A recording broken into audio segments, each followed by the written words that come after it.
Chapter 238. When it was dark, He Fangji and Yu Xiaoxiu came back. There was no one in the front yard. They didn't know what was going on. When they found Yu Shu's room, they heard someone talking inside. Yu Xiaoxiu went in first and saw a man wearing a snow cloak standing by the bed. He exclaimed, "Brother Shui." When he looked again, he saw Yu Shu lying unconscious on the bed. He was scared out of his wits and rushed forward. "Sister, sister." Zhao Hui hurriedly called Lang Zhong to come in and take Yu Shu's pulse. She didn't notice that Yu Xiaoxiu's call was wrong. It should be Brother Chao instead of Brother Shui. "Lang Zhong, come and take a look at Xiao Yu." "Is it serious?" He Fangji had met Shui Rui twice in Yang City. It was when Yu Shu was beaten by old lady Ji for stealing fish and was chased out on a rainy day. Shui Rui went to invite him to see him at night. But later on, he treated Zhao Hui. When they were close, Shui Rui had already left. After half a year, coupled with Yu Xiaoxiu's call, he didn't recognize him for a moment. He was pulled to the bed by Zhao Hui. Soon, his attention was attracted by Yu Shu's pale face. When He Fangji saw Yu Shu's face, he knew it was bad. He hurriedly peeled off her eyelids and took out her wrist from the quilt to take her pulse.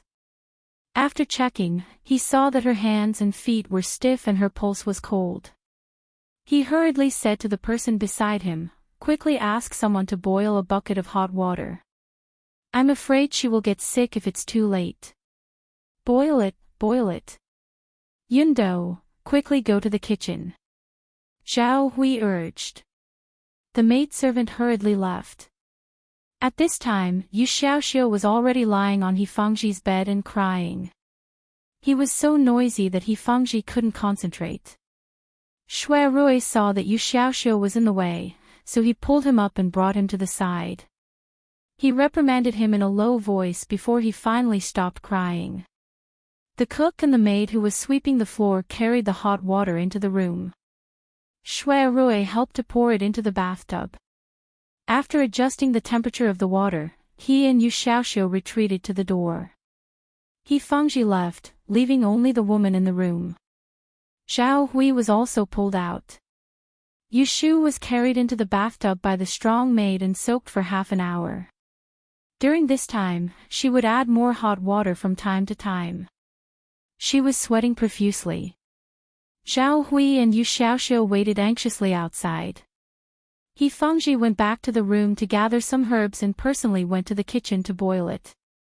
Shui Rui stood in front of Yu Shu's door and didn't say a word. They tossed and turned like this until late at night.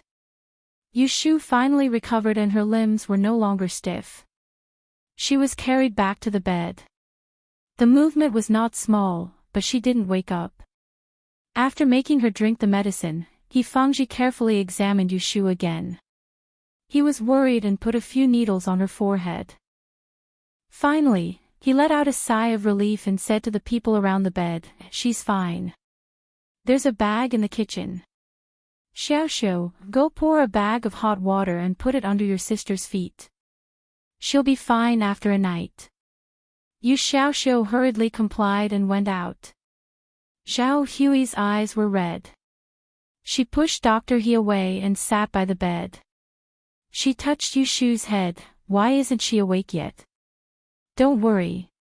She just slept too deeply. She just drank the medicine. She'll sleep until tomorrow morning."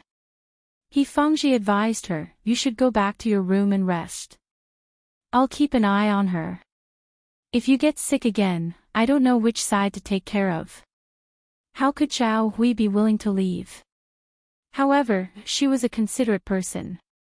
She knew that if she made a mistake at this critical moment, she would only cause more trouble. After a day, her waist was slightly sore. She was worried about the child in her belly, so she thought about it and agreed. However, when she saw that Shui Rui was still in the room, she asked, "Shopkeeper Chao, where are you staying? The snow has just stopped and the road is slippery. It's dark outside." Why don't you stay at home for the night? I'll have someone prepare a guest room. When Shui Rui came, he had taken a carriage. The coachman was waiting at a nearby restaurant to avoid the snow. He could have returned at any time, but when he saw Yu Shu sleeping soundly on the bed, he hesitated for a moment before nodding, "Then I'll disturb you for the night." Zhao Hui then told him that she didn't have the leisure to reminisce with Chao Zixin after this incident. She had her personal maidservant, Yundo, stay in Yu Shu's room to look after her.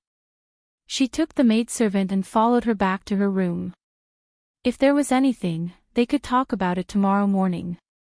He Fangji had already recognized Shui Rui. She had Yu Xiaoxiu and the maidservant guard Yu Shu in the room and led him outside to talk. After Zhao Hui returned to her room, she had a manservant bring a brazier over and serve hot tea and snacks. She wanted the men to have something to talk about. When did shopkeeper Chao come to Jing City to make a living? He Fangji asked. Actually, my home is in Anling. I've been back for a few months. Shui Rui didn't answer in detail. He had been in Yang for a few months and shouldn't have been known by outsiders. He should have pretended not to know him, but in a moment of desperation, he exposed himself in front of Zhao Hui and the others and admitted Chao Zixin's identity. It was purely an accident. To prevent He Fangji from asking in more detail, Shui Rui picked up the topic. Dr. He and Aunt Huai got married a few months ago. It's a pity that I wasn't there to drink a cup of wine. I'll make it up to you another day. I hope you won't blame me. With this, He Fangji couldn't refuse. She sighed with a smile and said, "It's all thanks to Xiao Yu's help that Hui Nyang and I were able to become a family." Shui Rui's face showed curiosity. "Why do you say that?" When He Fangji talked about the past, she couldn't stop sighing. She told him about how Zhao Hui had been injured by the Dou siblings on the streets. Zhao Hui had hit her head and was sent to his medical center. She even told him about how Yu Shu had kowtowed and begged him to save her life. At that time, she earned 500 taels for 2 days. It really shocked me. It could be said that Hui Nyang relied on Xiao Yu to save her life. Both of us, husband and wife, are grateful to her. However, without her, we don't know where we would be. It was Shui Rui's first time hearing about this story. Even though he did not know how Yu Shu managed to raise 500 taels of gold to save someone in that kind of situation, he knew that it must have been an extremely difficult task. Hence, he regarded her as someone who valued friendship and righteousness even more. She was not a fickle and untrustworthy person. However, when he heard the gratitude in He Fangji's words, Shui Rui actually felt a little proud of himself for having a good eye for people. It's true that Yu Shu is usually mischievous, but in critical moments, she is the most reassuring person. What happened next, He Fangji didn't need to tell Shui Rui. Yu Shu thought that he didn't know about her helping Zhao Hui to fight the lawsuit. In fact, he watched the whole thing from the side and only left after it was over. He Fangji said, "I haven't asked, where did shopkeeper Chao meet Xiao Yu?" Shui Rui said, "Before I left the capital, I didn't know where the siblings moved to. Coincidentally, I met Mr. Pei from the Taihing Chamber of Commerce, so I went to ask for directions. I came to look for Ah Shu because I have an urgent matter. I didn't expect to see her fainting in this world of ice and snow." So long as Shui Rui was willing, he wouldn't have to put on airs as a young master, and he would be able to get along well with anyone. The two of them chatted like this, and before they knew it, half a night had passed. During this period of time, He Fangji had entered the room to take Yu Shu's pulse twice, and when she saw that her condition had stabilized, she consoled Yu Xiaoxiu before inviting Shui Rui to the guest room to rest. After they left, Kim Bao crawled out from under the bed and climbed up Yu Xiaoxiu's trousers to the bed. It squatted beside Yu Shu's pillow and whispered. Yu Xiaoxiu didn't pay attention to it, so Kim Bao stopped making sounds and obediently lay down. Its dark eyes looked at Yu Shu, as if it was worried about her. The ground was covered with snow and the sky turned white early. Yu Shu woke up in the morning. Yu Xiaoxiu and Yun Do took turns to sleep for half the night. He just got up and was about to put a water bag under her feet when he saw Yu Shu's eyelids opened. He was so happy that he hurriedly said, "Sister, sister, you're awake." Yu Shu's lips moved, her voice was weak, but she asked, "Is Baochen back?" Yu Xiaoxiu's smile froze and he gently shook his head. Yu Shu then closed her eyes again, as if she was asleep. Yu Xiaoxiu didn't dare to speak carelessly, fearing that he would make her sad. He touched her forehead and saw that it was still hot, so he softly said, "Sister, I'll go ask Uncle He to come over." After he finished speaking, he ran out. The room was quiet. Yu Shu took a deep breath and violently coughed. Coo. After a while, the bedroom curtain moved, as if someone had come in. She didn't have the strength to open her eyes. At first, she thought that it was Dr. He, but then she heard a familiar male voice, "Are you awake?" Yu Shu's eyelashes trembled, but she didn't move. "I'll say a few words to you before leaving. You just need to listen." The voice was warm and there was a hint of comfort in it, but it didn't seem to be happiness. "If you want to find someone, I can help. You can rest in peace for a day. Tomorrow morning, I'll come and take you to Dingbo Hall to see Xiang Wang. You don't want to accept my favor, I know that. But I'm willing to help you. This is my matter, so you owe me one. As for the rest, after the Diyan examination, we'll talk again. I'm leaving, take care of your body." After he finished speaking, the steady footsteps sounded again, as if he stopped in front of the door for a moment before leaving. On the bed, Yu Shu slowly opened her eyes and turned her head to look in the direction of the door. Her haggard face had all sorts of emotions. After the time it took to drink a cup of tea, Yu Xiaoxiu brought He Fangji in, and Zhao Hui followed behind. Seeing that Yu Shu had really woken up, she hurriedly ordered someone to bring water and soup over. He Fangji diagnosed Yu Shu once again. Under the worried gazes of the adult and child, he nodded, "The cold has subsided, you just need to take care of yourself." Zhao Hui thanked the heavens and earth and sat by the bed, stroking Yu Shu's head. She warmly said, "You scared us last night, so don't be silly and stay at home." She paused again and used the words she discussed with Dr. He last night to coax her. "Dr. He will go find your Uncle Pei later and ask him to help look for young hero Jing. Don't worry, he's an adult and won't go missing. Maybe he'll come back tomorrow." Just now, before shopkeeper Chow left, he asked about the situation. It sounded like he wanted to help find out more. "With so many people watching, you don't have to worry." Yu Shu listened wearily. She didn't want to worry, but what else could she do? In her current state, if she ran out again, she would really die. Yesterday, she was impulsive and stubborn, implicating everyone in the house to work for her. Remembering that Jing Qin had internal energy and wasn't afraid of the cold, Yu Shu could only comfort herself that nothing would happen to him. She nodded at Zhao Hui and said softly, "Aunt Hui, you didn't sleep well last night, right? Quickly go back to your room and rest." "I'm tired, I'll sleep again." After coaxing Zhao Hui away, Dr. He also returned to his room. The maids and servants all went to work. Only then did Yu Shu beckon Yu Xiaoxiu to the bedside and asked, "Why is your brother Shui here so early in the morning? Last night, he was the one who sent you back." Yu Shu's head hurt. She vaguely remembered that last night, in the heavy snow, she saw a figure holding an umbrella. Gradually, it actually matched with a rainy day. Chapter 239. Yu Shu lay in bed for a whole day. With He Fangji, who was an expert in the apricot forest, keeping an eye on her, she didn't suffer much.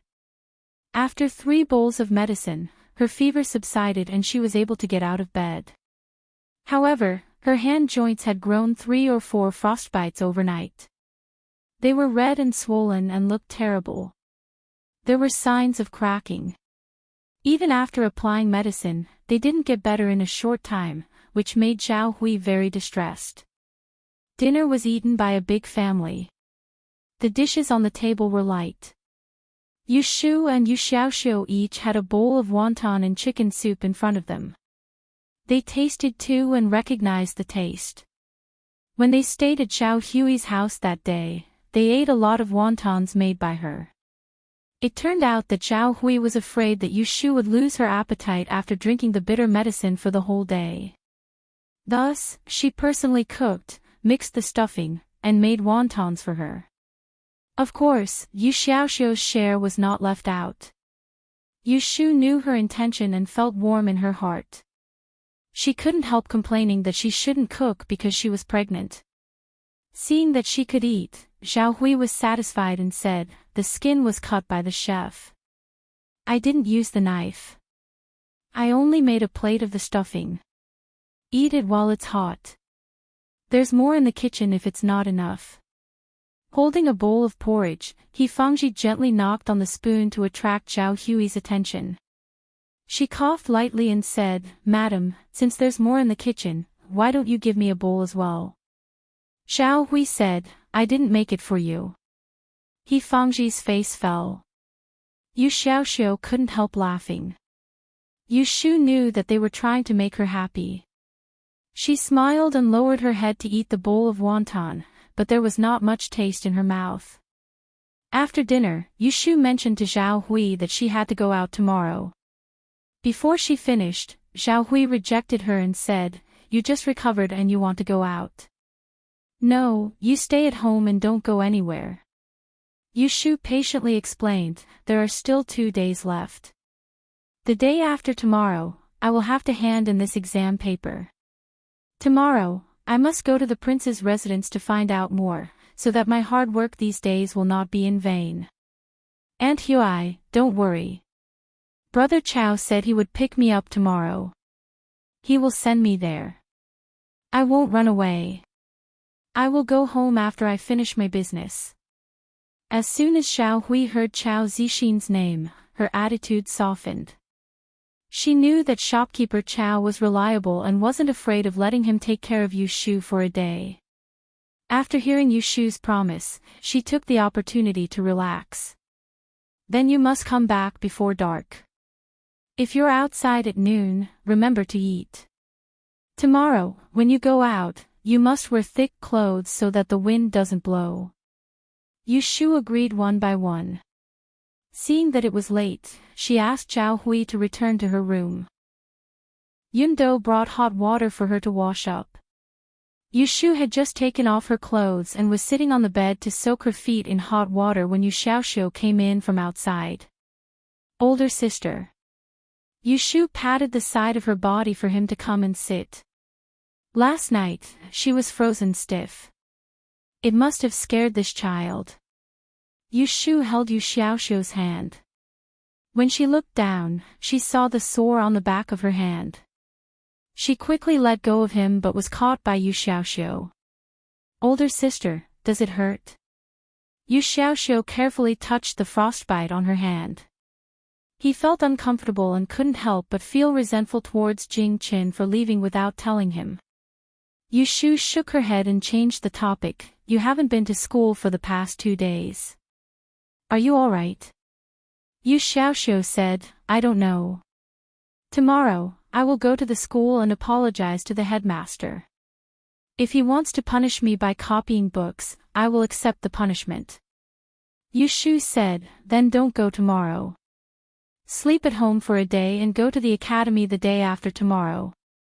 Remember to ask when the holidays will be. It's almost the end of the year and there will probably be a snowfall. It's best not to go out."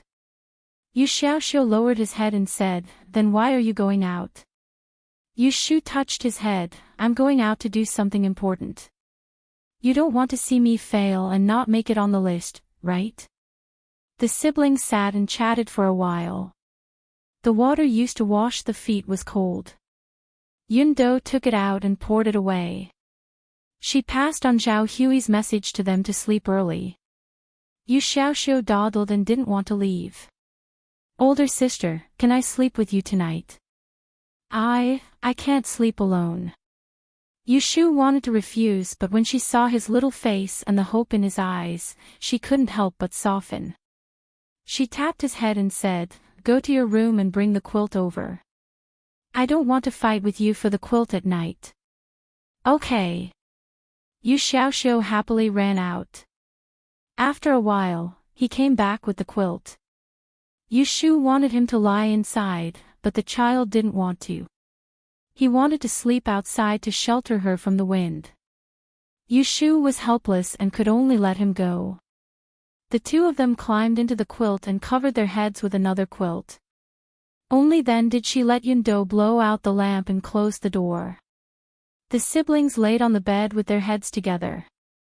They casually chatted for a while. After a while, Yu Xiaoxiu didn't make a sound. Yushu thought that he was asleep. But when she closed her eyes, she heard a small voice beside the pillow. The voice had a trace of fear and uneasiness. It also sounded like a crying voice. "Older sister, don't let anything happen to you. If something happens to you, I'll be the only one left.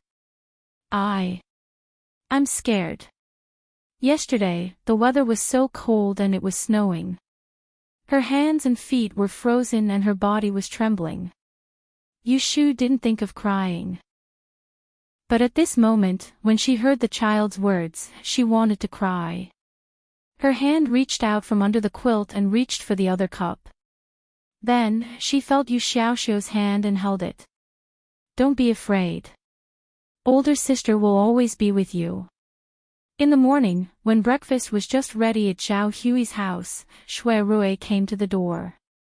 Yushu was still combing her hair when she heard Yu Xiaoxiu shouting outside the door, "Brother Chao is here." This was what she told him last night. Although Shui Rui didn't say it, she thought that he didn't intend to reveal his identity to Zhao Hui. So, for the time being, he was still shopkeeper Chao. She tied her hair up and put on her hat. The person in the mirror had a yellowish complexion. Originally, it was just a pretty face, but now, it looked even more ordinary. Fortunately, it didn't look sickly, so it wouldn't be annoying. Yushu put the small bag of talismans that was exposed around her neck into her lapel. Yesterday, she asked Zhao Hui for it because the yellow frost stone inside made her feel slightly at ease. As soon as she left the room, she was pulled by Yu Xiaoxiu. When she came to the living room door, the curtain was lifted and she saw 3 people sitting in the living room, talking. He Fangji, Zhao Hui, and Shui Rui.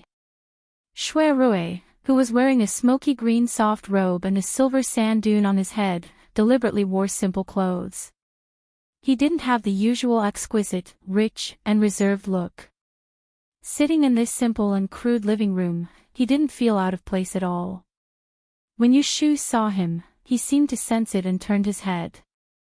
The two of them looked at each other, both of them were a little slow. However, the first one to speak was Yushu. She smiled and pulled Yu Xiaoxiu forward as if nothing happened. "Brother Chao, you came really early. Just in time for breakfast." Shui Rui probably didn't expect her to be like this. His eyes flashed and he was willing to accompany her and pretend that nothing happened. He smiled and said, "You've seen through me. I purposely came to freeload for breakfast." As he spoke, he looked at her complexion. Knowing that something was wrong, the smile on his face faded. He pointed to the seat next to him and said, "Sit." Yushu didn't hesitate and sat next to him.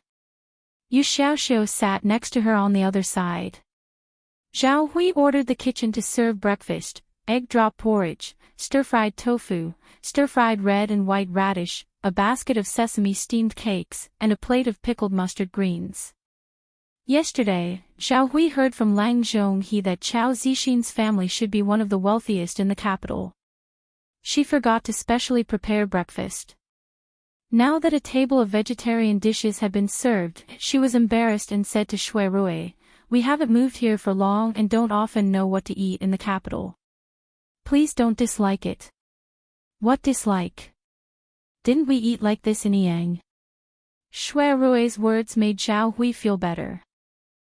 He first picked up a steamed cake from a bamboo basket that was placed a little far away and placed it in Yu Xiaoxiu's bowl across Yu Shu's. He said, "Are you going to school today?" Because Yu Xiaoxiu was familiar with Shui Rui, he didn't thank him and spoke as usual, "Not today, I'll go tomorrow." Shui Rui said, "Go today and tidy up the things you left behind in the academy. I'll send you there later. I've asked Academician Song, today is the last day. Tomorrow you'll be on leave." Yu Xiaoxiu made an "aw" sound and hurriedly asked, "Did they say when are we going to rest?" "After the new year, after the Lantern Festival in February next year." Shui Rui also helped him ask. As the two talked, Yu Shu sat in the middle and ate quietly. She didn't interrupt. Other than occasionally putting food into Yu Xiaoxiu's bowl with her chopsticks to prevent him from talking and not getting enough to eat, Zhao Hui and He Langzhong would occasionally interrupt and ask a few questions. Breakfast could be said to be a happy meal for both the host and the guest. During the meal, Shui Rui actually didn't say a word to Yu Shu, and no one at the table noticed that something was wrong. After the meal, Yu Xiaoxiu went back to his room to change his clothes. The courtyard was icy, so Zhao Hui didn't come out to see him off. He Fengji walked the siblings to the main door and bowed to Shui Rui, saying, "I've troubled shopkeeper Chow." Shui Rui nodded and led the siblings to the carriage parked on the side of the street. The sun was up in the sky and the ice and snow on the road showed signs of melting, but it was still very slippery.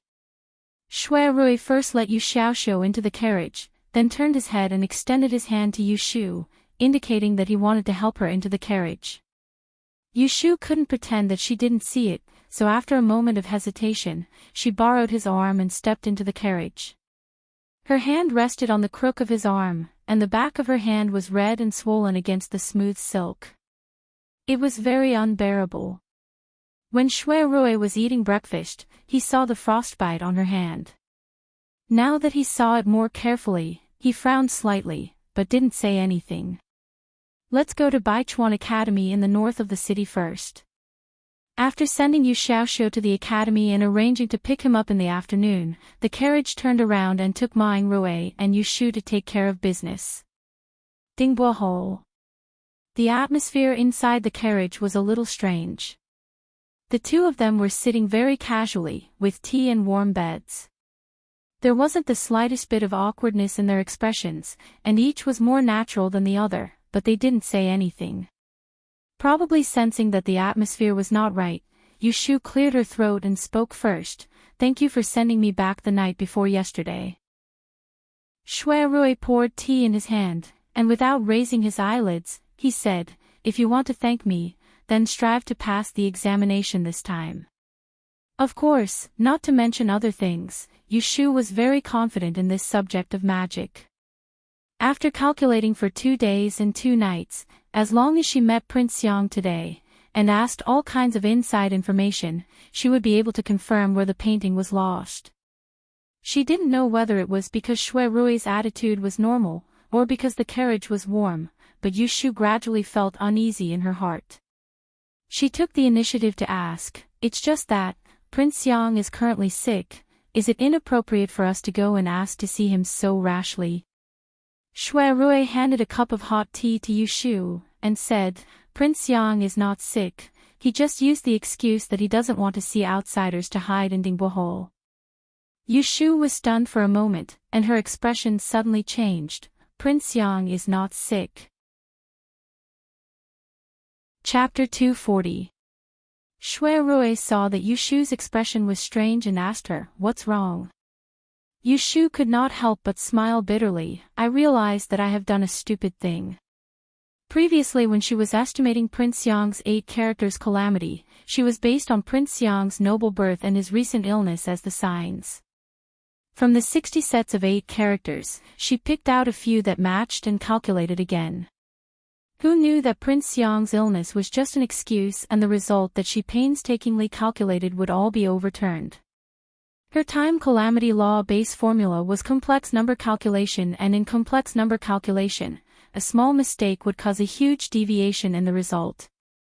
Then all the wrong data that she had used to calculate the possible period of time when Prince Yang might have lost the item was not valid.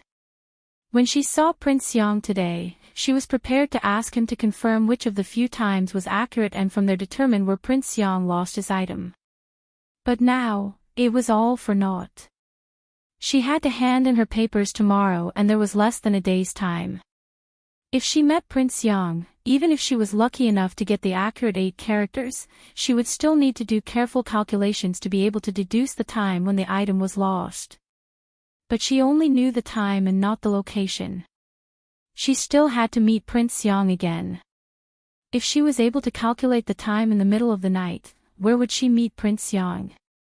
If there was another day, at most she would shamelessly beg Shui Rui to come again tomorrow.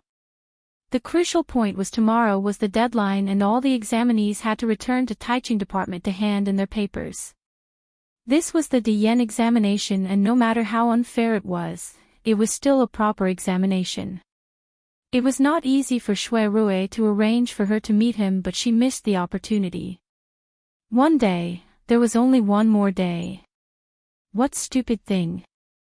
Shui Rui asked puzzledly. Yushu shook her head and raised her hand to wipe her face. She sighed and said, this year's Diyan examination, I might have to return empty-handed.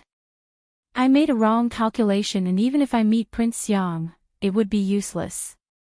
In the subject of Yili, she could only cope with the subject of astrology. In order to frame Ji Xingxuan, she did not consult it. She bet all her bets on the subject of art of Yili in order to win the title of Teacher Yi. In the end, she made a mistake and dug her own grave. Yushu suddenly remembered that day in Pei Ringuan, when Xiao Han's words, drawing water with a bamboo basket. Could it be that he was referring to her now? Shui Rui did not know why Yushu was troubled, but when he heard what she said, there was actually a hint of discouragement in her voice. She did not look as confident as she was earlier at all. He frowned secretly. He wanted to ask her in detail, wanted to persuade her, but when the words were about to come out of his mouth, he changed his mind and said, it's not like you to talk about defeat before you've even succeeded. His tone didn't carry a trace of mockery or contempt, but Yushu could hear a trace of disappointment in his words. Then tell me, how is it like me? She raised her head and asked. Not giving up until you reach the Yellow River, not shedding tears until you see the coffin. Shui Rui looked at her with a faint smile on his face. Yushu's heart was moved and she was silent for a moment before saying, it is not to the extent of giving up and shedding tears, but it is true that there is nothing I can do. Shui Rui said, then think of a way. There is still time. Aren't we handing in the examination papers tomorrow? If you have not thought of what to say or ask when you see Prince Yang, we will stop at the entrance of Dingbo Hall and wait for you to think before going in to greet him. Yushu said gloomily, I am afraid I cannot think of another way in such a short time. Don't be in a hurry to be discouraged. Shui Rui took the cold tea from her hands and changed it for a hot one. He gave it to Gue and said, think about it. You will definitely have a way. Yushu looked at Shui Rui, who was speaking with a firm tone. She did not know where he got his confidence from, but after hearing his words, her impetuous heart calmed down. She held the hot cup and cupped her hands, and her brain started to work normally again. Other than the law of the time of calamity, she had no way to solve this problem. Could it be that she had to use the 6 lines to tell Prince Yang's fortune? Forget it. It was not as accurate as her blind guess. Really, if she had been more cautious from the start and did not judge Prince Yang's health because of the rumors and excuses from the residents, she would not be in such a passive position and forced herself to this point. Shui Rui saw that she was spirited again and relaxed. He did not persuade her anymore and let her imagination run wild. The more one wanted time to slow down, the faster time would run. The carriage came to the street in front of Dingbo Hall. Yushu was still at her wit's end. Shui Rui did not rush her and let the driver stop by the side of the road. He took out a book from somewhere and opened the window to read it to pass the time. After waiting for the time it takes to burn a stick of incense, he heard Yushu say, "Let's go." Shui Rui put down the book. "Have you thought of it?" Yushu shook her head like a hoodlum and said, "No, let's see Wang Yi first. Compared to sitting here and not using my brain, maybe I will have an idea if I personally ask about the situation." Shui Rui laughed and said, "All right." The two of them got off the carriage and walked a few steps to the front of Ding Bo Hall. Shui Rui let the gatekeeper go in to inform them. There was no need to queue up and there was no need to hand over an invitation. Not long later, a steward came running out of the snow and greeted with a smile, "Eldest Gongzi, Wang Yi, please come in and wait. Lead the way." Shui Rui lifted the corner of his robe and stepped over the threshold. He did not seem to be polite to this steward. Yushu was not as comfortable as him and nodded to this steward with a smile. Yes. It was so easy to see him. This really made Yushu's heart sigh. She wanted to see the old steward of Xiang Wang Fu, but she spent 400 taels of silver and waited for 3 days. Now she wanted to see the Xiang Wang with just a few words. No wonder Feng Xiaomiao wanted her to find Shui Rui for help. This was called having connections. This Ding Bo Hall, Yushu had once come with Shui Rui. She could still remember that day when eldest Shui Xiao and the 7th prince had a dispute, gambling with wine and parting on bad terms. After a heavy snowfall, this garden was very different from the last time she came. There was no spring green all year round. Wearing a silver dress, it looked simple and elegant. It was a different kind of viewing pleasure. The steward led the way in front and did not walk in silence. He even turned his head to talk to Shui Rui. Eldest Gongzi came at the right time. The Junju is also here and came a little earlier than you. She is sitting in the incense grinding hall, waiting for Wang Yi to wake up. Shui Rui's footsteps paused. The Junju is also here. Yes, someone came to report earlier. When the Junju heard that you came, she was very happy and urged this one to quickly bring you to the incense grinding hall to talk. Yushu was curious as she listened at the side. The Junju. Was it the Junju of Xiang Wangfu? Shui Rui seemed to know her doubts. He turned his head and said to her, "Shi Wen is the daughter of Wang Yi. She is the daughter of my aunt. She is the younger sister of the same mother." Yes. Shui Rui asked the steward who led the way, "Is the Junju alone or did she bring someone else?" The steward said, "She brought a young lady with her." Shui Rui and Yushu looked at each other. They both knew that this must be the same as them, coming through the back door. As they spoke, they passed a slightly longer flower path and saw a hall with 3 rooms side by side in the middle of the veranda. The snow in front of the road was swept clean. The red curtain on the door was open and there was a silver plaque with 2 words "incense grinding" hanging on it. In front of the door, under the eaves stood 2 maidservants. They wore pink silk coats and fur coats, looking very obedient and clean. Before they could walk to the door of the hall, they first saluted and greeted them. Then one of them rolled up the curtain and the other lifted the corner of the curtain. They announced their arrival and invited them in. "Junju, eldest young master is here." Yushu followed behind Shui Rui and entered the room. She turned her body sideways and fixed her gaze on the interior of the room. The 2 women in front of the tea table stood up leisurely. Yushu felt that the pretty and delicate young lady who was welcoming them with a smile on her face looked familiar, but before she could take a closer look, her attention was drawn to the young lady behind the young lady who was wearing a green veil over her face. This was some kind of fate. She came to Dingbo Hall twice and was able to meet her again. "Brother Rui, I haven't seen you for a while. How have you been?" Junju Shiwen stood in front of Shui Rui with a smile. The pink fox scarf around her neck made her look very delicate. Her eyes were bright and her teeth were white. She smiled innocently. Yes, I rested at home for a few days. Shui Rui didn't intend to mention Madame Shui's illness to others. He also saw Ji Xingxuan in the hall. His eyes flashed and he was about to ask when Shi Wen turned her head and introduced, Brother Rui, this is the daughter of the Celestial Commissioner, Judge Ji. She is the fourth daughter of the Ji family. We are very good friends. Xingxuan, this is me. Junju, I have seen Lord Shui. Ji Xingxuan softly interrupted Shi Wen's introduction. She walked forward and bowed to Shui Rui first. Then she explained to the confused Shi Wen, previously, when Lord Shui was handling a case in Taishu Shu Garden, we met a few times. Hearing this, Yu Shu thought that it was interesting. Ji Xingxuan and Shui Rui knew each other, but they didn't know each other because they were investigating a case. Instead, they had already met each other in Yang because of that fraudulent marriage. At that time, she was also fortunate enough to be present as one of the parties involved. However, before she could think further, Ji Xingxuan turned her head again and bowed to her. She said, Hello, Miss Lianfang. Yu Shu was puzzled.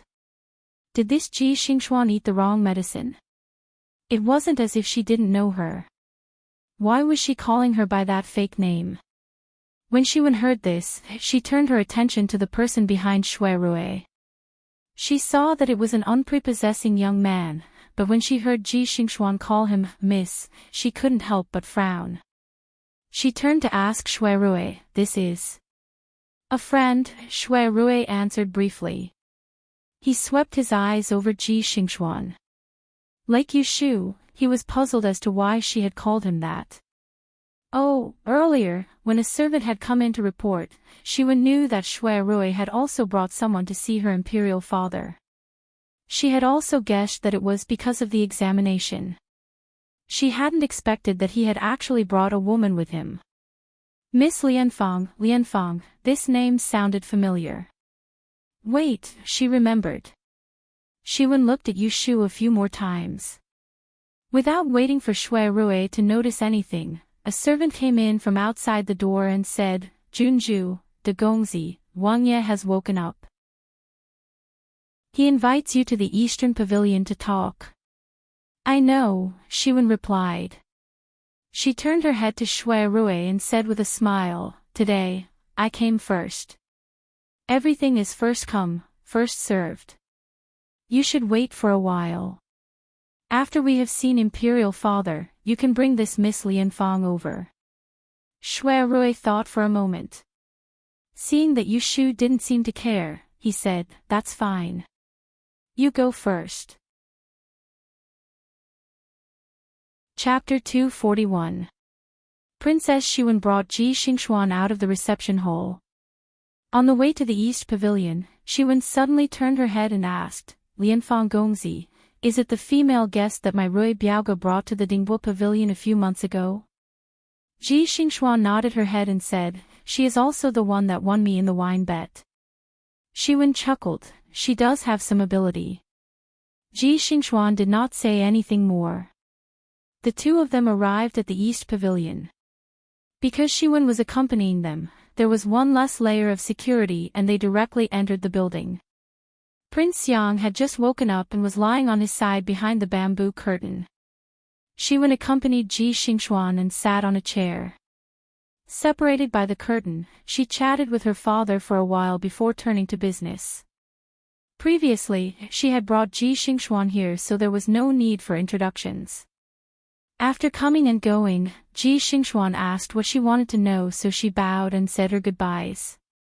Shi Wen suddenly stood up and ran behind the bamboo curtain. Ji Xingxuan stood there and quietly listened to the conversation between father and daughter. Father, this child has a favor to ask of you. Prince Yang yawned and said, Say it, what do you want? Rui Ge will be bringing people over later for this year's Dian examination. Don't answer him seriously and try to fool him. Shi Wen knelt in front of the bed and massaged Prince Yang's legs. Prince Yang said with a smile, How did Shui Rui offend you? You've been praising him all day long, yet now you're trying to trip him up behind his back. I am not trying to trip him up. It is not like he wants to take the examination. Father, please agree.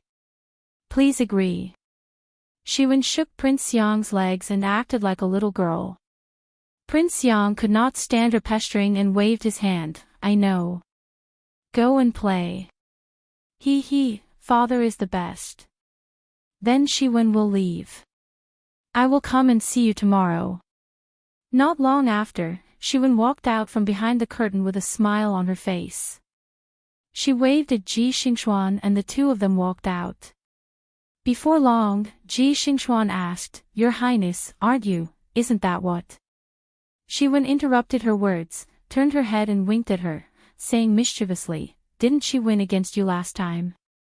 This time, I won't even give her a chance to win, isn't that great?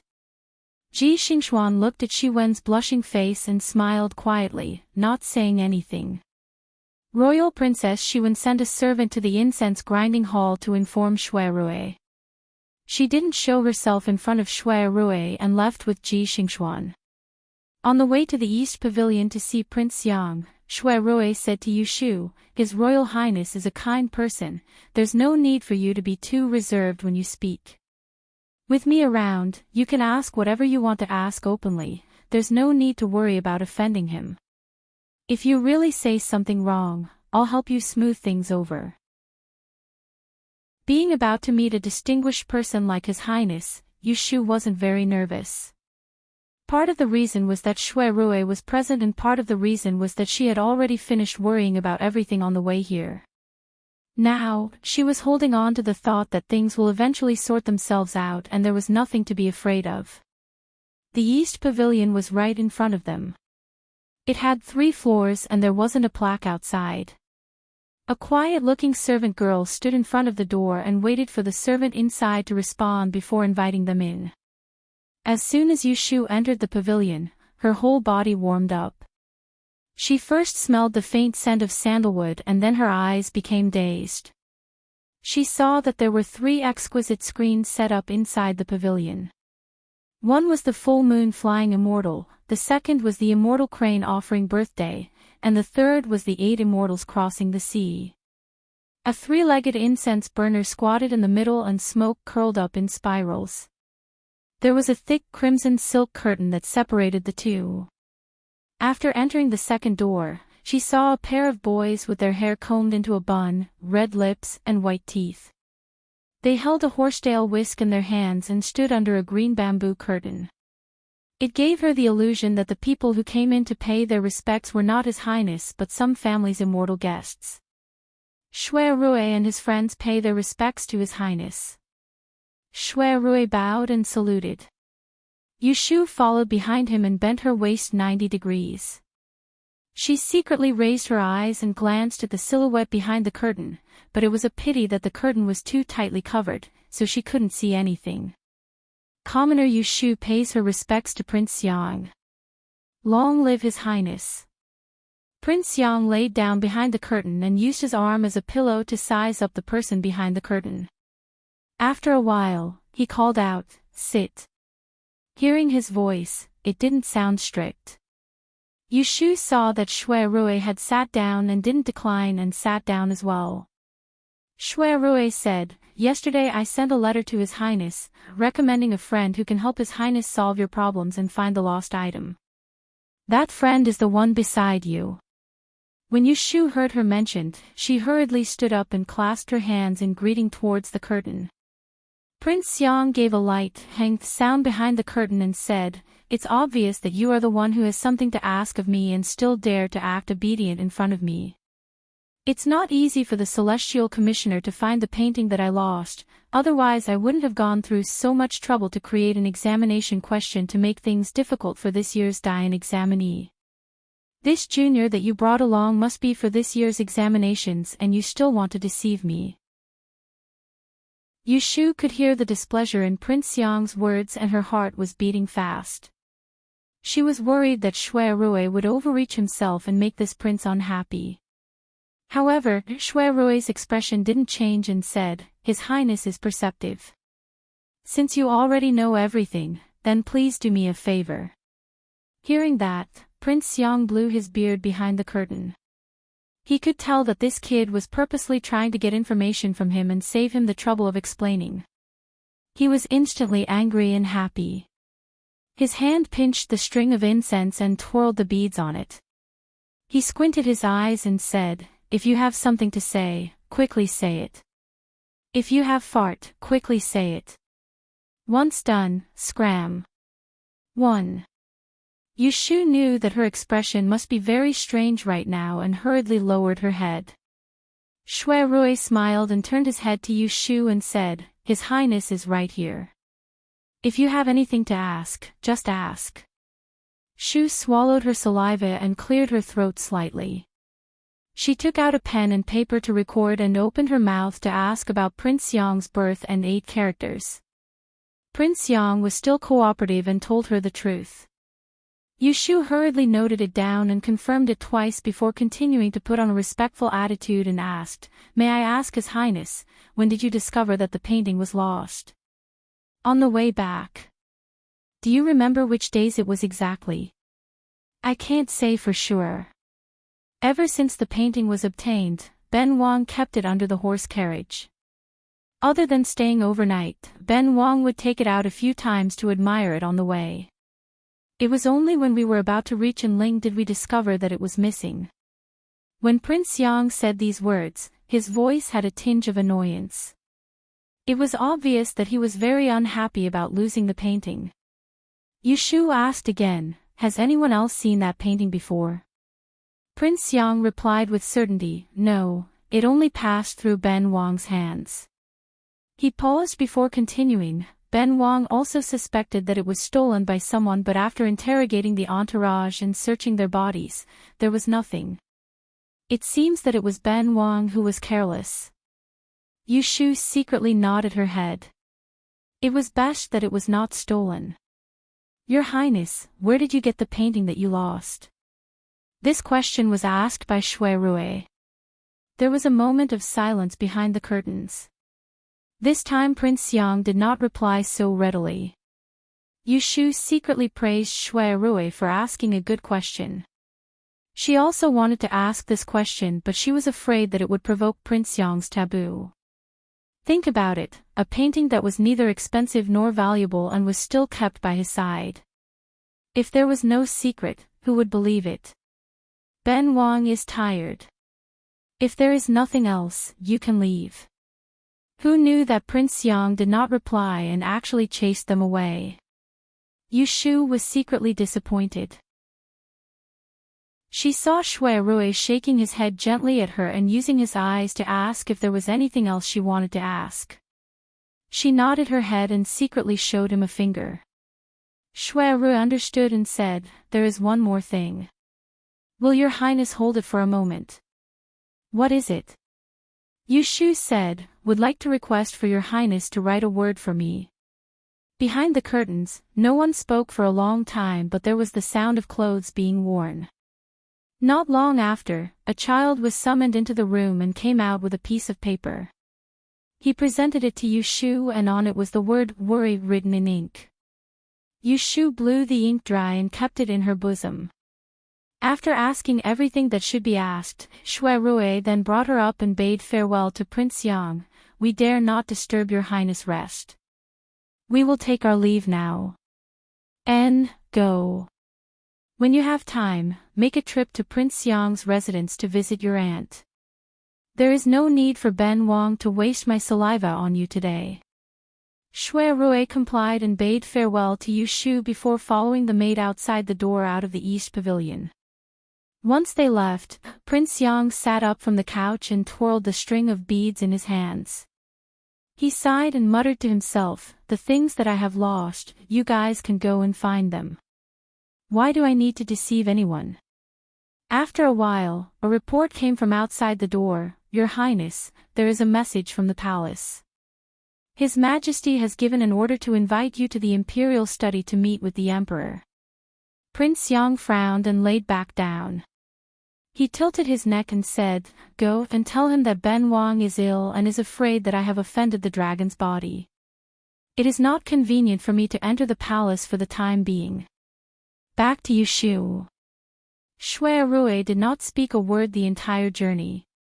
Only when they reached the entrance of Dingbo Hall did Yu Shu open her mouth and thanked Shui Rui. Thank you for accompanying me on this trip. Shui Rui did not reply to her words and said, how was it? Just now when you saw your highness, did you have an idea? Yu Shu sighed. I thought about it a few times, but it was not on the right track. Shui Rui said, there is no rush. It is only noon now. Why don't we find a place to have a meal first? You can think of a solution later. No, the words of rejection were at the tip of Yu Shu's tongue, but she did not say it out. Did he think that she was so heartless? Not to mention whether Shui Rui still had that kind of feelings for her, just the fact that he was running around everywhere for her was enough to give him face. Moreover, there was still the matter of finding Jing Qin that she needed to trouble him. This was the main point. Thinking of Jing Qin, Yu Shu was slightly distracted. She reached out her hand and touched the amulet hanging on her chest. She did not know that Shui Rui saw her expression and guessed what she was thinking. He felt a trace of dissatisfaction in his heart. He drank a mouthful of cold tea to suppress it and said, if you do not want to go somewhere else, I will send you home. Yu Shu came back to her senses and thought for a moment, then said, I still have a place to go, but that place is chaotic and not quiet. Are you willing to go with me? We can have a meal together, I will treat you. Shui Rui happily said, where to? To Peiren Hall. She wanted to find someone. Shui Rui did not ask much and directly told the driver, to Peiren Hall. The carriage started to move. Yu Shu was thinking about something. On the way, she slapped her thigh and whispered, I remember. Shui Rui looked at her startled expression and was puzzled. What do you remember? Today's Princess Shiwen, I remember where I saw her. She said that such a beautiful little girl, she seemed to have seen her somewhere. Shui Rui was about to ask her where she saw her, but he suddenly remembered that Yu Shu used to set up a stall in the tavern outside. Shiwen often went there, so he said, I know, you saw her at Sunji Tavern. It was that time when I smashed your head with my money bag. So you still remember. Chapter 242. Yu Shu and Shui Rui arrived at the human cultivation hall. It was already noon, and many examinees were eating in the front building. The doors and windows were closed to prevent ventilation due to the cold weather. The moment they entered, they could smell the mixed smell of all kinds of food and people. It was suffocating to their noses, and it was crowded and messy. The sound of people talking was even more like entering a bustling market. The waiter was so busy that he did not have the time to entertain the guests, so Yu Shu brought Shui Rui around the first floor and went up to the second floor. Shui Rui could tell that she was looking for someone, so he did not ask much and only followed behind her. Occasionally, he would raise his hand to protect her shoulders and back to prevent her from being bumped into by some blind person. Shui Rui's handsome appearance soon attracted people's attention. Those with good eyesight knew that he was a rich man, so they couldn't help but look at him. Even Yu Shu, who was walking with him, took a few glances at him. Someone shouted, Hey, that guy, aren't you from Wenshaoan's hometown? Yu Shu turned her head and saw a rude man shouting at her. She recognized him as the rude man who asked for money from Wenshaoan and beat him up. She smiled and said, Yes, you still remember me. The man was holding a small bowl of wine and said loudly, You are looking for Wenshaoan, right? That guy doesn't have money to eat, so he is hiding in his room to cultivate. Little brother, go and give him some food and drink, in case he really becomes an immortal and flies away. Ha! The people around burst into laughter. Shui Rui raised his eyebrows. Seeing that Yu Shu wasn't angry, he didn't say anything. Well, I will go and find him. Enjoy your meal. Yu Shu smiled and pretended to be kind, but in fact, Wenshaoan had nothing to do with her. If this man was laughing at Yu Xiaoxiu, let him try. It would be strange if she didn't knock out his 2 front teeth. The 2 of them went downstairs and asked the waiter which room Wen Xiao and was staying in. They picked up a few steaming meat buns from the counter and placed them on a plate, bringing them over to Wen Xiao An's room. Standing outside a room on the 2nd floor, Yu Shu knocked on the door with a plate in one hand. "Mr. Wen, is Mr. Wen in?" "I'm Yu Shu. I'm here to visit you." After calling several times, there was finally some movement in the room. As soon as the door was pulled open, a cold face appeared. He scanned the people outside the door from head to toe. When he saw the steamed bun in Yu Shu's hand, he paused for a moment, then turned around and entered the room. He didn't let the guests in, nor did he refuse them. Yu Shu consciously followed Shui Rui into the room and closed the door behind her. She quickly looked around the inner room. The bed, tables, and chairs in the room were arranged in a cramped manner. The various types of furniture were only half new. It was obvious that this was an inferior guest room. Wen Xiaoan was sitting at the square table. His face was thinner than when Yu Shu saw him the other day. "Why are you looking for me?" Yu Shu signaled Shui Rui with her eyes. The 2 of them walked over and sat down. She placed a plate of meat buns in front of him. Yu Shu took one for herself first and took a bite. As she ate, she passed one to Wen Xiaoan, who swallowed it. She said, "The buns in Peiren Hall have a lot of fillings. They're indeed more delicious than the ones sold outside." Wen Xiaoan looked at her. His eyes flashed a few times, but he still took the bun. He lowered his head and took a bite. Although he was really hungry, his actions were still slow. He chewed carefully and swallowed slowly. His table manners were more elegant than Yu Shu. After eating 2 buns, Yu Shu wiped her mouth with a handkerchief and said, "I'm here today to ask you to test my character." Wen Xiaoan said, 5 silver taels. Before Shui Rui could smile and say that he finally met someone who cared more about money than Yu Shu, he heard Yu Shu said, 4 silver taels. You just ate the 2 buns I bought. Wen Xiaoan raised his head and said slowly, "Is a bun worth 5 silver taels? Why don't you count it? I came to you." Yu Shu rolled her eyes. Did he think she would be so kind to give him food? "What do you want to ask?" In the end, Wen Xiaoan compromised. Shui Rui was happy. He knew that this girl was not so kind. She still wanted to take advantage of him. Yu Shu folded her hands on the table and took the opportunity to ask, "What did you see? Future, fate, good or bad luck, life or death?" Yu Shu looked doubtful. "Is it so powerful?" Shui Rui was also suspicious of the young man in front of him. But since Yu Shu came to him, she must have her reasons. He just needed to wait and see. Wen Xiaoan had some professional ethics. He told the truth, "It can be seen from the words, but my skill is not good enough. If I want to say accurate, it would be my future in helping people solve their problems." Yu Shu nodded and took out a piece of paper from her sleeve. She put it on the table. It was the one she asked Prince Xiang to write at Dingbua Mansion. Wen Xiaoan pressed his hand on the paper. He did not open it and said, "I can only ask one question. You go first." Yu Shu pondered deeply for a short moment before she turned around to look at Shui Rui, and then she said to Wen Xiaoan, "Then help me take a look. What troubles does this person have in his heart, and how should it be resolved?" Wen Xiaoan nodded and closed his eyes to rest for a while before opening the note in his hand. He stared at the paper and a bright light flashed in his eyes. After a while, he pushed the paper to Yu Shu and said, "The word worry on this paper means that this person has an unresolved matter on his mind before autumn. Before autumn is summer and there are many worries in summer. Fire is in the heart and it burns on top.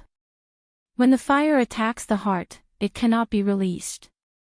There are other secrets to this matter and it is not for outsiders to know. Look at this the next stroke is mu. When wood and fire meet, there is bound to be a disaster. If you are not careful, you might bring trouble upon yourself. This is not something that an ordinary person can meddle in. I can see that this person's writing style is a sign of wealth and splendor. I guarantee that he will not harm himself. Let me give you a piece of advice. If you want to meddle in other people's business, you should first weigh your own worth. No one knew if it was because he was bribed by the 2 steamed buns, but this time, his explanation was very detailed. After he finished speaking, Wen Xiaoan looked at Shui Rui who was beside Yu Shu. It was obvious that he thought this word was written by Shui Rui. He did not even think that this word was personally written by Duke Xiang. Yu Shu wanted Wen Xiaoan to misunderstand and did not explain. She wrote down everything Wen Xiaoan said and kept the paper. She took out some money and gave it to him. She cupped her hands and said, "Thank you. No need." Wen Xiaoan stood up and sent them to the door. Before he closed the door, he suddenly called out to Yu Shu, "I will not be staying here for a few days. Don't come here to look for me." Yu Shu wanted to ask him where he was moving to, but she saw that he looked cold and did not like to pester her. She smiled and nodded, "Then take care. Goodbye." The 2 of them left. When they went downstairs, Yu Shu turned her head and asked Shui Rui, "What do you think of this person?" Shui Rui was thinking about other things. When he heard her question, he replied, "He is not a pretentious person. He is a capable person." Yu Shu said, "A few days ago, he helped me to read a word. He is very accurate. Especially the sentence at drawing water with a bamboo basket, she was right." Shui Rui asked, "Did you learn anything from his words?" "I learned something, but it did not help much in answering the question." Yu Shu made a tisk sound. She thought to herself that she could not use trickery. Even her law of calamity could not easily predict the location of Xiang Wang's lost item. How could she expect others to be able to read a word? Shui Rui could not help her with the matter of Yi Zhong, so he did not ask further. He changed the topic and said, "Where are you going?" "I will send you home. There is no hurry. I said that I will treat you to a meal. It is too messy here. Let's go somewhere else." Since they have missed the opportunity, there was no point in rushing. The 2 of them left the Peiren Hall and found a clean restaurant nearby. It was rare for Yu Shu to be so generous as to reserve a private room. She ordered 2 meat dishes, 3 vegetables, a soup, white rice, and a pot of wine. When the dishes were served, Shui Rui, who had been thinking along the way, suddenly asked, "What is the name of the gongzi you met today?" Yu Shu said, "He said his surname is Wen and his name is Xiaoan. Is it Wen Rui or is it a scholar's writing?" "I do not know. Do you want to find out later?" Shui Rui already had a plan in mind. He shook his head, "That is not necessary. You should hurry home after the meal." When the dishes were served, Yu Shu poured wine for each of them. Because the weather was cold and the wine was warm, Shui Rui did not stop her from drinking. After 2 or 3 cups, Yu Shu's stomach was warmed up. She used the wine to raise her cup towards Shui Rui, "Brother Shui, let me give you another cup. After drinking this cup, I have a presumptuous request. I hope you can agree to it." For her to open her mouth for a request, Shui Rui had already guessed what it was. He quietly raised his cup and clinked it with hers. He tilted his head back and down the wine. The spaciness passed through his throat and he said in a low voice, "Speak." Yu Shu's expression changed and said, "I want to ask you to help me find Jing Chen's whereabouts." Sure enough, when Shui Rui heard her directly use the word beg for the sake of another man, even though he had already expected it, his chest still felt stuffy for a moment, and he couldn't laugh. When had he ever felt defeated in front of a woman? Yushu carefully looked at Shui Rui's expression. She felt helpless. If there was a better way, she would not ask Shui Rui to help her find Jingqin. It was too insensible and too unreasonable. Didn't I already promise you? Don't worry, I already sent someone to ask around yesterday. Young hero Jing's appearance is very easy to recognize. As long as he doesn't hide on purpose and is still in Anling City, I promise you that you will see him within a month. Shui Rui was not a person who went back on his words. Since he promised her, he would not make things difficult for her. What was the point of being a narrow-minded person? Yushu was grateful and felt ashamed at the same time. She said thank you was not enough, so she took a sip of wine. Her heart was burning and she suddenly thought of something. She said in a low voice, if you need me in the future, just tell me and I will not be afraid of anything. At this time, Shui Rui's face was a bit pale. He softly said, N. The atmosphere at the table returned to the morning before they left. It was not salty, not bland, not cold, not hot. After the meal, Shui Rui sent Yushu back. On the way, he went to Baichuan Academy to pick up Yu Xiaoxiu. He sent the siblings to Zhao Hui's house and did not go in to say hello. He only said that the carriage would be sent tomorrow morning to pick up Yushu and left. Yu Xiaoxiu vaguely felt that there was something wrong with the two. When he entered the door, he whispered to Yushu, Sister, what happened to you and brother Shui? Did you quarrel? Yushu felt a headache and said, No, don't guess blindly. Just as he was about to walk to the backyard, Yundo, the young maidservant, came out from the front hall and stopped him. Miss and young master, you're back. Mr. Pei is here. Please come over and have a few words. Chapter 243. When Pei Jing found some time to visit Zhao Hui's home, he mentioned that a few days ago, Shui Rui went to the Taihing Chamber of Commerce to inquire about their residence. At that time, Shui Rui claimed to be Chao Zixin. Because Pei Jing had seen him once, he did not suspect that it was a fake name. Now that he asked Shui Rui's business in the capital, Dr. He and Zhao Hui could not explain clearly. Coincidentally, Yushu and Yu Xiaoxiu came back, so they went to the room to ask. Yushu knew that Shui Rui wanted to conceal his identity, so she did not mention that he was from a government official's family. She vaguely said, It seems like he is also doing business, but I did not ask about it in detail. Since Pei Jing knew about Jing Chen's departure, he accepted the request of Dr. He and his wife. He said to Yushu, The shops under my name have been informed. If anyone sees someone who looks like Jing Gongzi walking on the streets, they will inform you early in the morning. Yushu expressed her gratitude, Thank you Uncle Pei for your concern. Yushu was pulled away by Zhao Hui to talk to her for a bit, asking her if she felt uncomfortable. After Dr. He took her pulse, she let her go back to her room to drink her medicine, leaving Yu Xiaoxiu to sit with the adults. Back in her room, Yushu did not delay much. She sat in front of her desk and took out a paper, pen, and abacus. She began to study the Xiangwang Ye's 8 characters that she obtained today. Right now, Yushu's thinking was very simple. She could not ask for perfection, but she would calculate as much as she could. Even if she could answer the time and location of Xiang Wang's lost item tomorrow, it would be better than handing in a blank paper. She had inquired about it at the people training hall. Although each subject had 100 yuan, it was not guaranteed that 100 people would pass. In other words, the Directorate of Celestial Surveillance wouldn't take the second-best candidates to make up the numbers. Instead, it was necessary to gather 100 candidates. The selection of the 100 yuan was very strict. Usually, only 20 to 30 people would pass the astrology subject. The rest of the places would be left empty.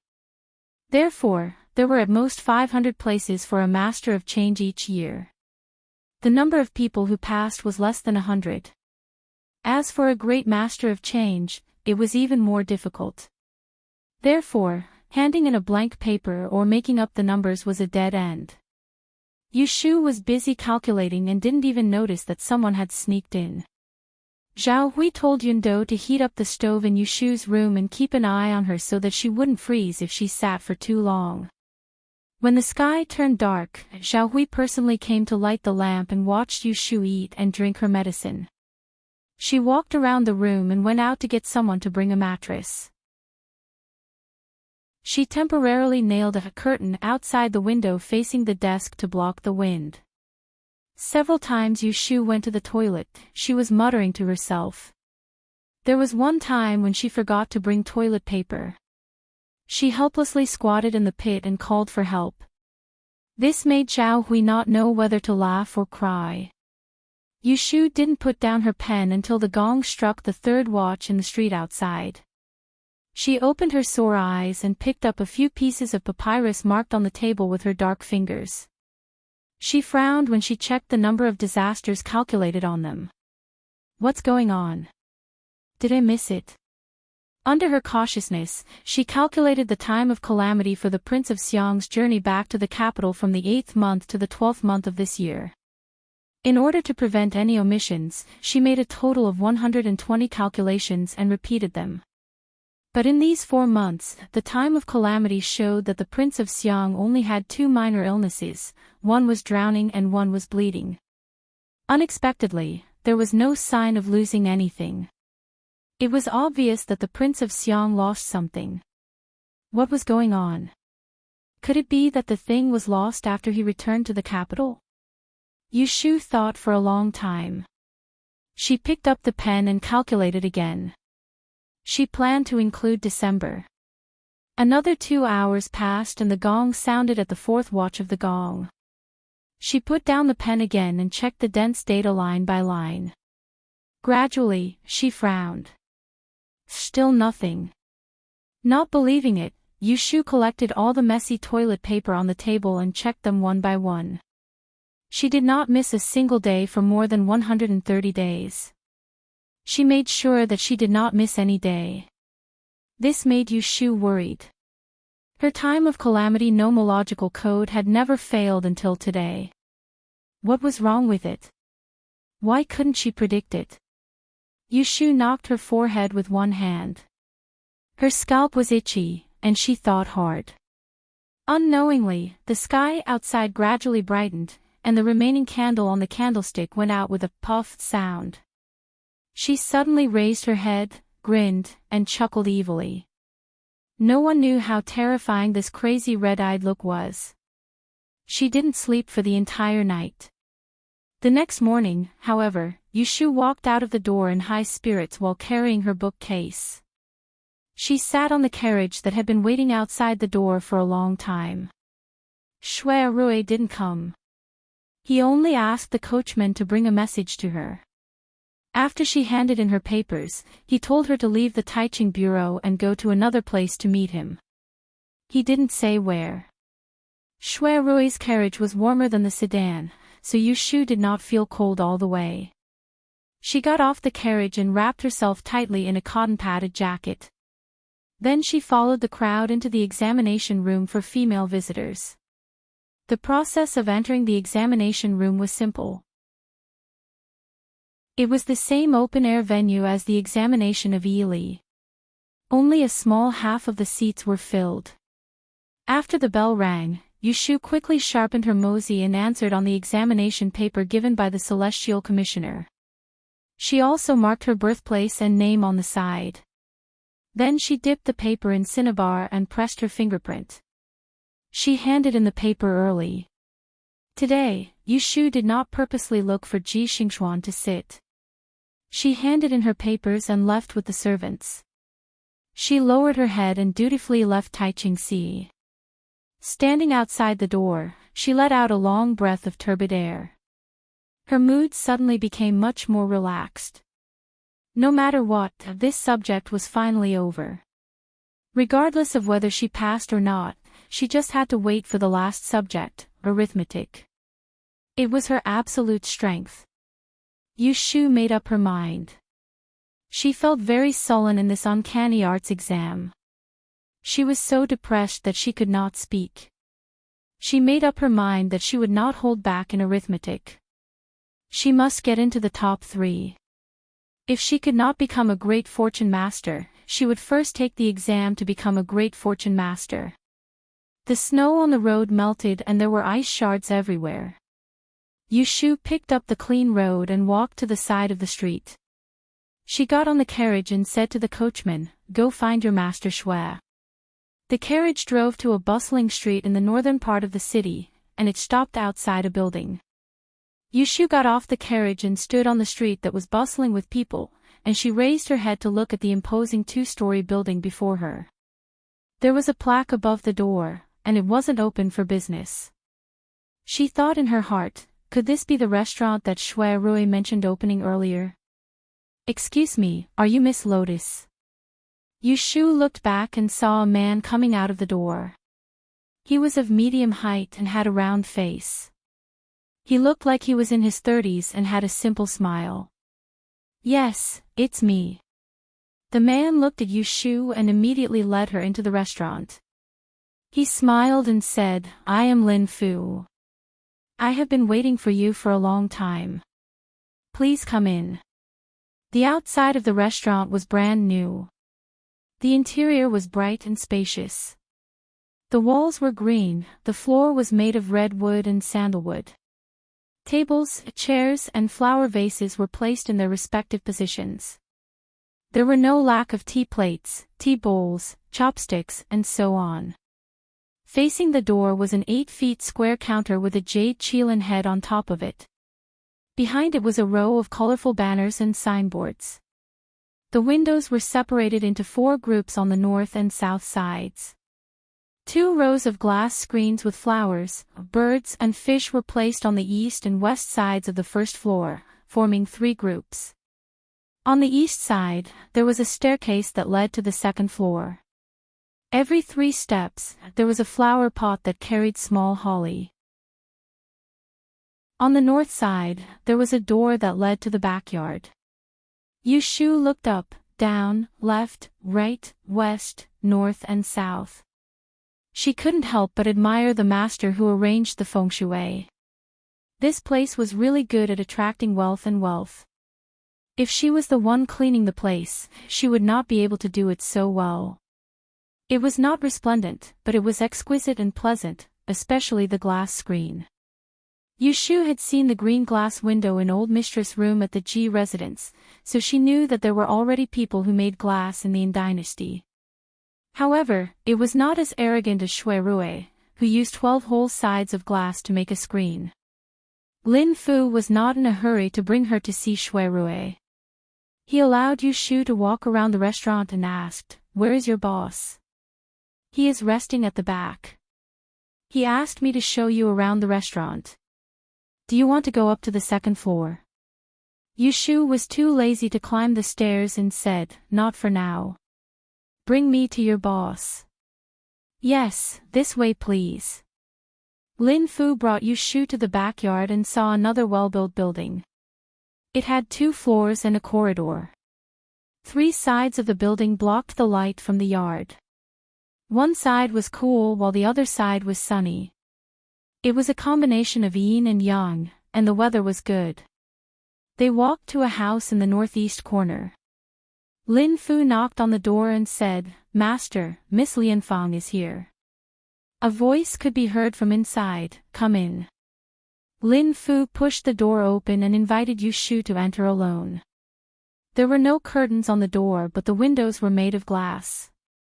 Unlike other houses, the windows were made of paper, and the room was very warm.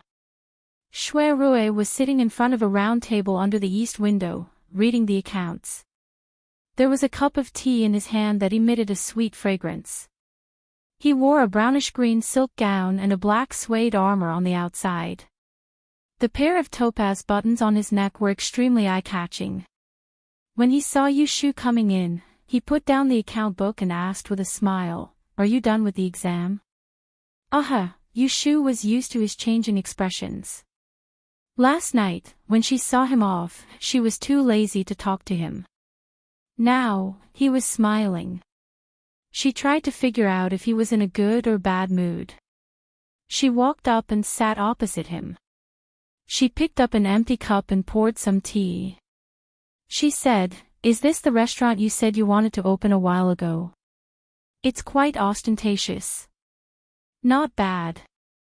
Let me know in advance on the opening day. I'll come to support you." Shui Rui shook his head and said, "I'm not looking for you to support me. Take a look at this contract. If there's anything you don't like, tell me." He took out a piece of paper from the account book and handed it to her.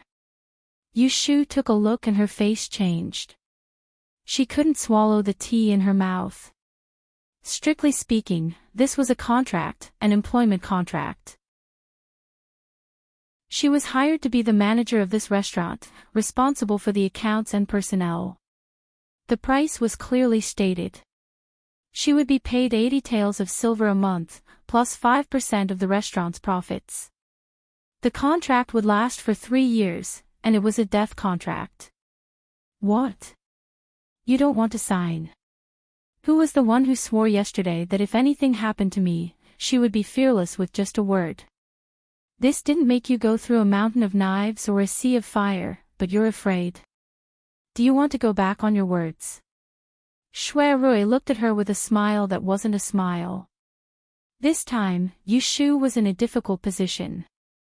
Looking at Shui Rui's face and the atmosphere in the room, if she dared to say no, he would be angry the next moment. So she braced herself and said, "Last time, didn't you say that if I failed the Dian exam and couldn't get into the Taisha library, then I would help you?" Shui Rui said, "I did say that, but I didn't think that you would only take the Yili and Uncanny Arts exams. Arithmetic wasn't one of them. There are so many people who talk too much about their words in the Yili, so you definitely won't be able to enter the rankings. Even if you get the Uncanny Arts, you'll at most be a Yili teacher. The Imperial Historian Library won't accept you unless you can get into the top 3 in arithmetic, then you might have a chance." Yu Shu was not convinced and said, "How do you know that I can't get into the top 3? Shui Rui said unhurriedly, "I heard that Mr. Han Wenguang's disciples are going to compete in mathematics this year. The chances of you getting into the top 3 are slim." Han Wenguang. Yu Shu thought the name was familiar. She suddenly remembered and took a deep breath, the old man who taught the 3 mathematicians. Chapter 244. Words that were said were like water that was spilled. Yesterday, he had personally promised that he was not afraid of anything. Seeing that Yu Shu was holding the indenture contract in her hand, he could not refuse no matter how thick-skinned he was. Listening to Shui Rui's analysis of the fierce competition in mathematics this year, Yu Shu hesitated for a while, then smiled and said, "It's not that I can't sign it, but I have to add one more condition." "What?" Yu Shu flicked the contract in her hand. "If I can enter the Taisha library after the Dian examination next year, then this contract will be invalid. What do you think?" Shui Rui pondered for a moment when he heard this, and then he nodded and said, "All right. So long as you're able to enter the Imperial Historian's Library, then everything written here is invalid. But before this, you have to help me in the restaurant after the Grand Yen examination." "No problem." Yu Shu agreed readily and handed the contract to him. She asked him to add such a condition at the end. The dead contract would become a living contract, which would not be bad for her. Honestly speaking, Shui Rui's conditions were very good. She knew that he had good intentions, but compared to doing business to earn money, she was indeed more interested in going to the Imperial Historian's Library to study. If she had this opportunity to study, she didn't want to waste 3 years. If she didn't have this luck, then she could wait for another 3 years. After Shui Rui added, he showed it to Yu Shu. Yu Shu felt that there were no loopholes, so he asked her to sign it. He brought the cinnabar clay for her to put her fingerprint at the end. Yu Shu was about to put her fingerprint on it when she suddenly stopped and asked him, "Is there only one contract? Are you not going to make a copy for me?" In ancient times, the contract papers had always been kept by the employer. Since when had the workers ever mentioned keeping a share? Thus, Shui Rui only wrote this one. When he heard her question, he pondered for a moment and knew that she was being petty again. He snorted lightly and said in displeasure, "Are you afraid that I'll extort you? It's not like this is the first time I've hired you." He was referring to when he opened the ink shop in Yang City. He had hired Yu Shu to work for him. At that time, he also signed a contract with her. At that time, he did not hear that she wanted to keep a copy. Now she was more and more cunning. Yu Shu also understood the meaning behind his words, but she pretended to be ignorant and said, "I was afraid that you would lose this piece of paper. Didn't you give me a copy? Just write another one. It's not a big deal." Shui Rui ignored her craftiness. He casually found an empty piece of paper on the table and made another copy of the deed. He signed his name on it, stamped his seal on it, and passed it to her. Yu Shu signed both copies and kept the one he wrote. She saw that his expression was not good, so she took the initiative and said, "What are you going to do now? How about I help you to check the account? You can go and do what you need to do." Shui Rui said, "Let old Chui send you back. The restaurant will open next month. There is no hurry." Yu Shu was feeling sleepy. She quickly got up and said, "Then I will go. If you need anything, you can send someone to find me. See you." Shui Rui did not have the intention to send her off. He continued to look at the account book. When he heard the door open, he looked up. When Yu Shu came out, she saw Lin Fu waiting for her outside. She thought that in the future she would be the manager of this restaurant, so she wanted to get to know him first. She asked, "Uncle Lin, what are you responsible for in this restaurant?" Lin Fu hurriedly said, "Miss can call me Lin Fu or Old Lin. I am the manager at the front. In the future, I will need Miss to guide me." When Yu Shu heard this, she knew that Shui Rui had told his subordinates in advance. She couldn't help but feel strange in her heart. She always felt that she was being calculated by him. Was he not afraid that she would not sign the contract? What guidance? "I am younger than you. I don't know a lot of things. Old Lin, you should take care of me." Yu Shu spoke modestly, but in her heart, she was thinking that she was now an executive.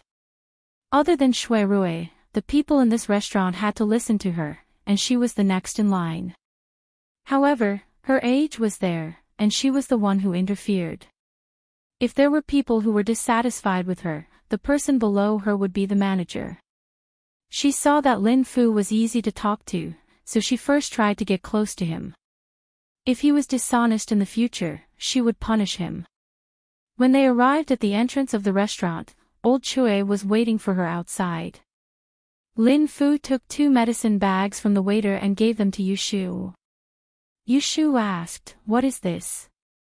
Lin Fu smiled and said, "It's a secret formula of licorice flower. When you go back, boil it in water. It can prevent frostbite when you wash your hands. There is also a bottle of snake oil ointment. You can apply it to your hands. Young master asked me to prepare all of these." Yu Shu looked at the red and swollen frostbite on the back of her hands. She took the 2 medicine bags. She didn't ask Lin Fu to thank Shui Rui. She just turned around and got on the carriage. Seeing the carriage went far away, the waiter went to the manager in front of him and asked, "Old Lin, is she the manager that your master asked?" "Yes." The waiter curled his lips and said, "She doesn't look like much. She doesn't have 3 heads and 6 arms. She is just a little girl. I thought she is a fairy. How can she control us?" Lin Fu squinted at him and said, "What do you know? Don't let me hear what you said. I will punish you to swim 2 laps in the moat. Even if you freeze to death, no one will save you." The waiter shut his mouth and glared at him. He put the rag in his hand on his shoulder and turned around to enter the restaurant behind him. 2 days passed as they talked. After the magic exam, there was a notice posted in front of the teaching department. The math exam was scheduled for the 28th of the 12th lunar month. It was only a few days before the new year. The atmosphere in the city suddenly rose. Every family was busy preparing for the new year. Zhao Hui's family was no exception. Pei Jing sent enough New Year's goods. She asked Dr. He to add some more. The kitchen cured meat and killed chicken. The courtyard was cleaned inside and out.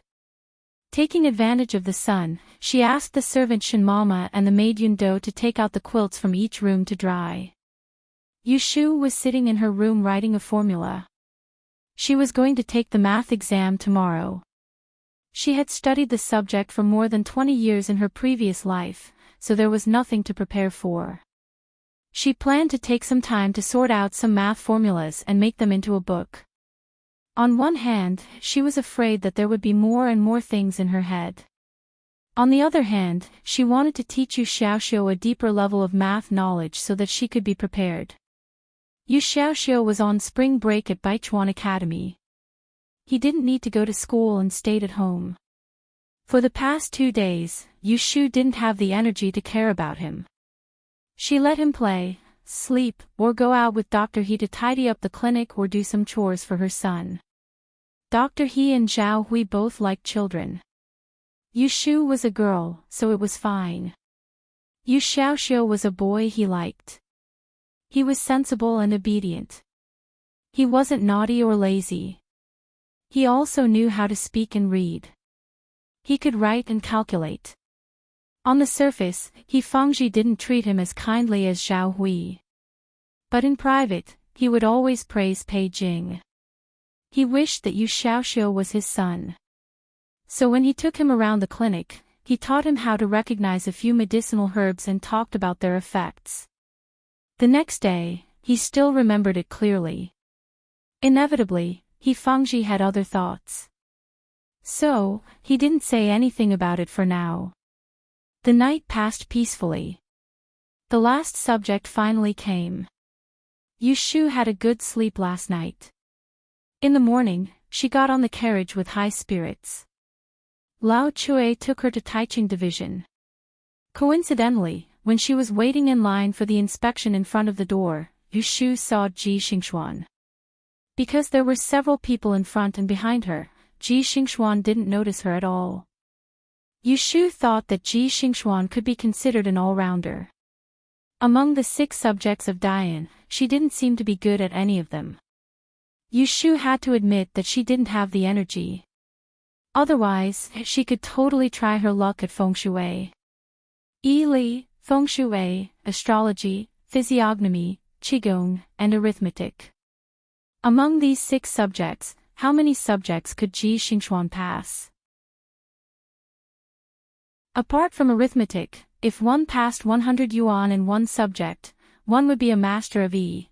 If 2 passed 100 yuan in 2 subjects, one would be a master of E. And if 3 subjects, one would be a master of E. It was said that Ji Xingxuan was good at physiognomy and astrology. 3 years ago, she stood out in the Dian test with astrology. Now that she had been studying in LoveLore Library for 3 years, she must have made some progress in other subjects. This time, she must be aiming for the Master of E. Otherwise, why would the old man of the Ji family take the risk to steal the questions? But will it be what they want this time? Looking at the back of the girl who stood out among the crowd, Yushu's eyes became serious. She thought that it was really hard to say. On the 28th of the 12th lunar month in the 13th year of Zhaoqing, there were more than 2,860 male and female examinees in the Dian calculation subject. There were 47 questions in total.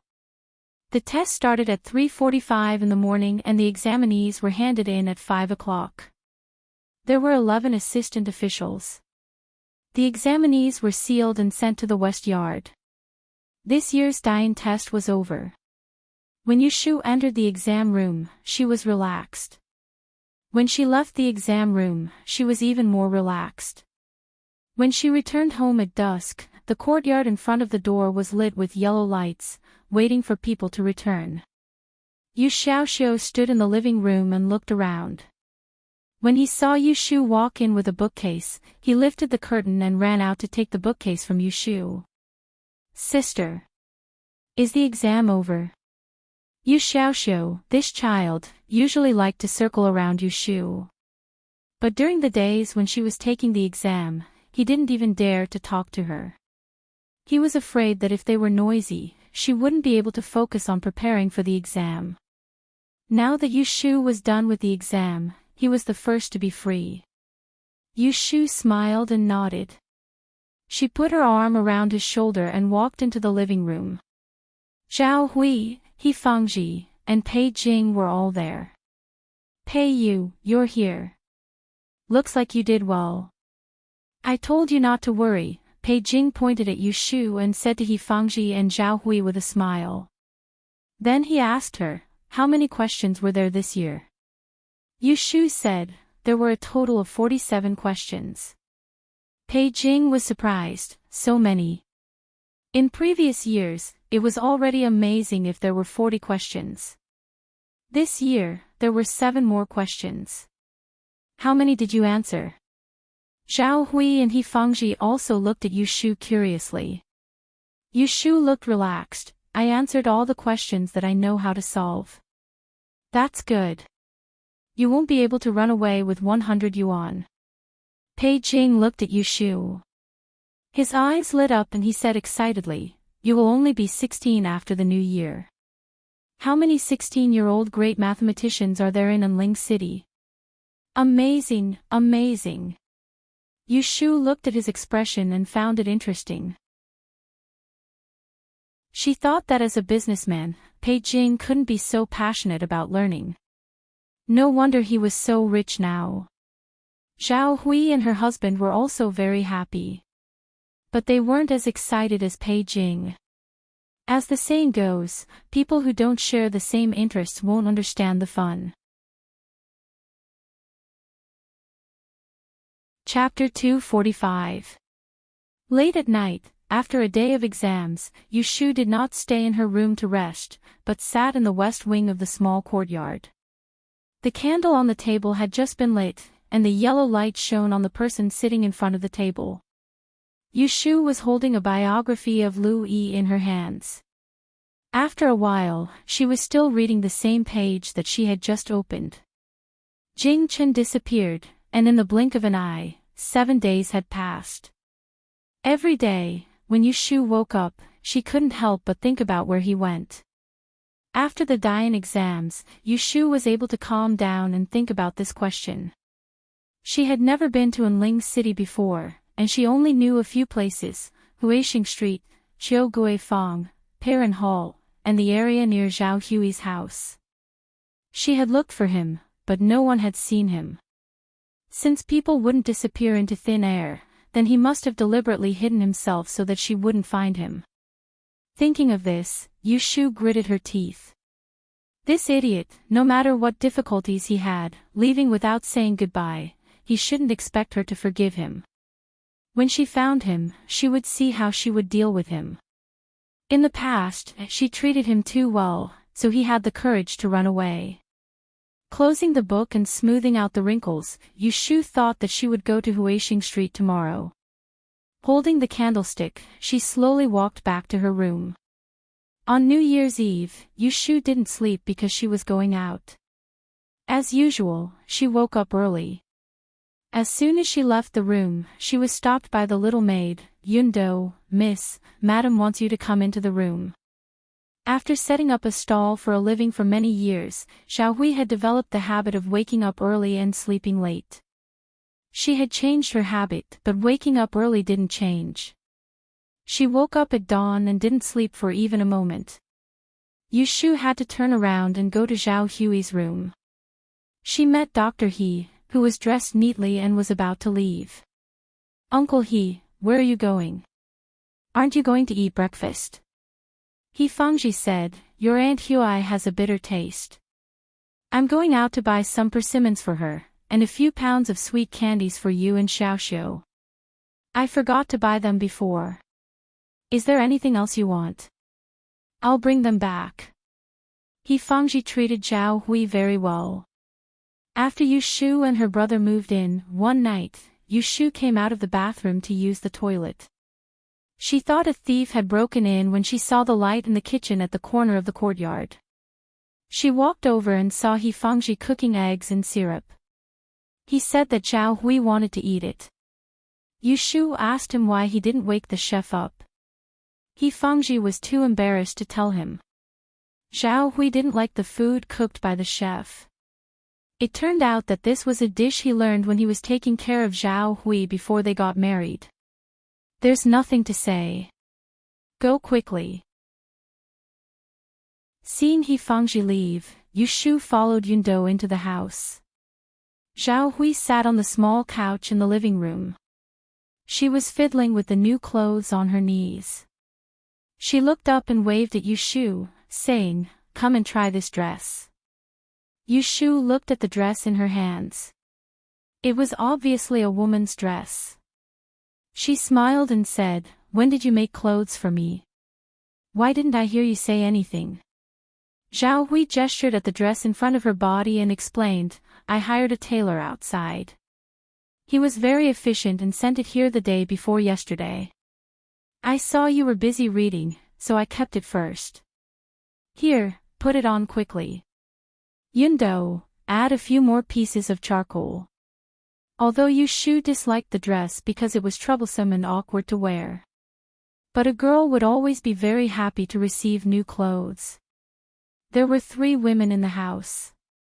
She untied the old cotton-padded jacket and robe in the small living room and put on the new clothes one by one. This was the second time Zhao Hui made clothes for her. It must be said that Zhao Hui had a good eye. This winter dress was divided into 3 pieces. The red dress was thickly pleated, the plum red jacket was pinched at the waist, and there was a white sleeveless waistcoat. She looked delicate and spirited. Yu Shu fastened the buckle on her collar and turned around in front of Zhao Hui. She asked happily, "How is it? Does it look good?" Looking at her with a scholar's head and wearing a dress, Zhao Hui had a strange expression on her face. Yundo covered her mouth and snickered. Yu Shu asked her, "What are you laughing about?" Yundo was young, only 11 or 12 years old. She didn't have a good mind. She said honestly, "Miss, it looks like a man wearing a woman's clothes." Yu Shu felt strange and said, "Is that so? I'll go take a look." She went into the house to look in the mirror. When she looked in the mirror, she really looked awkward. She couldn't help but smile bitterly. This was great. After dressing up as a man for so long, he didn't look like a woman in a dress. God knows, she just thought it was more convenient to dress up as a teenager. She didn't have the intention to change sex and become a man. Zhao Hui was supported by Yundo into the house. She looked at Yu Shu, who was staring at the mirror, and said, "Don't be anxious. Sit down and let me comb your hair. You'll look beautiful if you change your hairstyle." Yu Shu obediently sat by the dressing table. She let Yundo untie the towel and comb her hair. Zhao Hui guided her from the side.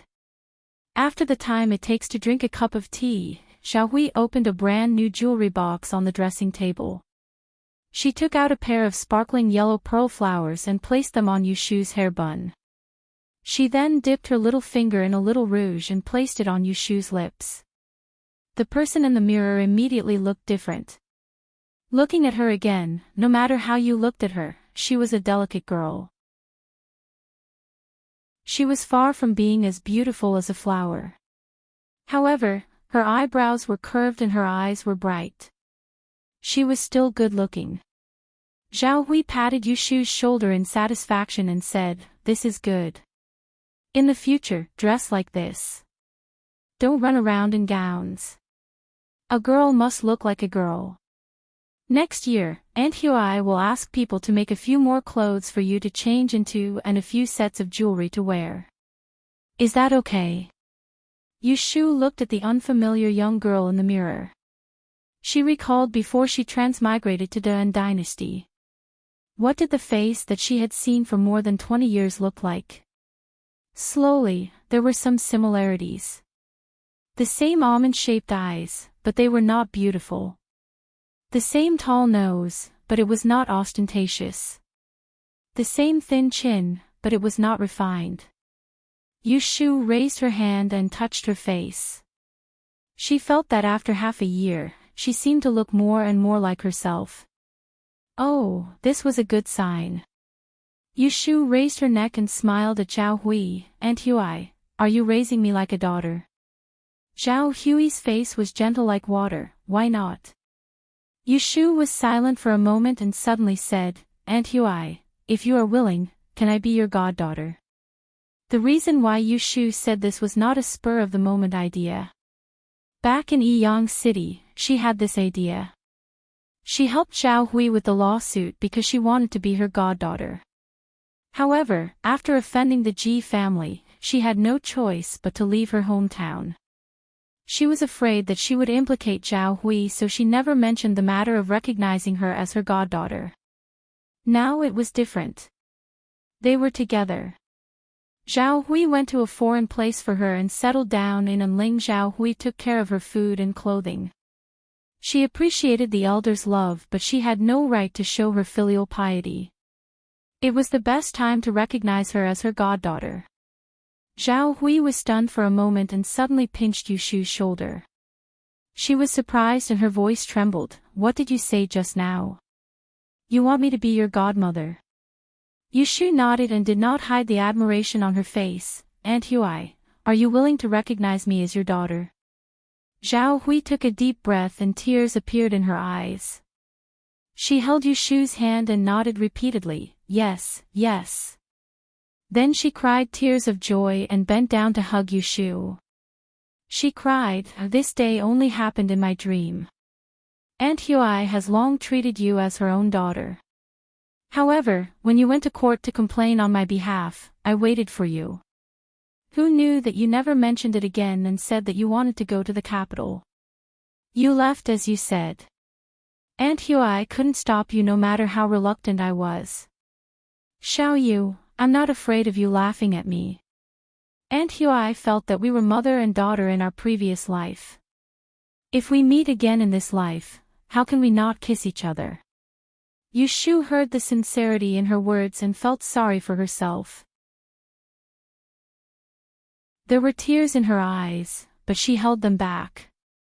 She patted the emotional Zhao Hui's back and smiled. "What a coincidence. I was thinking the same thing. Don't you think we'll lose out if we don't become mother and daughter?" Hearing her teasing, Zhao Hui smiled through her tears and pushed her away. She lovingly cupped her face and said, "Yes, let's do this as soon as possible. We'll send someone to inform your Uncle Pei. Tomorrow, we'll hold a banquet with incense and candles. We'll officially recognize each other." This. Shouldn't we ask Uncle He first? Maybe he'll agree.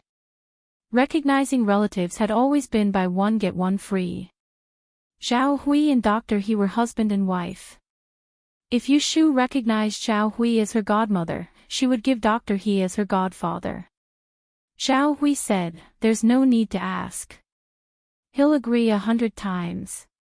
Coincidentally, He Fengji came back from outside and heard Zhao Hui's last sentence. He entered the room and asked, "What did he agree to?" He looked at Zhao Hui's teary eyes and hurriedly pulled out a handkerchief. "Why are you crying again?" "Last night, I said that crying is bad for the body. Have you forgotten?" With Yushu and the maidservant present, seeing Yushu's teasing gaze, Zhao Hui blushed at He Fengji's thoughtfulness. She was too embarrassed to show off their affection. She took the handkerchief and wiped her own tears. She said, "I want to recognize Xiao Yu as my daughter. She's asking if you agree." Dr. He looked back and forth between the two of them in surprise. Then he clapped his hands and laughed. "This is a good thing. Isn't it just what you wanted?" Let me go inform my sworn brother and choose a good day to do this. Madam, the one in your stomach hasn't even been born yet and we have a son and a daughter. Excellent, excellent. When Yushu heard this, she coughed and interrupted, Uncle don't mishear. I said that I want to recognize my godmother, but not Xiaoxiu. He's the only son of the Yu family. My mother is still alive, so if I really want to recognize him, I have to get her permission first. Yushu didn't make such a decision on her own. Because she and Aunt Shui had nothing to do with each other, it was fine to recognize Xiao Hui as husband and wife. However, Yu Xiaoxiu was different from her. No matter how unreliable Aunt Shui was, she was still his mother. How could he casually become someone else's son? Wouldn't that be unfilial? Xiaoxiu was young, but he was very moral. A look of disappointment appeared on Physician He's face. Zhao Hui quickly patted him and pulled Yushu aside, saying, You're right, we can't be so hasty. We have to listen to little Xiu's opinion and get your mother's approval. Thus, she had Yundo wake up Yu Xiaoxiu, who was still sleeping, to come to the room to talk. Although Yu Xiaoxiu envied Yushu for having an elder, he sensibly shook his head and said, It's good that older sister has recognized him. In my heart, I treat Aunt Hui as a relative.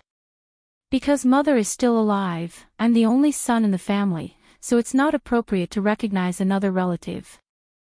Zhao Hui patted his head and sighed, Good child, you're so obedient. Aunt Hui also treats you like a son. Yu Xiaoxiu nodded, Emichim, I know. Yushu saw the disappointed expression on Dr. He's face and thought that it was because he couldn't recognize a son. She kindly comforted him, Uncle He, don't be anxious.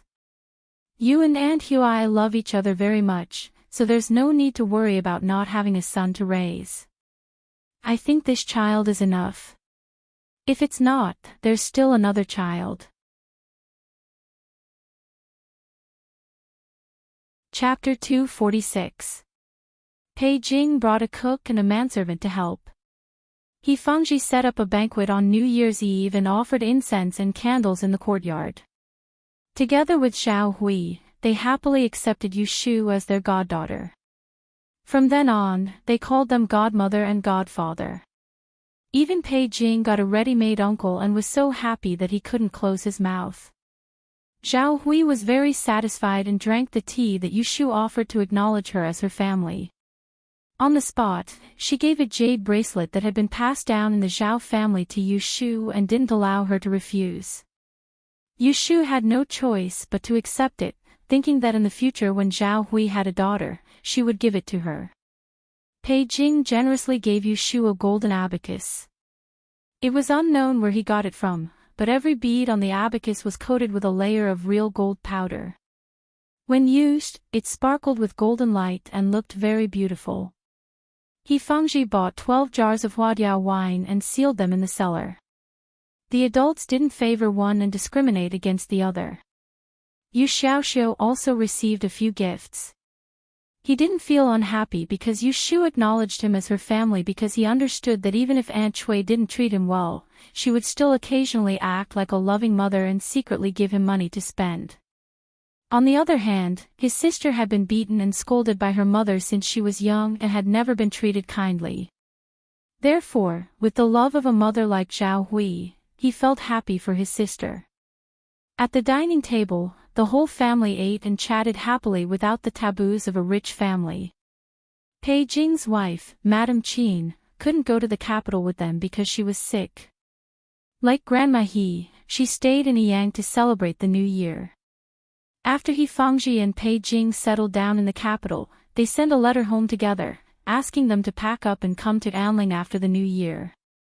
They had to wait until March before the whole family could reunite in the capital. As a result, there were a few family members missing at the table. As the mood for drinking rose, it was inevitable that there would be a lot of booing. Fortunately, there was Yushu, who was a lively person, to lighten the mood. Only then did they have a peaceful and happy New Year's dinner. The banquet lasted until the second watch of the night. After that, it was replaced with soup and desserts, rice cakes, crystal dumplings, plum flour flatbreads, candied fruits, lotus sweets, 100-fruit dumplings, longan seeds, and a bowl of bird's nest porridge. Pei Jing, on the other hand, was fine as he had been eating all day. Yu Shu and her brother, on the other hand, hadn't had many good days and had never seen such exquisite tea and snacks. Tonight, they ate to their heart's content and their stomachs were full. Kim Bao had been gluttonous for a long time and was lying by the stove to digest the food. Zhao Hui asked Mother Shen to clean up the guest room and laid out a clean bedding. She asked Pei Jing to stay the night so that he wouldn't be alone when he returned in the middle of the night. Keeping vigil on New Year's Eve was a custom that the people of the Yin dynasty followed. They had to stay up until the third watch of the night to ensure a year of peace.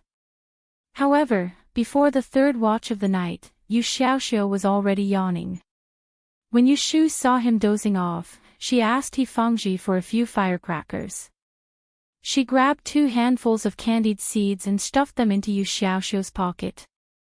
Then, she brought him outside to set off the firecrackers. Zhao Hui hurriedly asked Yun Do to carry a lantern and follow them so that they wouldn't bump into each other in the middle of the night. On the streets, there were a few families' children who came out to play. The street was bustling with activity. Just as one spark went out, another one lit up. This was Yu Shu's first time playing with these ancient firecrackers. When she looked closely, she saw that it was gunpowder wrapped in paper. It was made from thin hemp stems and tied together. The longer ones had 100 of them, while the shorter ones only had 40 to 50 of them. She had seen He Fangji light it twice in the morning and afternoon. Seeing that it wasn't very powerful, it was like throwing a firecracker. She was so bold that she didn't even pick up a bamboo stick. She used the incense to light the fire and twirled it twice in her hand. When the sparks flew, it scared Yu Xiaoxiu so much that he cried out in pain. "I'm going to throw it away. Don't be afraid. I'll hold it for you." "Ah, I don't want it." Yu Xiaoxiu was really a quiet child. How could he be as naughty as her? Being chased by Yu Shu in her new dress, he ran all over the street with his head in his hands.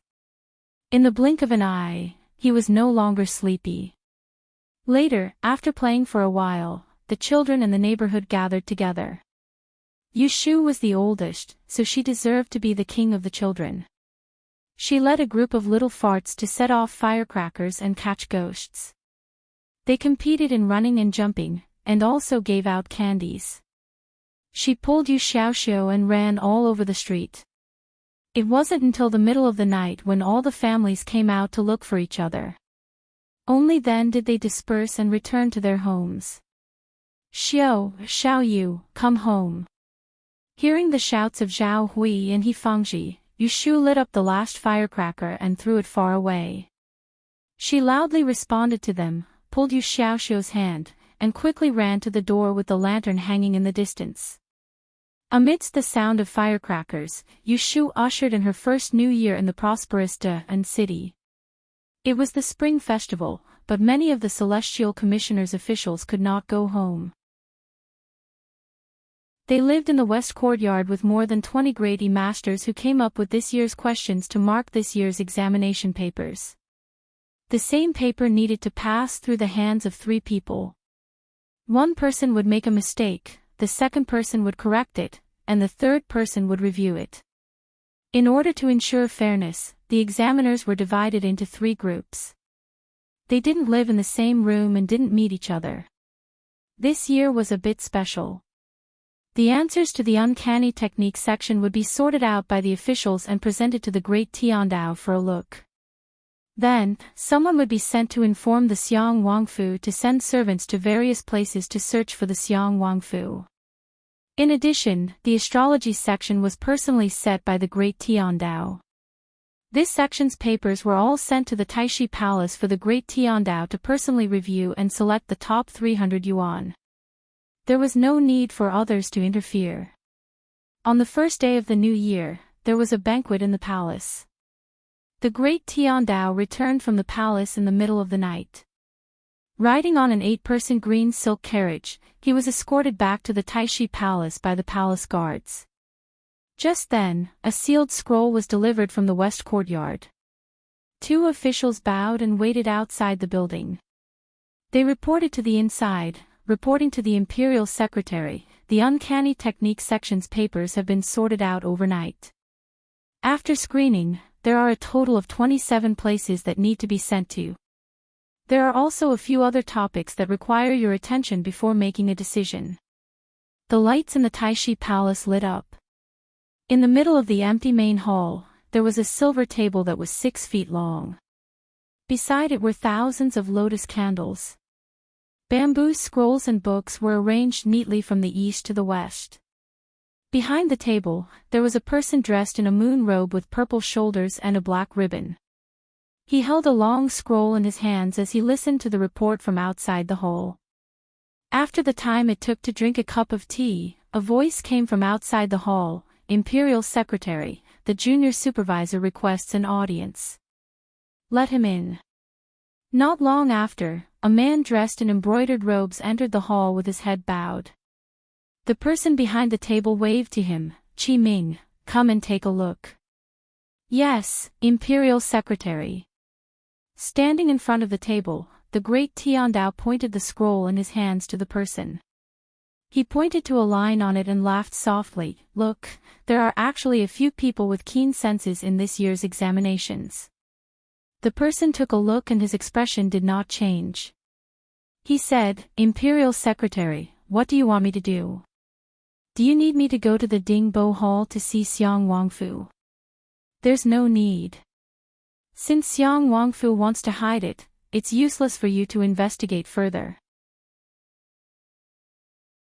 If he says that the painting is gone, then it's gone. Yesterday, I took advantage of the time when the 7 stars were intersecting to reveal the secrets of the heavens. I observed the sky and saw that the great disaster is in Enling. I will enter the palace to report to His Majesty and ask him to be patient. The year of the great disaster is at its heaviest and he will bring disaster to his family and friends. Let him hide for a while. After the year of the upper year, when the moon is full and the power of Ketu's star has weakened, we will then put up an imperial notice in the city to find the great disaster. The person said, there is no painting and we don't know his face. How can we find him? The great Tiandao shook his head and rolled up the scroll in his hands. He was calm and composed. I have long predicted this day. 3 months ago, I have already asked His Majesty to invite the 9th prince to return to the court without alerting anyone. Calculating the days, he should be here by now. Why worry about not knowing the great disaster's face? The person sighed and said, Grand Secretary has great foresight and foresees things like a god. Haha, I am tired of hearing such flattery. Spare me some peace and quiet. The great Tiandao put down the scroll and asked, I asked you to mark the astrology paper. How is it? The person's expression turned serious and his brows showed some disgust. He walked to the table and bowed. He said in a deep voice, reporting to Grand Secretary. In this year's Diyan examination, someone leaked the questions. The person on the table was shocked and asked, Oh. Which subject is it? It is the astrology subject. During the new year, they had to visit their relatives and friends. He Fengji also had a few old friends in the capital. They used to write to each other. Because Xiao Hui was not well, she asked her to stay at home and took Yu Xiaoxiu to visit them. Yu Shu used the excuse of visiting a neighbor on Huixing Street. Under Zhao Hui's repeated warnings, she went out alone. On the first few days of the new year, there were almost no stalls on the street. There were no sedan carriers, so Yu Shu walked. She had received 2 packets of medicine from Shui Rui and used it to soak her hands and feet every day. She then applied the snake oil ointment. The effect was strange. After 3 or 4 days, the frostbite on her hands and feet disappeared and she did not feel pain when she walked. When she arrived at the small courtyard on Huixing Street, Yushu opened the door and walked around. She did not find any signs of people being here. She retreated and was locking the door when she heard someone behind her ask, "Miss, who are you? Why do you have the key to this house?" Yushu turned her head and saw Auntie Sue opposite the door. She was wearing new clothes and holding a basket. She stood at the door and looked at her. Judging from her expression, she did not recognize her. In the past few days, she had changed into a dress, combed her hair in the morning, and put on some rouge. She looked like a girl, so the neighbors in the alley always thought that she was a young woman. No wonder Auntie Sue could not recognize her when she dressed like this. Yushu thought of Zhou Fangfang, so she softened her voice to avoid being recognized by Auntie Sue and thinking that they had not moved out of the capital. "Hey, this courtyard was sold to my father. I am here today to take a look." Auntie Sue believed her and nodded. She asked, "Then do you know where the Yu brothers who lived here moved to?" "I am not sure about that." Yushu smiled at her and turned to leave. She heard Auntie Sue murmur, "How can this be good? I can't find someone to pass the message." Yushu was suspicious, so she turned around and asked, "Auntie, what did you just say?" Auntie Sue was a straightforward person, so she didn't hide it. "It's like this. A few days ago, a madam came to visit and claimed that she was the mother of the Yu brothers. I don't know if it's true or not, but I saw that madam's anxious face, so I wanted to pass a message to the Yu brothers. I don't know where they moved to." When Yushu heard this, she guessed that it was the Ji family who came to look for someone. She didn't come, so she pretended to be curious and asked, "What did that madam say?" Auntie Sue curled her lips and told her in a low voice. She looked very well dressed, but she kept cursing. "I didn't hear what she said," and then she left. Yushu was now sure that Aunt Chui must have come. She tried to get Auntie Sue to say a few more things. Seeing that there was nothing more to say, she left. Chapter 247. On the third day of the Lunar New Year, Yushu went to Huixing Street and strolled around Autumn Square. She went to the Fu and escort agency in the village to pay a visit. Zhao Qinghui's uncle and nephew were both there. When they heard from the front yard that Mr. Yu had arrived, they hurriedly came out to invite him to the living room to talk. Knowing that Yushu had participated in last year's examination, Boss Zhou asked about her situation with concern. Yushu said, "I did well. I will tell you the good news on the day the results are released." Boss Zhou saw that she was relaxed when she spoke, so he knew that she had done well in the test. He quietly asked someone to withdraw 50 taels of silver from the cashier. He was afraid that Yushu would be embarrassed to ask for it, so he found an excuse. "I will talk to Qinghui about this marriage. Can I trouble you to check the horoscope of both parties? Are you free now?" Since Yushu was here, she was embarrassed to not help, so she said, "Yes, let me have a look." Boss Zhou asked the servant to put the paper and ink on the table. He went to get the horoscope and gave it to Yushu.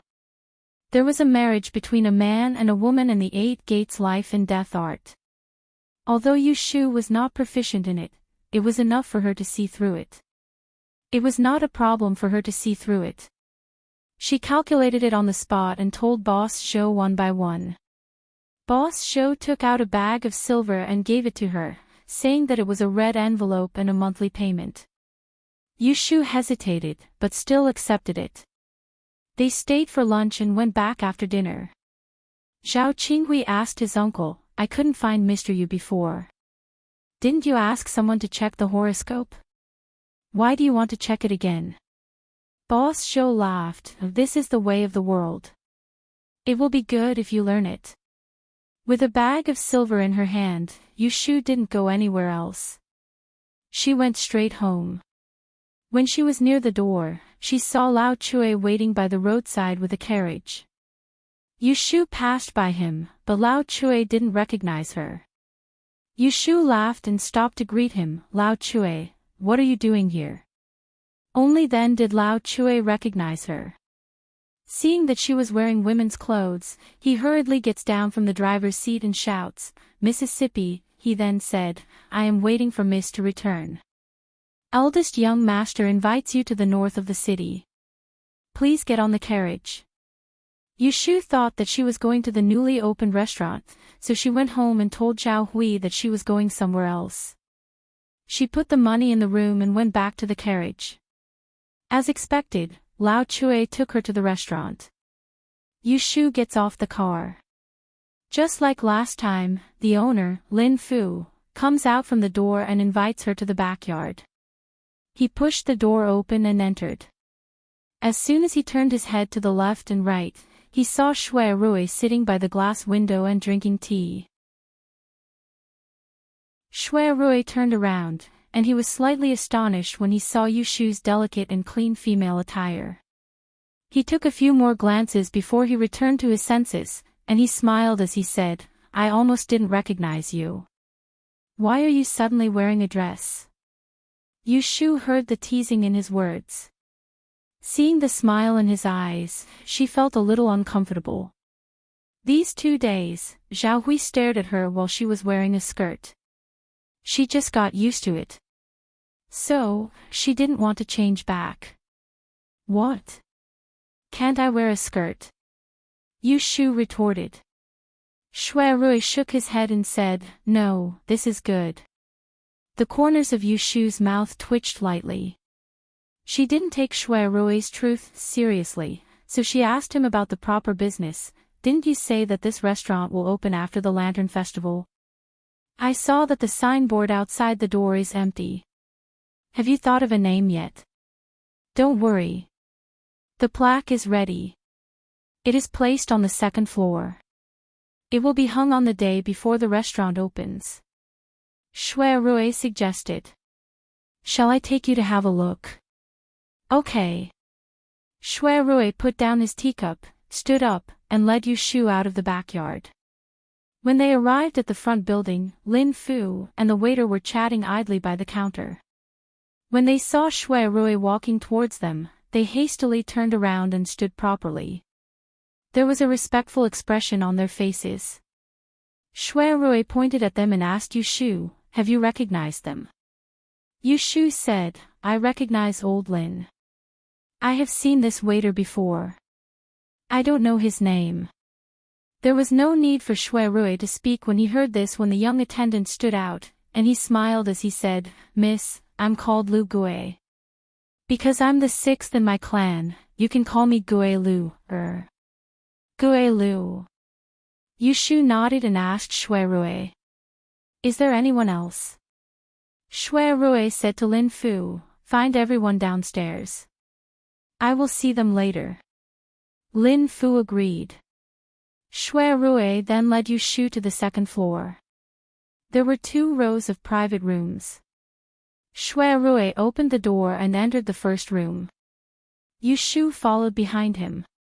The decorations of this private room were extremely ingenious.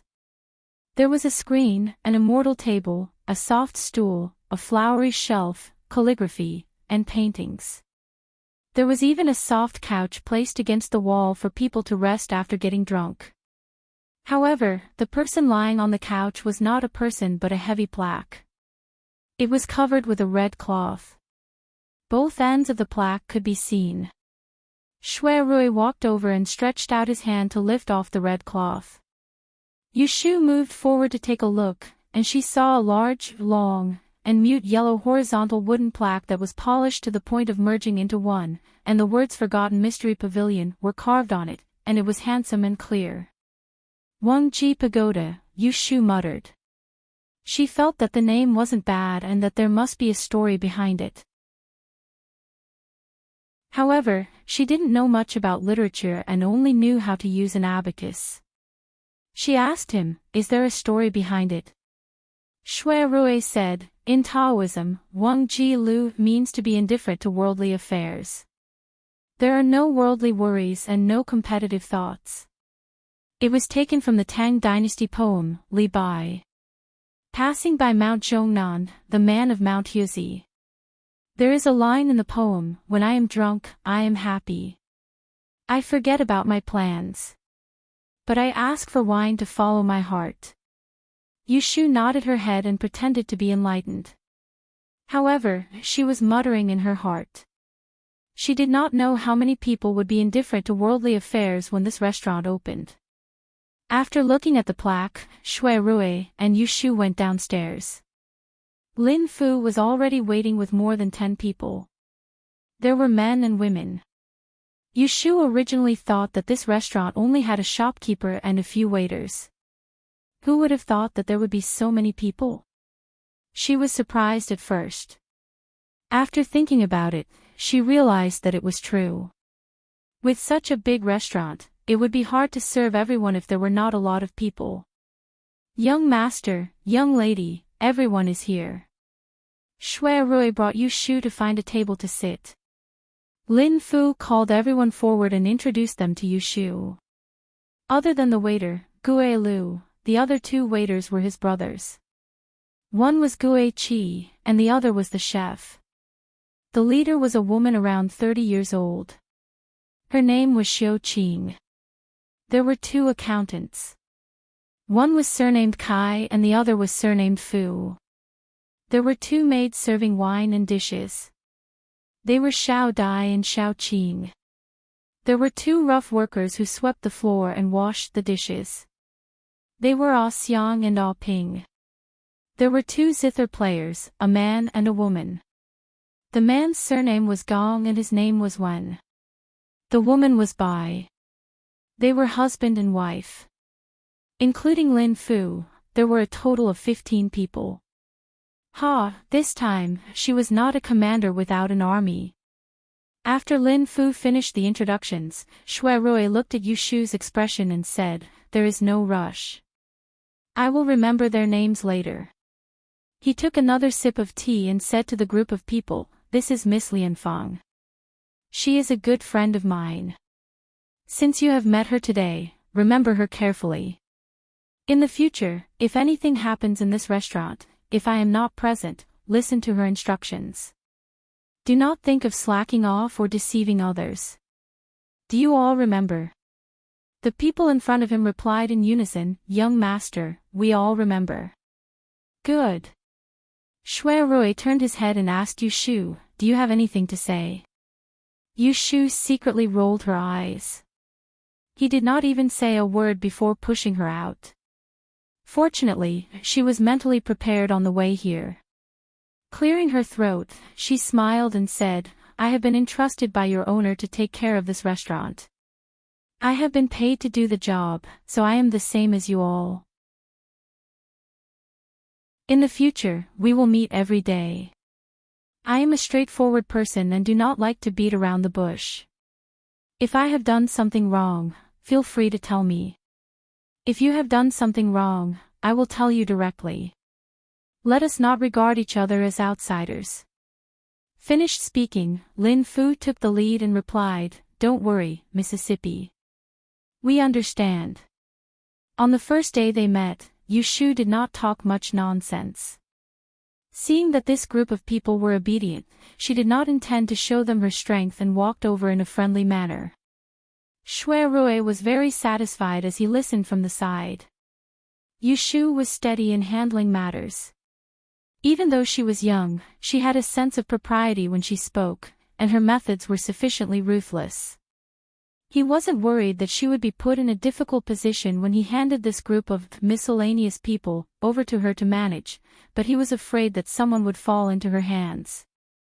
Returning to the backyard, Shui Rui took Yushu up the building. From the west staircase, he pointed to the backyard for her to see. "Later, I will give you the key to the restaurant. During the day, if you think the front is messy, you can enter from the back. I have prepared a guest room for you upstairs. When you come here, you can rest here. You can read or sleep. If there is anything, let them report to you. You've really thought it through." In fact, Yushu did not mind showing her face in public. As a female customer, she was different from the girls who were waiting to be married. What she wanted was not to help her husband and teach her children, but to learn how to change. Therefore, people would not be harsh on them. In fact, they would even look up to them. Of course, she was more than happy to have a dedicated office. She did not need to work at the counter outside. This was a room with 2 rooms. The layout was more comfortable than the private room in the front building. In the outer room, there was a tea table and a bookshelf. In the inner room, there was a bed, a wardrobe, and the window was also sealed with glass. What caught Yushu's attention the most was the small glass screen in front of the bed. In the green water plants, a group of golden and red fish swam happily. Yushu stood under the screen and touched the cool glass with her hand. She joked, "This restaurant doesn't waste money. If you can't pay me later, you can use this screen to pay me back." As soon as he raised his head, his eyes met with a pair of pitch-black eyes in the crystal glass. Shuirue was standing at the side of the screen since an unknown time, and he was looking at her with a gaze that seemed familiar to her, causing Yushu's heart to jerk, and she instantly stood up straight in vigilance before taking 2 steps back and saying embarrassedly, "It's getting late, I should return." Shuirue took back his eyes and said, "Don't rush. Stay for a while. I will take you to try the signature dishes of this restaurant." Yushu hesitated, "But I did not tell my family that I will eat outside tonight. They will be worried if I go back late." Shuirue was clearly aware that this was her excuse, yet he didn't expose her, and he said in a very reasonable manner, "All right, I'll ask Brother Chue to send you back, and you can come back tomorrow. You have to look through the accounts of this restaurant in detail first." Chapter 248. At night, alone in the room, Yushu moved a small stool and squatted by the stove. She really has no way to burn the turtle shell. In the blink of an eye, Jing Chen has been missing for more than 10 days. She has searched everywhere he could have gone, but she could not find him. Although she has Shuirue and Pei Jing to help her inquire, she still can't rest assured. She does not know Jing Chen's date of birth in 8 characters, so there is no way to calculate his safety. She can only use the most ancient divination method to see if he is safe or not. The method of turtle divination is very simple. Fire burns the turtle shell, and from the cracks on the shell, you can see good or bad luck. No matter what kind of wish, purpose, or request, you can get a revelation. The book, Turtle Strategy, says so. It seems easy, but if you really want to do divination, the key is to look at the quality of the turtle shell. The shell on the back of an ordinary turtle is almost impossible to use. It needs to be at least 20 years old for it to have a little bit of accuracy. After every 10 years, it will be more accurate. White-headed turtle, red-tailed turtle, and yellow-footed turtle are the most accurate. Usually, a 20-year-old turtle shell can be sold for hundreds of taels of silver. After burning it once, it becomes useless. If you are not rich, you really can't play with this. Therefore, although turtle divination can predict everything, few people rely on it. After all, a 100-year-old turtle is much harder to find than a master. The turtle shell that Yushu bought is about 30 years old, but relatively speaking, it is not easy to burn. She carefully roasted it for almost an hour before she saw a crack, making a pu-pu sound. Using a pair of pliers to hold the burnt turtle shell under the lamp, Yushu carefully observed the lines on it. It is not difficult to see the hexagram. She distinguishes the most obvious characters and writes them down on a piece of paper. Then she matches it with the turtle divination incantation in the book. After struggling for a long time, she can only vaguely guess that Jing Chen is safe and sound. As for whether this speculation is mainly based on the hexagram or her mood, only she knows. In any case, Yushu felt much more at ease. She put away the broken turtle shell, extinguished the stove, washed her hands, and went to bed. She thought to herself that she would buy another one the next day and calculate where Jing Chen was so that it would be easier to find him. In the morning, Yushu goes to Wangji Tower. Shui Rui gives her a few detailed accounts and leaves in a hurry. Yushu spends half a day to check the accounts of Wangji Tower, including the price of food and drinks, the monthly purchasing quota, including taxes, and the expenses of a group of employees. Yushu had never been involved in business in her previous life, but she was not called the senior sister in the actuary industry for nothing. Especially in the insurance industry, she had developed a pair of sharp eyes. After flipping through the account book twice, she found a few loopholes. Firstly, the restaurant's monthly cash flow for purchases was 1,000 strings of coins. If it was insufficient, it could be made up for, and if it was excess, it would be handed over. Lin Fu was responsible for all of this. Purchasing was a lucrative job, and it was risky to hand it over to one person. In addition, there was no fixed price for the ingredients and pots and pans. It was up to one person to decide the price. If Lin Fu was not greedy, it would be fine. If he was slightly greedy, he could deduct 100 or 200 taels of silver a month. Nobody would be able to find out. Secondly, there were 3 types of taxes. The first was the land tax, the second was the head tax, and the third was the sales tax. The land tax depended on the land. For example, Shui Rui chose this bustling street, so he had to pay 50 strings of coins every month. The head tax was the total number of employees in the restaurant. It was 1 tael per person, so it would be 15 taels per month. Lastly, there was the sales tax, which was the so-called transaction tax. According to the restaurant's account book, it would take 40% of the profit, which was about 13% of the tax. This was not a small amount. There was no problem with these.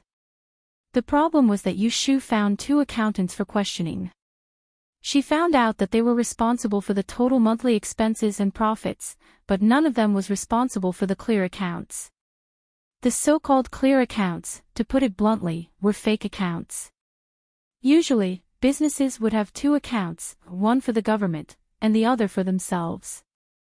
In ancient times, there were no invoices. How much profit was earned depended on the account book.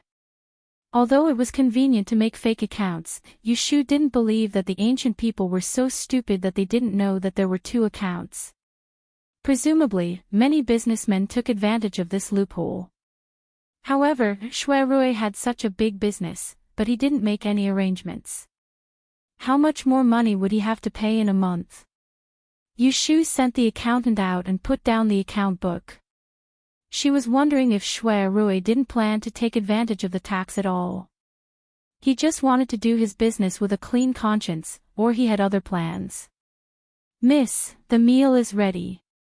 Would you like to have your meal in the front room, or would you like me to bring it upstairs?" Lin Fu's voice came from outside the door. Yushu wasn't very hungry. She had been sitting here for the whole morning. Xiao Dai and Xiao Qing had brought tea and snacks at least 3 times. Because the food was too delicious and exquisite, she accidentally ate a few more pieces. However, the meal was ready. It would be a waste if she didn't eat it. It was good to take the opportunity to look at the dishes in this restaurant. Yushu got up to open the door and said to Lin Fu, "Don't bother. I will eat in the front room." The restaurant hadn't opened yet. It was closed for the new year. The front room was very quiet. On the east side, there was a big round table made of jujube wood. There were more than 16 dishes. There were all kinds of delicacies. There were chicken, duck, fish, shrimp, deer, raccoon, and the most eye-catching dish was a big turtle cooked in a white porcelain pot. Yushu grinned and said to Lin Fu, "Why did you cook so much? You overestimated my appetite." Lin Fu smiled. "Young master told me to cook all the signature dishes of the restaurant for you to try. It's just that the table is not big enough. The chef still has 7 to 8 dishes." In her previous life, Yushu was a person who had seen grand occasions. However, she didn't have the experience of enjoying such a sumptuous meal alone. Moreover, in the future, it was against the law to eat wild animals. It's not like in the ancient times where all kinds of animals could be eaten with wine. Moreover, this table was full of food.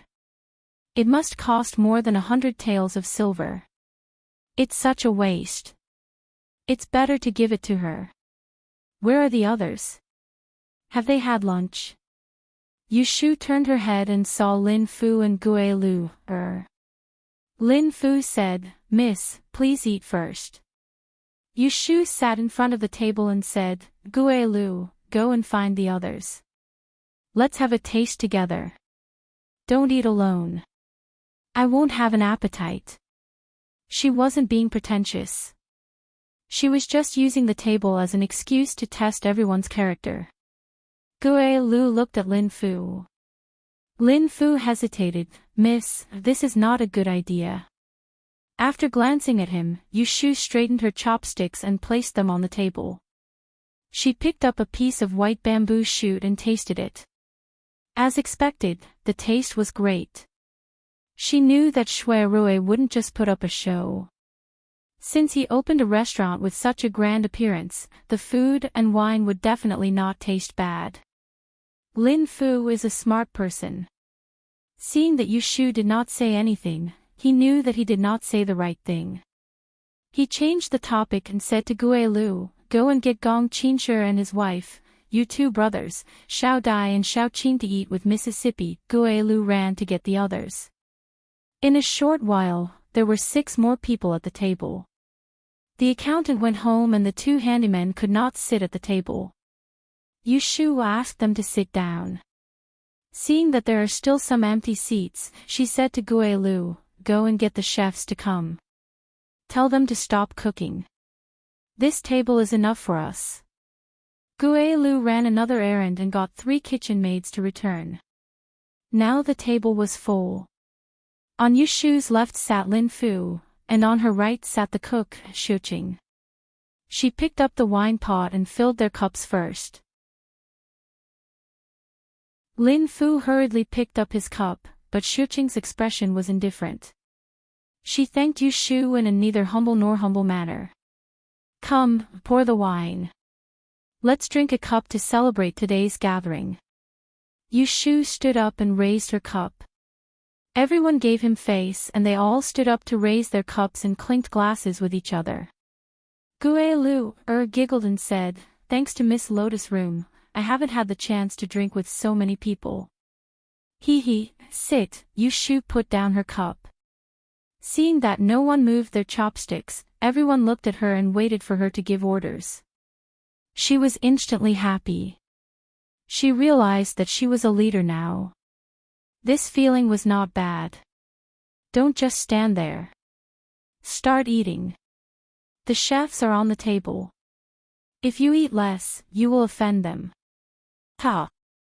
Yushu made a joke. There was laughter at the table and the atmosphere became more relaxed. As they ate, Yushu would raise her cup from time to time to get them to drink. After 3 rounds, someone showed signs of being drunk. She would test them and observe everyone's reactions.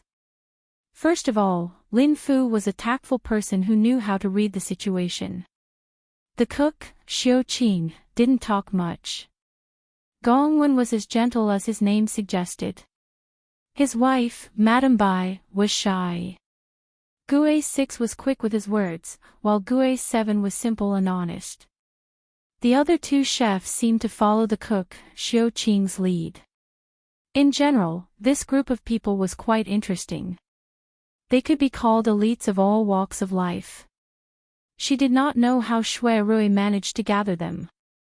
A single meal wasn't enough for Yushu to figure out their background and win over their hearts, but at least he had left a good impression on them and gained a temporary victory. After the meal, Yushu returned to her resting room. She tidied up the account books and locked them in the cabinet under the bookshelf. She took the key and went downstairs to say goodbye to Lin Fu. Then she left through the back door with a bunch of keys. Shui Rui not only gave her the account books this morning, but also gave her the keys to all the rooms in Wangji building, including the small treasury in the backyard, to show his trust.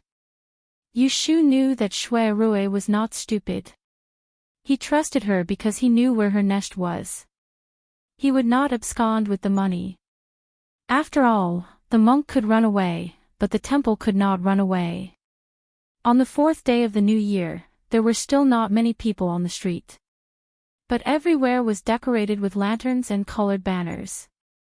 Everyone wore new clothes and was full of joy. It was at least more festive than the New Year 500 years later. Yushu drank 2 bowls of tortoise soup for lunch. At this moment, her body was full of warmth. She strolled around the nearby streets twice and found an open shop. She wanted to buy a turtle shell and burn it at night. She wanted to find out which direction Jing Qin went and try her luck there tomorrow. After choosing a turtle shell, Yushu painfully took out a large banknote and secretly gritted her teeth. She regretted that she did not ask the old man Qing Jing to teach her a way to find people, especially to deal with people like Jing Qin who ran around with long legs. It was in the afternoon when she returned home. He Fangji went out with Yu Xiaoxiu and was not there. Zhao Hui and the maidservants were warming the fire and playing with needlework. Shen Ma was also there. Yushu had not told her that she was going to help Shui Rui open the restaurant. Firstly, she did not know how to explain Shui Rui's identity. Secondly, she still wanted to enter Taisher Shu Garden.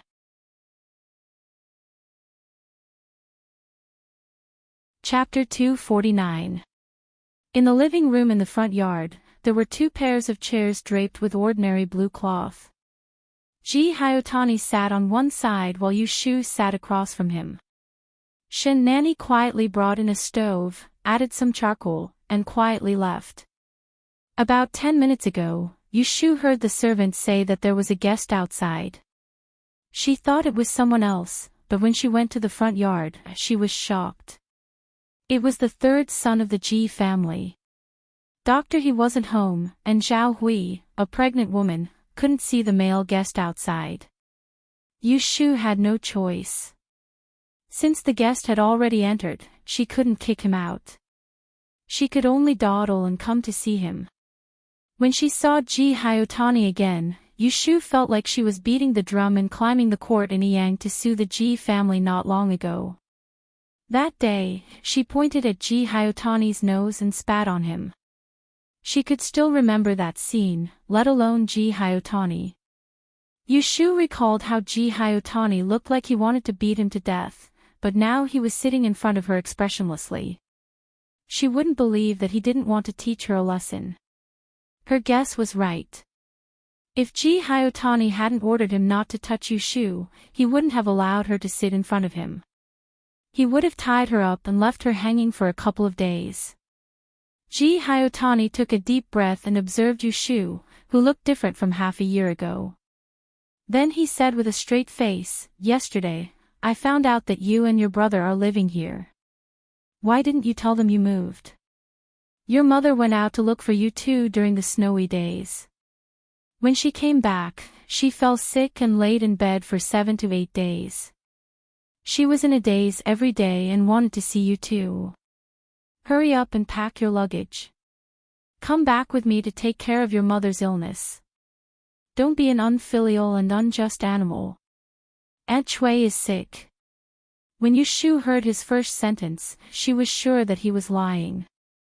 Every once in a while, she had to judge for the people around her, especially that troublesome mother. How could she not know if Aunt Chui was sick or not? She must have been pretending to be sick, and the real reason was to coax her back. Although Yushu knew what was going on, she still pretended to be alarmed. She got up and asked, "How is my mother's illness? Have you invited a doctor? Has she taken medicine?" Ji Hyotani wasn't going to let her interrupt him so easily. He snorted coldly and said, "Why don't you go and see for yourself? I only have one piece of advice for you. If I don't see you and your brother again, your mother's illness will be incurable." Yushu sneered inwardly. He had only said a few words and he was already threatening her. Was he warning her that if she didn't go back with him obediently, Aunt Shui's life would be in danger? If it wasn't for Yu Xiaoxiu, Yu Shu definitely wouldn't care about Aunt Shui's life. She had already predicted that the Ji family would harm her. If she went there, she would put herself in danger. However, if something bad happened to Aunt Shui and Yu Xiaoxiu found out that she watched her die, she wouldn't blame him. She was afraid that he would be sad and blame himself. Aunt Shui was nothing. Yu Xiaoxiu was her weakness. It seemed that she had to go this time. Yu Shu got up and said with a serious face, "Third Master, you are too serious. Please wait for a moment. I will go to the backyard to tell them and then I will go back with you to see my mother's illness." Ji Hyotani probably didn't expect that Yu Shu would be so obedient. When he came to his senses and wanted to say something, he had already hurriedly lifted the curtain and went to the back. As for why Yu Shu agreed so easily, the first thing she thought was that the Ji family wouldn't do anything to her for a while. After all, they were still waiting for her to learn the Luyao technique. Otherwise, they wouldn't have sent Aunt Shui and Ji Hyotani to coax her, instead of directly taking her away to interrogate her. Moreover, she had been waiting for the Ji family to make a move since the beginning of the year. Anyway, she couldn't avoid it. Whether it was Yang or Yin, she had to see her so that she could think of a way to resolve it. When they arrived at the backyard, Yu Shu told Zhao Hui.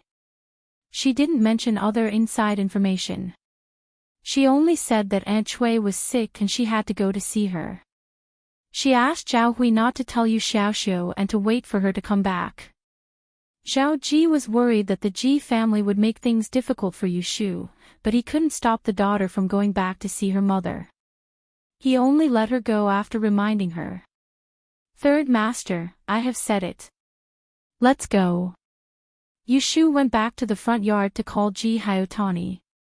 Ji Hyotani frowned. "Aren't you waiting for your brother to come back?" Yu Shu said impatiently, "He went to visit someone and will come back at night. How can I wait for him? I will go see my mother first and then pick him up later." What a joke. If she sent Yu Xiaoxiu to the Ji family, wouldn't it be the same as letting someone pinch her lifeblood? Ji Hyotani came here today mainly to take Yu Shu back. Seeing that he had achieved his goal, he didn't care whether Yu Xiaoxiu followed him or not. He immediately took her out of the door. They got on the two sedan chairs waiting by the street and were carried back to the right magistrate's mansion. On the way, Yu Shu was swaying and throwing copper coins in the sedan chair, but she was still calm. As the right magistrate of the Celestial Commissioner, Ji Huaishan was a fourth-rank official and had an official residence granted by the imperial court. He had been in business in Anling City for more than 10 years and had some fame. But compared to the size and appearance of the ancestral home of the Ji family in Yang City, it was a few levels lower. It was the first time that Yu Shu came back, so she couldn't recognize the front door and the back door. She got off the sedan chair and followed behind Ji Hyotani. Along the way, she looked around and remembered the way she came. On the way, Ji Hyotani didn't say a word to Yu Shu. He directly led her to an arched flower door in the west courtyard. He stopped and said, "You go in and visit your mother first. I will go and report to your grandfather. Maybe he will want to see you in his home." Yu Shu scolded in her heart, "Damn your grandfather," randomly recognizing relatives. No matter who the grandfather of the old man in the Ji family is, he won't be mine. Ji Hyotani then told the maidservant who was guarding the garden to lead Yu Shu in. He then turned and left. This courtyard looked small from the outside, but it was quite spacious inside. There was a row of rooms facing the south and north. There were carved railings and window decorations. There were also red spring lanterns hanging above the doors. It was a festive atmosphere for the spring festival. The maidservant led her to the innermost room. Outside, Yu Shu saw someone poking their head out of the two rooms facing the south. She thought that it was the other women in Ji Hyotani's room. The maidservant didn't go in to greet them. She directly opened the door and let Yushu in. Then she shouted, "Xiao Sui, your aunt's daughter is here. Why aren't you coming out?" Then, she heard clanking sounds coming from the bedroom. A young maidservant ran out. Yushu took a closer look and recognized that it was the maidservant who had been serving Aunt Shui. "Goo! Miss!" Xiao Sui screamed as if she was frightened. She left Yushu and turned around to go back into the room. "Aunt, Goo! Miss is back." The maidservant who led Jin Shu in pouted and said unpleasantly, "You're so careless." Yushu secretly sighed and walked in by herself. As soon as she arrived at the bedroom door, she heard coughing and talking. It was Aunt Shui's voice. She walked around the folding screen and saw Aunt Shui lying on the bed with a quilt covering her forehead. Her face was pale and her eyes were red. She stared at Yushu who came in. "Ha!" Yushu was puzzled. Why did she look like she was really sick? Did she miscalculate again? Before she could figure it out, Aunt Shui opened her mouth and scolded, "You heartless bastard. You said you'd come home after the exam, but in the end, you ran off to somewhere unknown. You even said you wanted me to wait and enjoy your happiness. I think you've really forgotten who gave birth to you, who raised you, and who raised you. You actually want to leave me alone." Cough, cough, cough, damn girl, damn lamb. Hearing her scolding happily, Yushu didn't feel angry. Instead, she found it funny. She looked around the room and took a stool under the window. She put it on the bed and sat down, calmly watching her scolding. With such a strong voice, it wouldn't be a big deal if she was sick. Concubine Shui grumbled a few more times. Seeing that Yushu wasn't embarrassed or annoyed, she probably thought it was pointless, so she snorted and stopped talking. Yushu then opened her mouth to explain. Her face was full of helplessness. "Mother, you also know that I was busy with the exam before the new year. How could I think so much? It's my fault that I forgot to inform you when I moved. You should calm down first. You were originally sick, and this anger made it worse." Cough, cough. Aunt Shui held her chest and coughed twice. But after hearing Yushu's words, she calmed down a lot. She turned her head and glanced at the maid standing outside the door.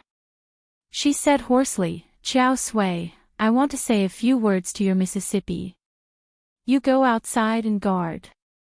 Don't let those cats and dogs sneak in." "Yes." Xiao Sui bowed her head and closed the door. Only the mother and daughter were left in the room. When Yushu saw that Aunt Shui was no longer spitting, she left the stool and sat on the edge of the bed. She pulled her hand and reached out to touch her forehead. She said with concern, "How did you become so sick? Have you taken medicine? Have you seen a doctor?" Aunt Shui turned her head away awkwardly. Pulling down her hand, she nodded her head randomly. Then, she asked with concern, "Did you pass the Diyan examination? How did it go? Did you do well?" Yushu said, "The results will be released after spring. I don't know if I did well or not." Aunt Shui said anxiously, "What do you mean? Didn't you say that you would definitely pass the E-Sure exam and make mother proud? Now you're not sure?" Yushu completely lost her temper with this woman. She was probably thinking about herself all day long. She was really heartless. Fortunately, she was not her biological mother. Otherwise, she would definitely be sad with Yu Xiaoxiu. "Mother, don't be anxious. Although it's not the day the results are released, I think I did well and should be on the list." It was hard to say if she did well in the art of arcane arts, but in mathematics, she would definitely be on the list. Aunt Shui was coaxed by her and her expression became slightly better. Yushu asked her again, I heard from Third Master that you fell sick when you went out to look for me during the 2 days when it was snowing. What happened? Why did you look for me in a hurry? Oh, nothing. I just wanted to go and see you. When Yushu saw her stuttering, she knew that she was hiding something. Unexpectedly, Aunt Shui ran out to see how Yushu did in the exam that day. She said that she wanted to see how Yushu did in the exam and then come back to annoy those bitches. In the end, she came back empty-handed. She was afraid that she would be scolded by Ji Hyotani, so she simply pretended to be sick. She applied cream and couldn't get out of bed. Coincidentally, Ji Hyotani used it as a ready-made excuse to find Yushu. Aunt Shui was afraid that she would ask again, so she quickly changed the topic. Where is Xiaoxiu? Why didn't he come back with you? Yushu was about to answer when she heard a maidservant outside reporting, Master is here.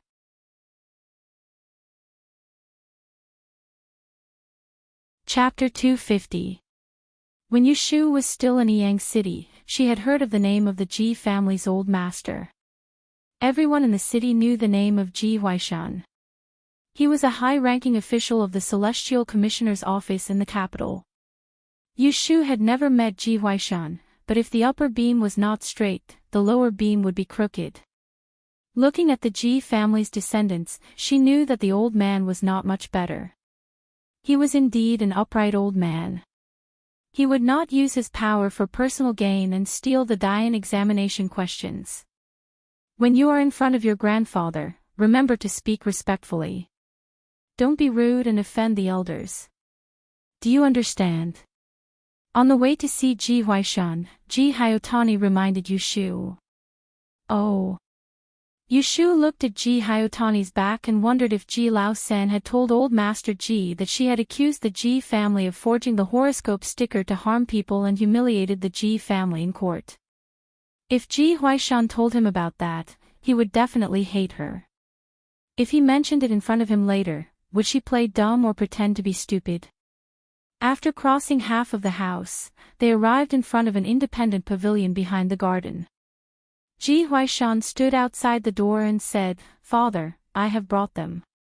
There was a low response from the door, and a page boy rolled up the curtain to let them in. Yushu followed Ji Hyotani in. The building was warm and there was a smell of tea. It was bitter. Yushu did not like it. She wrinkled her nose and heard a slow voice above her head, Are you Yushu? Yushu put her hands in her sleeves and raised her head. Not far away, there were 2 carved tables with all kinds of tea sets on them. Behind them, there was a majestic old man sitting on a majestic armchair. His eyes were full of spirit, his forehead was full, and his face was red. At first glance, she could tell that he was a knowledgeable person. It was completely different from the sinister old man she had imagined. Seeing that Yushu did not answer, Ji Hyotani pushed her shoulder. Yushu reacted and raised her hand to salute. She lowered her head and said, Yushu greets old Master Ji. Since she was in someone else's territory, she had to show some respect. What she felt was one thing, but she had to keep up appearances. Ji Huaishan said, Raise your head. Come to think of it, this old man has never seen you before. Aunt Shui had long remarried into the Ji family, but Yushu and her brother had been living outside. It was only 2 years ago that they moved under Ji Hyotani's name. Ji Huaishan lived in the capital for a long time. Due to the long journey, he only returned home once every 3 to 5 years. It was true that he had never seen Yushu. However, with his status, even if he returned home, it would not be Yushu's turn to see him. Hearing Ji Huaishan's words, Yushu raised her head. She did not know that the old man in front of her had come to a conclusion after reading her face. He thought that this girl's hair was uneven and her eyebrows were loose. She was not destined to be with her parents. Her nose was straight, her wings were short, and her mouth was wide. She was a clever person. It was a pity that she was too complacent. I have lived in the capital for a long time. I have been busy with the government affairs and rarely took care of family affairs. I heard that your father had sent you and your brother away for several months. If Xingxuan had not seen you by chance, I would not have known that you had come to Anling. I could not bear to see you and your brother alone outside. I sent someone to pick you up before the new year, but you refused. I am asking if you are unwilling to go home because you were chased out at that time. Ji Huaishan's words were dignified and his expression was gentle. If Yu Shu had not recognized the faces of the Ji family, she would have thought that he was a kind person. Yu Shu sneered in her heart. She could not stand this sanctimonious look. It was obvious that he was plotting something. That was why he pretended to be polite and spoke so casually. It turned out that the person who beat her and her brother up, threatened her to be a concubine, and then chased them away mercilessly was not a member of the Ji family. Thus, she replied, to be honest, I don't dare to hold a grudge. Xiao Xiu and I are outsiders. We are not part of your family. If you are happy, you can give us a meal. If you are not happy, you can beat or chase us away. We deserve it. As soon as she said this, Ji Huaishan and Ji Hyotani frowned at the same time. How could they not hear the sarcasm in Yu Shu's words? Ji Huaishan saw that she did not know what was good for her, so he did not have the mood to persuade her. He knocked on the lid of the purple tea in his hand. His brows suddenly became stern as he reprimanded, "Then why are you talking nonsense and slandering the reputation of the Ji family in public?" Seeing that the old man suddenly became hostile, Yu Shu was not frightened. On the way here, she had already expected this to happen. Without thinking, she played dumb and said, "What are you talking about, great elder? When did I slander the Ji family?" Looking at Ji Huaishan's expression, Ji Hyotani took advantage of the situation and said coldly, "Last year on the 9th day of the 6th month in Yang's county Yamen, the beggar who represented someone and accused the Ji family of deceiving the public. Isn't that you?" Yu Shu had a confused expression as she said, "On the 9th day of the 6th month, I had already taken a boat to the capital. Why would I go to court to complain? Third elder must have mistaken me for someone else." While playing dumb, she laughed inwardly. This was not a court case. So what if it was her? She would not admit it. Ji Hyotani saw that she would not admit it no matter what and suddenly remembered the scene of her pointing at his nose and cursing him in public. He could not suppress the anger in his heart and reprimanded her on the spot, "You ingrate. My Ji family provided for you and your brother to eat, live, and go to school. You are a scoundrel who can't be fed well. In the end, you bite back. I really regret being soft-hearted that day and bringing your brother and sister to our home. Even feeding 2 scoundrel dogs is better than feeding you." Hearing this insult, Yu Shu's face fell. If she was still living under the Ji family's charity, then it would be fine. But now that she was independent and had enough to eat and drink, she did not take advantage of the Ji family. Why should she suffer his grievances? She sneered and said, "I want to ask third elder master, how much rice did my brother and I eat in your home? How much oil did we use? How many days did we go to school? My younger brother and I are not part of your family. I thank you for giving us a mouthful of food to eat. But the 2 of us are not servants either. Our food and lodging in your house are not even comparable to that of a servant. We even have to endure your beating and scolding, ignoring us no matter what. Aren't you treating us like dogs?" Hearing her words full of sarcasm, Ji Hyotani was furious. He glared at her. Based on his temper, he would have slapped her. But he still had some self-control. He knew that if the old man did not say anything, he could not do anything to her. What's more, Yu Shu changed the topic and mocked, "That time when you used a whip to hit my brother, didn't I settle it with you? I turned it all into banknotes and returned it to you. But you tore it up and didn't want it. Now, you're angry. What, do you want me to calculate interest for you again? Ji Hyotani flew into a rage out of humiliation. You shut up. When they first entered the room, it was still peaceful. But in the blink of an eye, the three people in the room, old and young, all turned hostile. It had to be said that Yushu's firecracker was not a good one. After a moment of silence, Ji Huaishan's face darkened. He slammed the teacup in his hand on the table. Today, he finally saw how disrespectful this little girl was. She had a sharp tongue and dared to shout in front of him.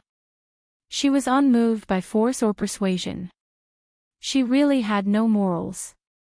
Did she not know that Taoist Qingjing was crazy? Why would he teach the art of hexagram diagrams to such a scoundrel of the marketplace? Don't be presumptuous. This old man asked you to come here to ask you a few questions, not to listen to your glib talk. Knowing when to stop, Yushu did not continue to discuss Ji Hyotani. She turned to face Ji Huaishan and said, I wonder what Grand Elder Sire would like to ask. How could she not know what he wanted to ask? At most, it would be those two things, Taoist Qingjing and the art of hexagram diagrams. Let me ask you. Answer me honestly and don't lie. When you were in the Ji family, you were punished to clean the Jingshang hole. You came into contact with Taoist Qingjing there. Did he teach you a set of money divination called the art of hexagram diagrams? Without blinking, Yushu answered, no. Ji Huaishan narrowed his eyes and said in a low voice, whether he did or not, you better think carefully. No means no. Hearing this, Ji Huaishan did not get angry.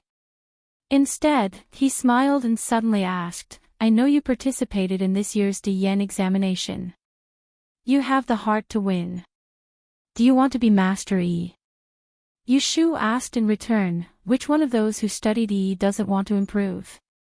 Ji Huaishan said, then do you know how to become a Master Yi? Hearing him change the topic, Yushu was suspicious. But she still said, among the 6 subjects, other than arithmetic, you can be promoted to Master Yi if you can get 100 yuan in any subject. Unexpectedly, Ji Huaishan shook his head and said with a deeper meaning, then do you know that in the Diyan examination, if you don't take a single subject of Yi, all 5 subjects will be useless? Yushu frowned. She knew this clearly. Regardless of whether one was proficient in Qimen Dun Jia or divination or physiognomy, one must take the Yi examination. Otherwise, the other subjects would be useless. She had previously visited a Master Yi with Lu Jiong's name card and was repeatedly reminded. That was why she had been cramming the theory of Yi and practicing calligraphy every day. Ji Huaishan looked at her expression and knew that she knew. Without waiting for her to answer, he reached out and took the paper on the coffee table. He called out to her, come here. Yushu stepped forward and took the pieces of paper in confusion. She looked down and didn't think much of it at first, but then her face turned green.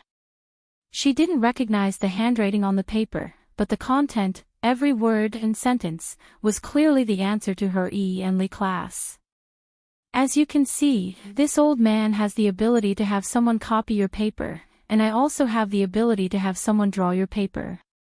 Every year, in the Great Yen examination, there are always a few cases of Yi and Li being lost.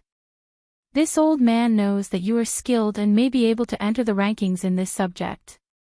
I believe that you do not want to waste all your previous efforts. What do you think? Yushu's face tightened. She clenched the paper in her hand. A ball of fire burned in her heart.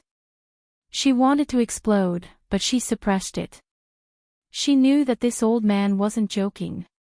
He could really draw her paper. Perhaps you want to go to the Yamen and complain again. I will say this clearly.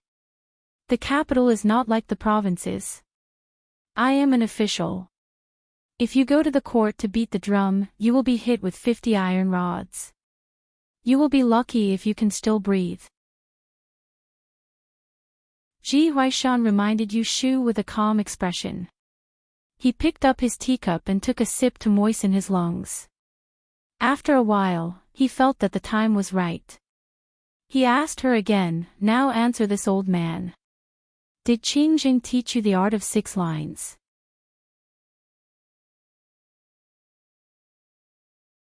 Chapter 251. In the tea room, Ji Huaishan looked at Yu Shu, who was standing in front of him with indignation but had to bow her head to him. He pinched his beard with satisfaction and softened his tone. "A wise man can adapt to circumstances. It's not that I want to force you, but do you know that Taoist Qing Jing has been worshipped by my Ji family for many years? 5 years ago, he traveled to the south and has been a guest in my Ji family. I treated him as an honored guest and the whole family was respectful to him. That's why Taoist Qing Jing took care of my family. He also valued my granddaughter Xingxuan's aptitude, so he accepted her as an outer disciple and taught her the star study. Otherwise, how do you think I know that you have learned the Taoist's Luyao sorcery?" Yu Shu's mind was racing at the moment, but she didn't say anything. She just listened to him with a straight face.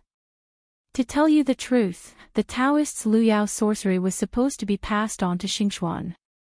But because she passed the Dian exam and was admitted to the LoveLore Library, she had to leave the capital city. So, it was put aside for the time being. Who would have thought that after 3 years, Taoist Qing Jing couldn't wait and left without saying goodbye and returned to the fairy woods. But before that, you got a lucky chance. It shouldn't have been you. You just picked up a ready-made bargain. I told you the reason for this today. I have no other intention. I just want you to do me a favor and pass on the Luyao sorcery to my granddaughter Xingxuan. On the one hand, it should be like this. On the other hand, it can fulfill the promise of Taoist Qing Jing that day. What do you think? *T. Yu Shu sneered in her heart. The old man Qing Jing did praise Ji Xingxuan's aptitude in front of her. But when did he accept her as an apprentice? When did he say that he would pass on the Luyao sorcery to Ji Xingxuan? According to the old man, he only had 2 apprentices. One was the eldest apprentice brother whose life or death was unknown, and the other was her. She was the one who formally kowtowed to him, but she became the one who secretly learned from him. It was as if she had spent money to buy a sesame seed cake on the street, but someone grabbed her by the collar and said that he had taken a fancy to it first, forcing her to spit it out. The Ji family was really reasonable. Ji Huaishan looked at her silence and knew that she was unwilling. He took a sip of tea and said, "This old man guarantees that as long as you obediently teach my granddaughter the 6 symbols technique, I won't touch your Li exam paper. Not only that, my Ji mansion will also treat you as a guest and allow you to temporarily live in our mansion. You won't be restricted from entering or leaving. When you finish learning the Star Jade technique, I will give you 500 taels of silver as a reward." In this situation, Yu Shu had no choice but to say no. She was too angry. Instead, she calmed down, analyzed the current situation, and thought about countermeasures. Ji Huaishan was determined to get the Luyao sorcery. Since he dared to threaten her with the Dian examination paper, he must not be afraid that she would report him. The Ji family might not be able to cover the sky with one hand in the capital, but it was easy for them to control a nobody like her. Unless she had a stronger background. She was not afraid that Ji Huaishan would play tricks and secretly take her paper. Yu Shu thought of asking Shui Rui for help, but she immediately got rid of this idea. There was a saying that one shouldn't do things out of one's position. Not to mention that Shui Rui was an official of the Supreme Court and had nothing to do with the Celestial Commissioner. Even if he could help her, he would have to go against the Ji family. What good would it do him? She was not so wicked as to drag an unrelated person into trouble when she was in trouble herself. In this way, she only had 2 choices now.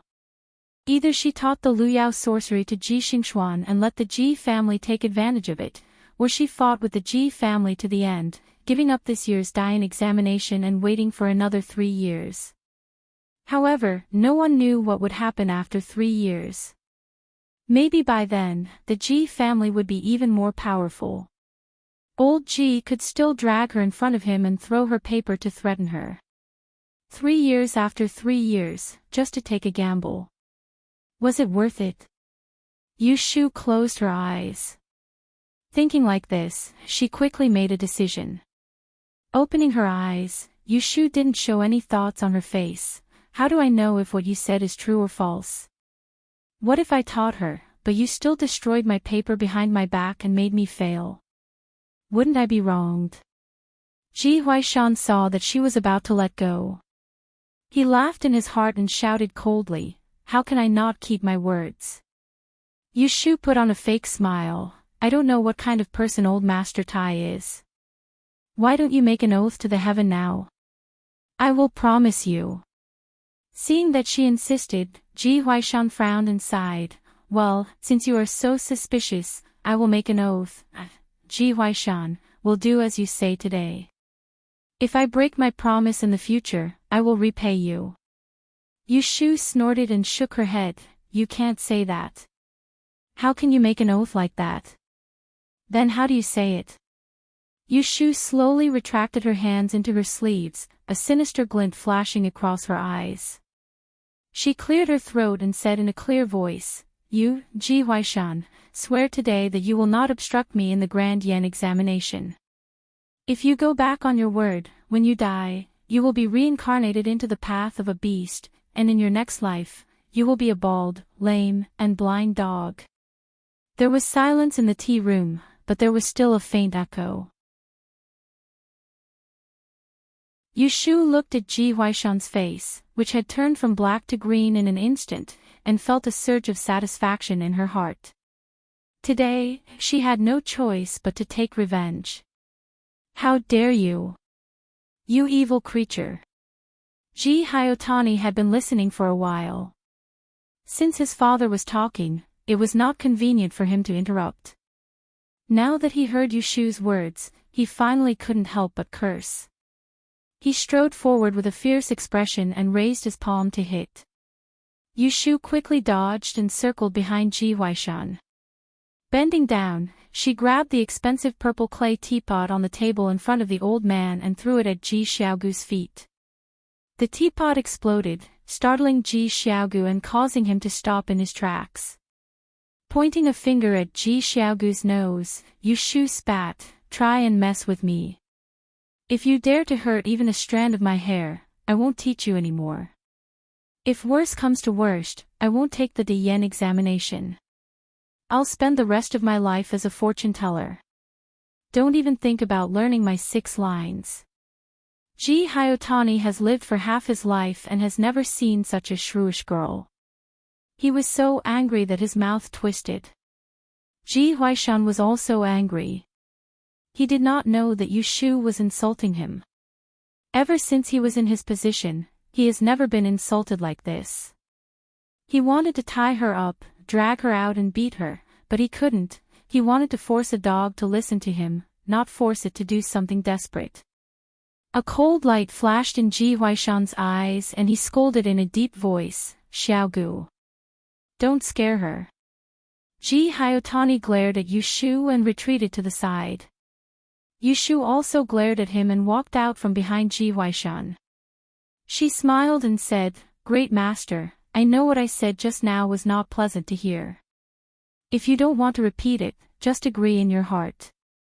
Do you think it's so easy to take advantage of her? If she doesn't feel good, none of them should be happy." Ji Huaishan did not fall into her trap. He was angry and did not give her any face. He said coldly, "I always keep my promise." Yushu knew that she could not really provoke this old man. She knew when to stop. She cleared her throat and said, "I still have 2 things. If you agree, I will move here tomorrow and start teaching Miss Ji the 6 lines." Ji Huaishan saw that she had something else to say and became impatient. He said, "Speak." "The first thing, 500 taels of silver is too little. It is more than that to buy a dragon horse river diagram, let alone a unique skill like the 6 lines. Ask someone to prepare 2,000 tales. I want it tomorrow. Hearing her demand, Ji Huaishan only hesitated for a moment before he agreed. So what if he gave it to her first? She was in Anling, where could she run? What about the other thing? As for the second matter, I will have to ask Third Master. Yu Shu turned her head and looked at Ji Xiaogu, saying, I have just seen my mother and heard from her that Third Master does not like her at all. Moreover, he often harshly beats and scolds her. My mother is timid by nature and has the thought of leaving but does not dare to bring it up. As his daughter, I am overstepping my bounds and asking Third Master for a favor. Please write a divorce letter and allow my mother to leave. This was what Yu Shu had planned. Keeping Aunt Shui in the Ji family would always be a weakness. She could use this opportunity to get her out and cut off all ties with the Ji family.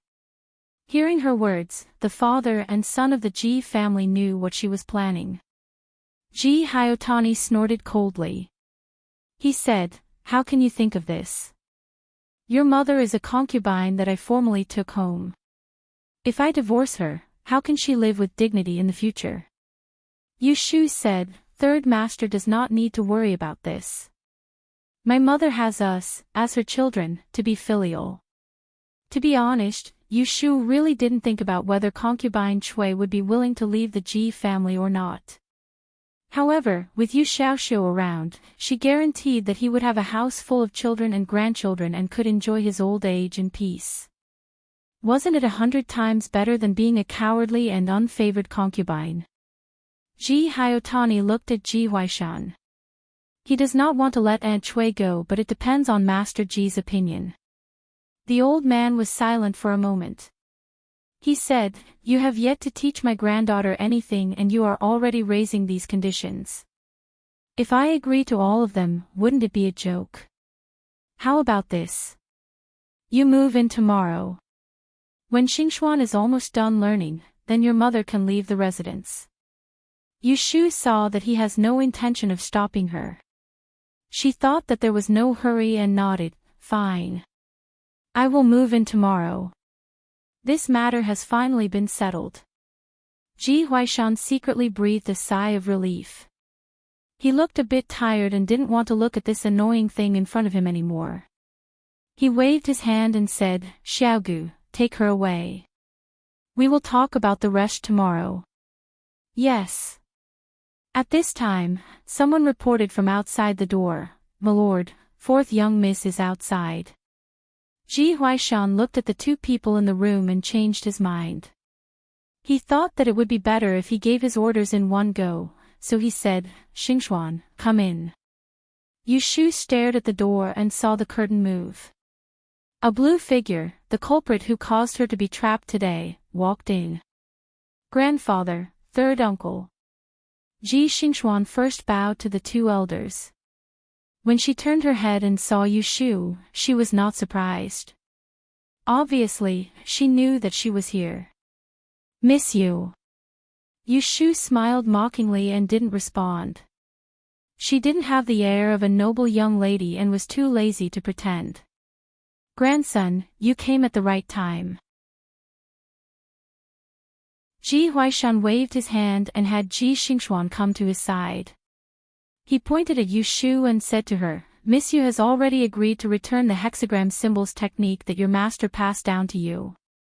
Starting tomorrow, Miss Yu will be living in our estate. You must learn from her, understand? When she heard this, Ji Xingxuan revealed a bit of surprise. She looked at Yu Shu as if she didn't expect that the latter would agree. After that, her expression returned to normal and she nodded. Her pair of glass-like eyes flickered a few times and she warmly said to Yu Shu, Many thanks for Miss Yu's help.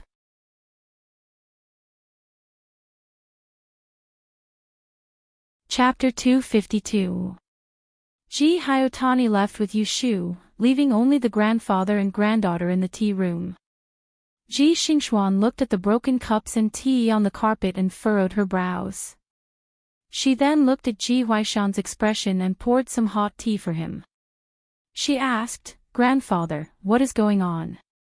Ji Huaishan did not want to say more. Using the exam paper to threaten a little girl was not a very honorable method. He took the tea and drank it. He sighed, "I promised her 2 things. Xingxuan, I can see that this woman is very cunning. You should learn from her and be careful that she deceives you. If you find anything wrong, tell me immediately and I will have another way to deal with her." Ji Xingxuan said, "Don't worry, I can still distinguish between the real and fake, 6 lines technique." Ji Huaishan looked at his granddaughter who was even more outstanding than a man and felt relieved. He calmed down and said, "Tomorrow is the 5th day. I have asked the housekeeper to prepare a gift. You should go to the Axayan Yang Street guesthouse to visit Mr. Xia Jiang and then take the opportunity to check on Xia Jiang's 5th Mississippi." Ji Xingxuan said, "I visited twice before the new year but Xia Jiang claimed to be ill and did not see her. She is still grieving over her sister's death. Tomorrow is the new year, is it appropriate for me to visit her? Why don't we do it after the 15th day?" Ji Huaishan shook his head. "It'll be too late by then. You have to make a trip there. Help me take a look at her physiognomy." "Marriage?" Ji Huaishan saw that she did not understand and explained, "Previously, the palace sent a celestial commissioner's 8 characters to check on women's fate. His Majesty wants to take advantage of the Mid-Autumn Festival to bestow several marriages. I secretly matched the names. Xia Jiang's 5th miss is one of them. The 8 characters are sealed with a golden seal. 9 characters will be given to one of the princes. You can check on her face so that I can have an idea. In the future, if you make friends with her, it may not be a bad thing." Ji Liangxian suddenly understood and nodded. "In that case, your grandson will make a trip tomorrow." Ji Huaishan's anger had subsided. He spoke a few words to Ji Xingxuan and dismissed her. "It's not dinner time yet. Go and talk to your gugu. Don't be cooped up in your room all day. Dian has passed. You should be given some time to rest. Now, we just have to wait for the 6 subjects' results to be announced." Ji Xingxuan smiled when she heard the old man's concern. "I heard that cousin got into trouble again yesterday. Aunt is still angry. I'd better go to the garden to take a stroll. I don't want to cause more trouble for her." Ji Huaishan said, "That child Weibo doesn't know any better. Your gugu only has 1 son. Right now, your uncle's family is temporarily staying in the Fu. As his older sister, you should teach him when you have the time. Don't let him run around randomly. After the new year, let your uncle choose a school to send him to." Ji Xingxuan agreed and left. At the door, a maidservant came forward to help her put on a woolen cloak. She also took a pottery hand warmer and carried it to the southern courtyard. Ji Hyotani led Yu Shu to the door of Aunt Chui's small courtyard. With a cold expression on his face, he instructed her to pack her luggage as soon as possible. The next morning, a horse carriage would be sent to pick her up. Ji Hyotani then left with a frown. Without Ji Huaishan in front of her, Yu Shu did not provoke third brother Ji. She entered the small courtyard. Just as she entered the room, she was called to the bed by Aunt Chui. She asked, "What did Master Ji want to talk to you about? How could Yu Shu tell her the truth?" She coaxed, "He asked me to stay in the Fu for a period of time to accompany you. Mother, I will go back and pack my clothes. I will come back tomorrow." Aunt Chui wanted to ask more details. Yu Shu stood up and said, "It's getting late. If I don't leave now, the sky will be dark. Mother, you should rest." She suddenly reached out and hugged her. While Aunt Chui was still in a daze, she left the room. When she went outside, there would be servants to escort her, but when she left the mansion, there wasn't even a sedan chair to send her off. Yu Shu sighed. She didn't have much hope for the Ji family's character. Forget it, she would just take it as a stroll home. As soon as she took a step, Yushu heard someone calling her from the other side of the street, "Miss." Yushu turned her head. She saw Lao Chue's carriage parked on the side of the road. She was surprised. She hurriedly ran forward and said, "Lao Chue, why are you here?" Lao Chue grinned and pointed at the car behind him. A hand opened the heavy leather curtain, revealing half of Master Shue's handsome figure. He slightly frowned and looked at her. "Come in first," Lao Chue said to Lao Chue. Yushu was confused. She got on the carriage. She thought, how did he find me here? As soon as they got on the carriage, Shui Rui didn't wait for Yushu to ask. He said, "I finished my business. I went to your house in the afternoon. I heard from Aunt Hui that you went to the G mansion and your mother was sick. So, I came to see you. How is your mother's condition?" In fact, Shui Rui heard from Zhao Hui that the third master of the Ji family came to take Yushu away. He was worried that she would be detained by the Ji family. Yushu didn't know what Shui Rui was thinking. She was hesitating whether she should tell him about the Ji family. If she told him, he would be troubled with her. But if she didn't tell him, how could she explain to him that she would be living in the Ji family for a period of time? Shui Rui looked at her face. He knew that this girl was thinking of ways to fool him. He said, "You don't need to hide it from me. I heard from Dr. He that you helped Zhao Hui to go to the court and offended the Ji family. If they know about it, they won't let you go. Tell me the truth. Did they make things difficult for you?" Yushu muttered in her heart. They made things difficult, but it wasn't because of the complaint. Cough. There are a few things that aren't easy to explain. But if there's nothing else, don't ask. Yushu spoke vaguely. Her tone was slightly impatient. She still planned to hide the part about the Ji family threatening her with the Great Yen examination from Shui Rui. She wasn't a 3-year-old who would complain to her parents after being bullied. Moreover, Shui Rui wasn't her parent. Shui Rui's gaze flashed, and then he sneered right away and said, "I've known you for so long, from Yang to Anling. Even if we can't be considered to be close friends, we can still be considered to be good friends. You usually address me as Big Brother Shui, and I'm willing to take care of you. So long as you're in trouble, I'll absolutely not say a single word if I'm able to help you. I treat you with sincerity, but you treat me like an outsider. Now I ask you the truth, but you refuse to tell me. I'm really disappointed. From now on, don't call me Big Brother Shui. It's so harsh." When Yushu heard this, she knew that Shui Rui was really angry. It made sense. Who would be happy to stick their warm face to someone else's cold butt? Caring for them would be disliked.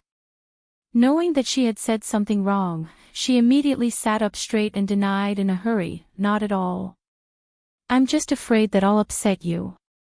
I'm too lazy to tell you. Don't misunderstand." Shui Rui crossed his arms and looked at her. "I'm not upset. You say. I'm listening. If you still treat me as your Big Brother Shui, then tell me the truth." Yushu was depressed. It was rare for this man to lose his temper. She had to say it. Forget it. It's not a big deal to tell him. Ji family made her feel uncomfortable today. It's better to have someone to complain to than to swallow it all alone. Actually, it's like this. Yushu let out a sigh and said slowly, "It's a long story. Just this sentence." Shui Rui waited for a long time with his ears propped up, but she didn't continue. He raised his eyebrows angrily and said, "Say it. Why don't you say it again?" Yushu waved her hand and said, "Don't change the topic. It's a long story. You have to let me think about how to say it first." Shui Rui didn't urge her anymore. He hid the smile on the corner of his mouth and waited for her to think about it slowly. He thought that this little rascal couldn't always be good to her. Did she really think that he didn't have a temper? That's why she always looked down on him. Yushu organized her words and said, "There's a story in front of me. I won't go into details. Let's put it simply. A year ago, when I was still living in the old residence in Yang, there was an old Taoist priest in the Ji family. He coincidentally took a fancy to me and taught me Yi Shui skills.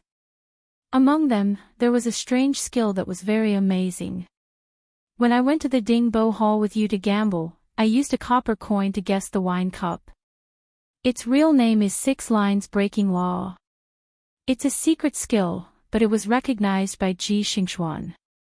When she said this, Shui Rui interrupted, "If it's not a secret skill, how did she recognize it?" Yushu curled her lips and said, "That old Taoist priest taught Ji Xingxuan for a while. He must have shown this skill in front of her and mentioned it. She then suspected me. After that day, she came to Huixing Street to test whether I was real or not. She asked me to teach her and even offered something in exchange. I didn't agree at that time. Who would have thought that she went back and reported it to the great master of the Ji family?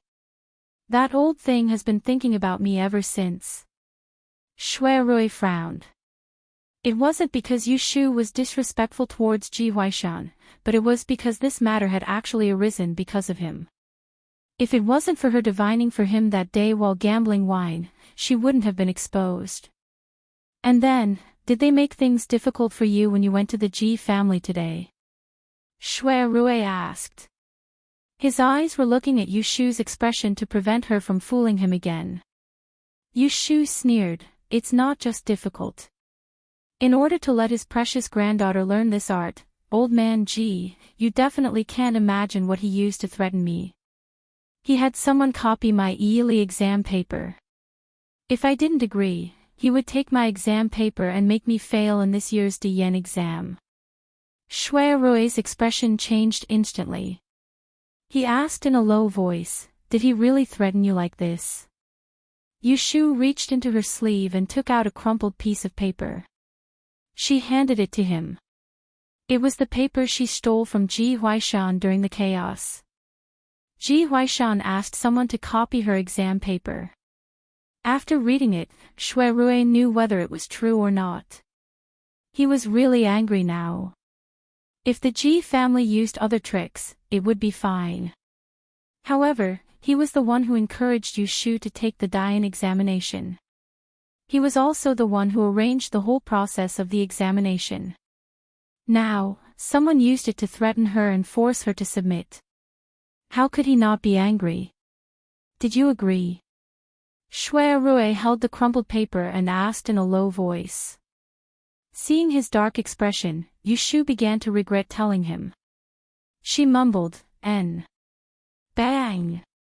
Shui Rui fiercely smashed his fist onto the yellow pear-wood tea table in front of him, and it shook the teacups and teapots to the point they jumped up, causing Yushu to shrink back in fright as well. She never expected that Shui Rui would be so furious, so she gulped down a mouthful of saliva and said without thinking, "Even though I agreed, I didn't agree for nothing. I extorted a sum of money from them, and I even took the opportunity to make my mother leave the Ji clan. Don't be angry. Don't try to get justice for me." Shui Rui's rage hadn't even subsided when she added fuel to the fire in his heart, and he glared at her and said coldly, "If you told me about this earlier, then there wouldn't be so many problems." Yushu muttered, "Even if I told you earlier, you wouldn't be able to stop them. Old Master Ji can take my exam paper. You can't give it back to me."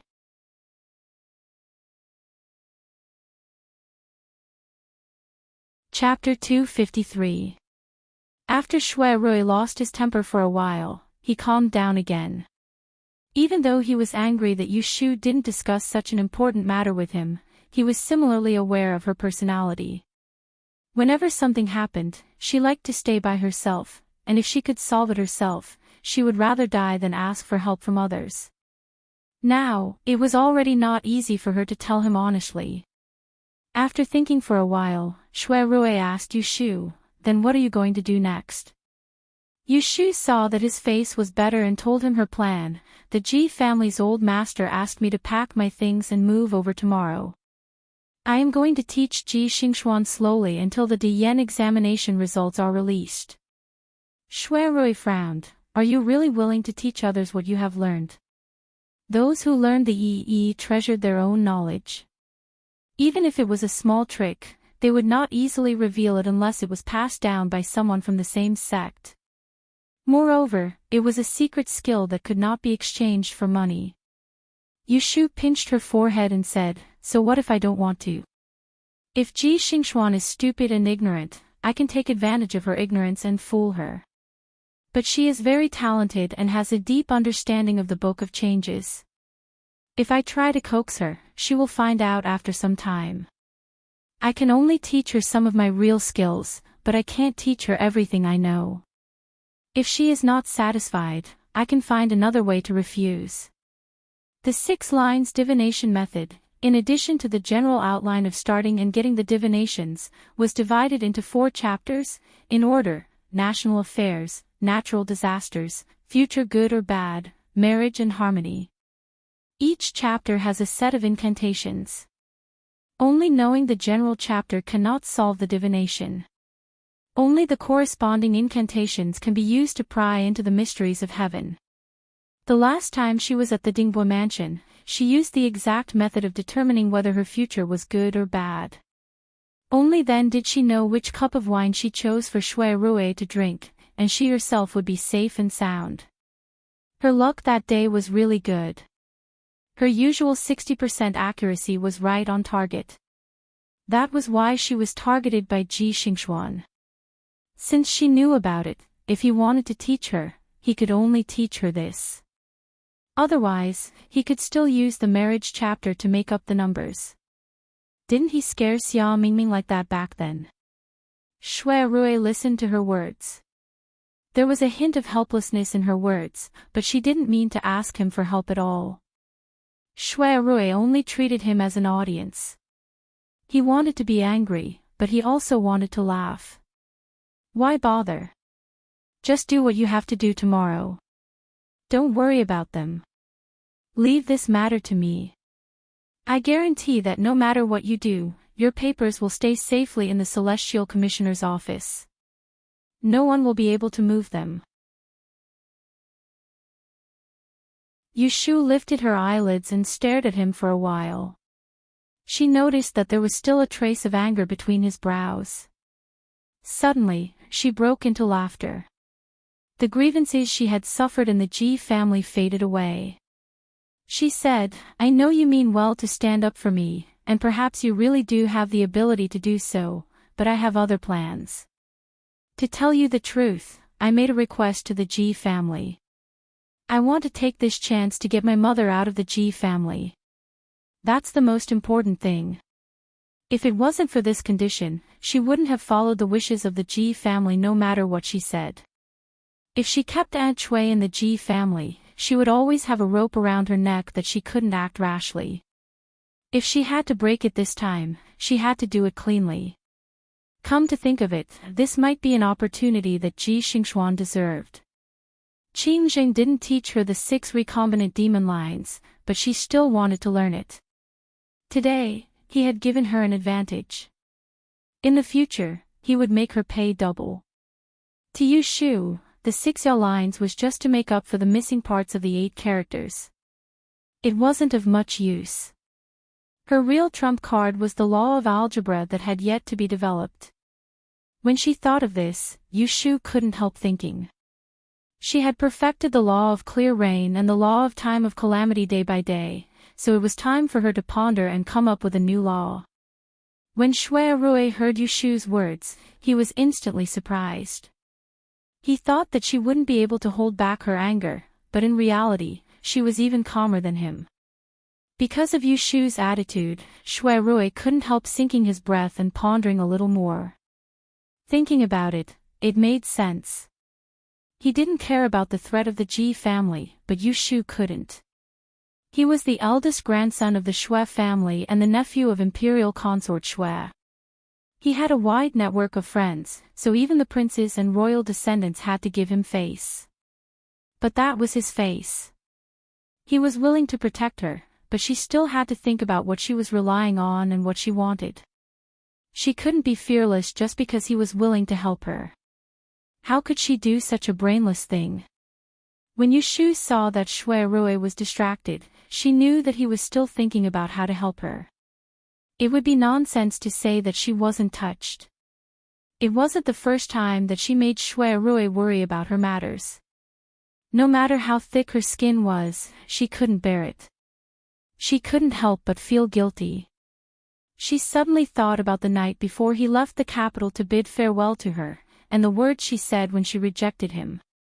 At this moment, facing Shui Rui, she only felt uncomfortable all over. Ahem. When Shui Rui heard Yushu clearing her throat, he came back to his senses. He didn't notice the change in her mind and asked, "Did you forget something when you made this decision?" Yushu said, "What did I forget?" Shui Rui sneered and said, "Did you forget that you signed a contract with me? You have to stay in my Wangji Tower before the Dian results are released. Now you are going to the Ji family to teach Ji Xingxuan's strange skill. Who will manage the restaurant?" Yushu was stunned, and then she blushed. She secretly cursed, "Damn Ji Xingxuan's grandfather, I really forgot about this matter." Seeing her expression, Shui Rui understood in his heart. He snorted and didn't say anything. Knowing that she was in the wrong, Yushu scratched her neck and hurriedly poured tea for him. She apologized, "Brother Shui, don't be angry with me. I didn't forget on purpose. How about this, I will stay at the Li family's house in the morning to teach Ji Xingxuan's strange skill. In the afternoon, I will go to the restaurant to help. It's a win-win situation." Shui Rui looked at the tea she respectfully held in front of him. He had never seen her flattering him before. It was very fresh. He felt that in the future, he couldn't blindly follow her temper. He deliberately didn't smile at her and didn't take the tea.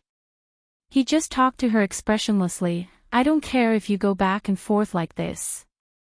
Anyway, you don't need to go to the Wangji Tower every day. But will the Ji family allow you to disappear every day? How about this, tomorrow when you are ready, wait for me at home. I will wake up early and personally send you to the Ji mansion. I will let them know that you still have a big brother behind you. You can't be bullied by anyone." When Yushu heard him say this, her mind went blank, and she was muddle-headed. Shui Rui still wanted to stand up for her, this was something she understood, but what did he mean by big brother? Shui Rui saw her every move. He knew that she was confused, so he took the tea in her hand and said seriously, "When you were sick before the new year, didn't I say that I would talk to you after the Great Yin test? I have been busy recently and didn't have time to talk to you. Do you still remember what you said when I went to Huixing Street to find you the night before the exam?" Yushu never thought that he would suddenly mention this. She hesitated for a moment and then said slowly, "I remember." At that time, because she'd noticed that Shui Rui had other intentions towards her, she told him to stop wasting his time, and she'd even said that she had someone she liked, so she wanted to stop him from having any thoughts about her so that it wouldn't be difficult to deal with him in the future. Who knew that so many things would happen later on, and he'd never given her a reply. Up until now, she wasn't sure if he'd actually stopped having any thoughts about her. Shui Rui took a sip of tea and said indifferently, "You don't have to guess. You guessed it right. I did have feelings for you at that time, but before I could open my mouth, you rejected me. Later, I thought about it and felt that it was meaningless. You have known me for so long, you should understand my character. Am I the kind of person who can't let go?" Yushu shook her head. She knew a little about Shui Rui's character, and he really didn't have that kind of pettiness.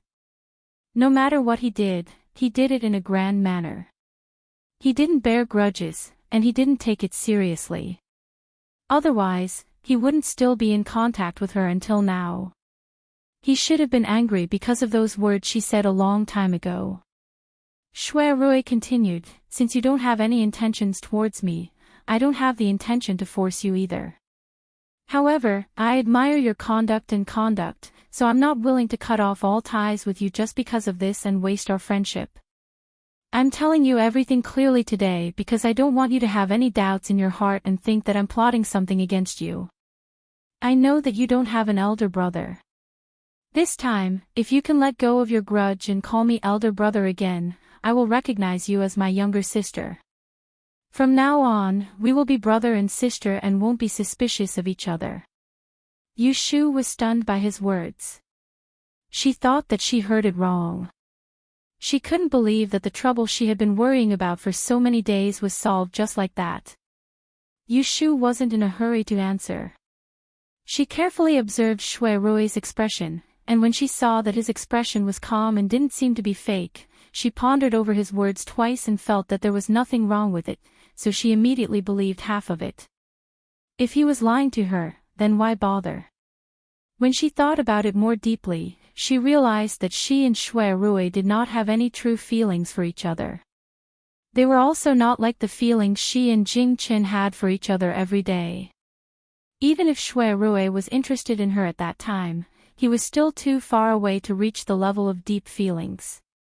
It was not difficult for him to say that he wanted to let it go. Everything should be left with an inch of doubt.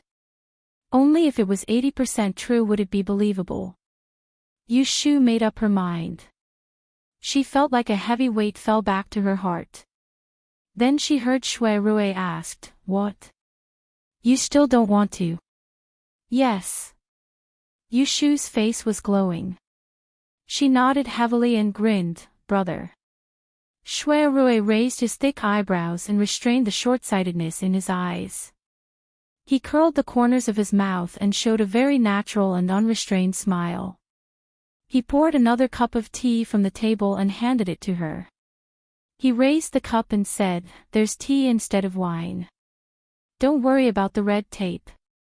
If you have any difficulties in the future, just tell me. I won't be polite to you." Yu Shu's eyes lit up. She clinked the cup with his and drank it up with a smile. At this time, she felt carefree and the previous depression was swept away. She respected Shui Rui's character and was grateful to him. She really didn't want to be on bad terms with him. It couldn't be better that they could call each other brother and sister. After the conversation, the atmosphere in the carriage became relaxed. Shui Rui even mentioned that he would help her find Jing Qin. He comforted her not to be anxious and told her that he would inform her if there was any news. They arrived at the door of Zhao Hui's house. Lao Chui stopped the carriage. Before Yu Shu got off the carriage, Shui Rui told her to wait at home tomorrow morning. Yu Shu was also worried that the Ji family would restrict her freedom these days and she couldn't work in the Wangji building. So she simply agreed and asked Lao Chui to go to the Wangji building for her tomorrow. Shui Rui leaned against the window rail and watched Yu Shu enter the door. He caressed the corners of his lips with his fingers and smiled in a profound manner. He gave an order in a happy mood.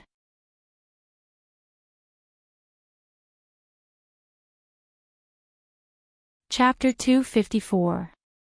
As soon as Yu Shu entered the courtyard, she saw Yundo standing at the entrance of the living room. When she saw her, she hurriedly shouted, "Furen, Miss is back." The sky was already dark. Yu Shu thought that Zhao Hui must be worried since she was gone for so long, so she took large strides and followed Yundo into the room. Zhao Hui had just stood up from the chair when she saw Yu Shu come back in one piece. She let out a sigh of relief and waved at her, "Quickly come and sit down. Is it cold outside?"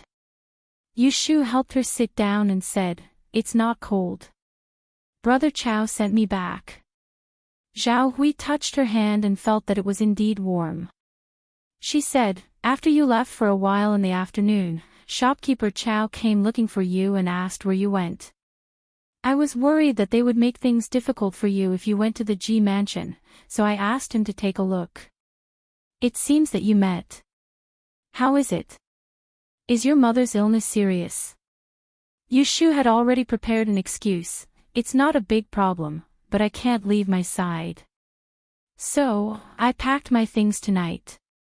Tomorrow morning, I will go to the G mansion to stay for a while.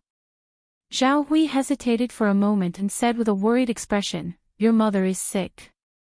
No matter what, you should stay by her side." But, in my opinion, the G family isn't a good family. Before, they beat you and Xiaoxiu like that. It's clear that they aren't good people. When you beat the drum for me, you confronted the third master of the G family in court.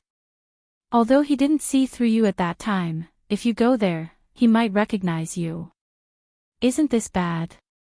What if they try to take you away again? What should we do? Zhao Hui didn't know that Ji Hyotani had already recognized Yu Shu.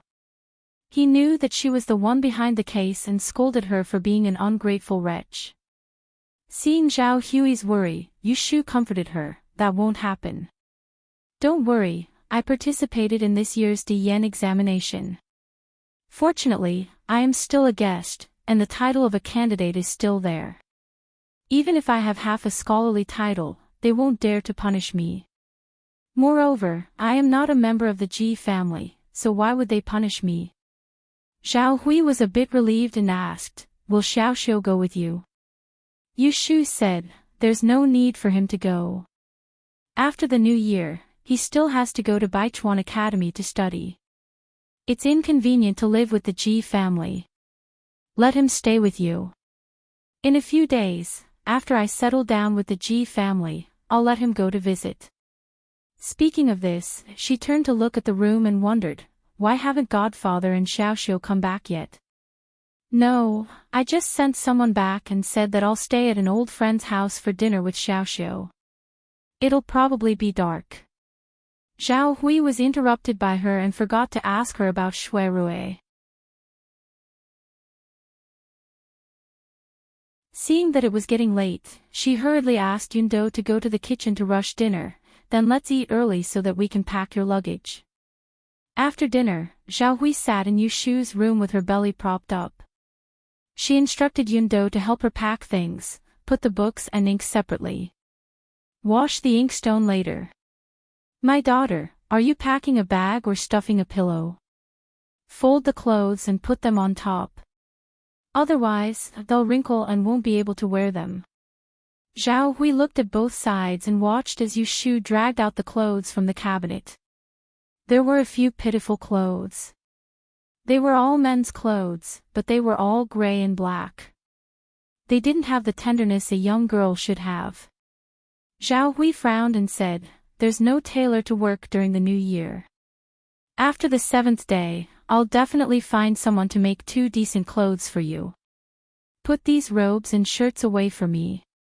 Don't take them out to wear."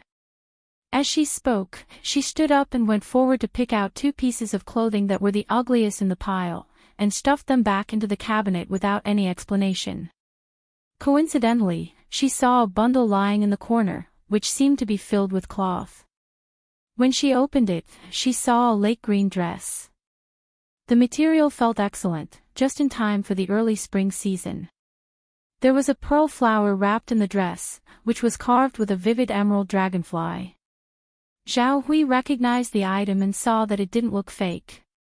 The craftsmanship was also very fine. She couldn't help but be shocked. She turned to ask Yu Shu, "When did you buy such an expensive item? Aren't you afraid of crushing it by randomly putting it in the cabinet?" Yu Shu raised her head and saw the faint green bead in Zhao Hui's hand with the help of the lamplight on the table. She recognized it as the one she picked up in a boutique on the way to the Dingbo dojo with Shui Rui. She said, "Oh, I forgot to keep it." Zhao Hui glared at her and took the pearl necklace to the side. She said, "The weather is getting warmer. If there's no wind tomorrow, wear this. Put on a cotton jacket inside and the white rabbit fur waistcoat I made for you. Since you're going to the Ji family, dress up decently. Don't let them look down on you. Tomorrow, when the new clothes are ready, I'll have someone send them to you. Zhao Hui thought too much, but Yu Shu didn't care at all. When she went to the Ji family, she would have to face Ji Xingxuan every day. There was no point in dressing up in front of her. However, the new clothes still needed to be made. She didn't want to fight for her reputation in the Ji family. When Shui Rui opened his restaurant, she couldn't dress shabbily and let others see her as a joke. Well, when she got the 2,000 silvers from the Ji family tomorrow, she would have enough money in her pocket. Then, she would decorate herself well. Yu Shu used the cloudy weather tomorrow as an excuse to put away the lake green dress. She couldn't refuse Zhao Hui, so she brought it with her in her luggage. Zhao Hui went back to her room to find a jewelry box. She put the dragonfly beads in it and gave it to Yu Shu. She nagged her for a while. When they were ready, He Fangji and Yu Xiaoxiu came back from outside. Hearing Yu Shu and Zhao Hui talking about what happened before and after, He Fangji didn't mind, but Yu Xiaoxiu was not happy. Sister, I want to go with you. Yu Shu said, Mother's health is not important. I will go over and live for a few days. You listen to Godmother. No, I want to go with you. Yu Xiaoxiu refused and quarreled with Yu Shu. This child wanted to see his mother, but he was afraid that his sister would be wronged in the Ji family. Ji Hyotani had him whipped, which left a big shadow in his heart. He felt uncomfortable all over when he mentioned the Ji family, let alone his sister living there. He Fangji saw that the siblings were in a deadlock, so she quietly pulled Zhao Hui out, leaving them time to talk in private. Alas! Yu Shu sighed and pulled the unhappy Yu Xiaoxiu to sit on the bed. She put her arm around his shoulder and coaxed, You think the Ji family is a good place? You still want to go there? I'll tell you honestly, this time I went there, I thought of a way to get Mother out, so that she wouldn't stay in their house and be bullied. You don't want to make trouble, and I have to take care of you. You are worried that sister will be wronged in their house, right? Then don't worry, your brother Shui said that he will send me to the Ji family tomorrow. You know what your brother Shui's family background is, they will be afraid of Xiaoxiu. Be obedient, sister knows you are the most sensible. After listening to her, Yu Xiaoxiu reluctantly said, Then I will go see you in 2 days. Yu Shu only said, All right. She pulled out a small chest from under the bed and opened it. She counted out a bag of broken silver and gave it to him. The rest were 4 big yuan bao and 2 50-taels banknotes. This was all her family's belongings to this day, it was all inside. You can use this bag as pocket money. Buy whatever you like to eat. It's best to exchange it for copper coins. Remember not to take it with you, lest you lose it. I will accompany you to see Academician Song in a few days when school starts. You can pay your tuition then. When Yu Xiaoxiu saw that Bai Ji gave him 7 or 8 silver coins as pocket money, he was dumbfounded. Sister, we still have to live in the future. Yu Shu snorted and stretched out her hand to scratch his nose. Then, she smiled and said, What are you afraid of? You can earn more money after you use it. Do you think we are poor? She didn't get the money she extorted from the Ji family. This month, she will work in Shui Rui's restaurant. She will get 80 silver coins a month, and that's not including the bonus. It's more than enough to pay Yu Xiaoxiu's tuition fee. And with the Fu and escort agency's salary, she doesn't need to worry about money. Bai Ji didn't explain to Yu Xiaoxiu in detail. She took the rest of the money in the box and went to find Zhao Hui. Yu Shu has been living in Zhao Hui's house for a long time. She can see that Zhao Hui and her husband are not living an easy life because of the medical clinic. Zhao Hui treats her well. Today, she will make clothes for her, and tomorrow, she will buy jewelry for her. She is afraid that she has spent a lot of money on her dowry. Yushu had wanted to give the money she had saved to Zhao Hui for a long time, but she hadn't said anything. A few days ago on New Year's Eve, Zhao Hui acknowledged her godmother and became a family, which gave her an excuse. After a while, Yushu finally gave the money box to Zhao Hui.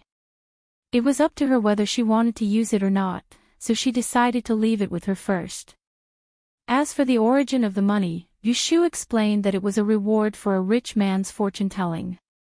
In fact, the truth is almost the same. The money she got from helping Shui Rui to gamble, the rest was from Xia Zhang's family.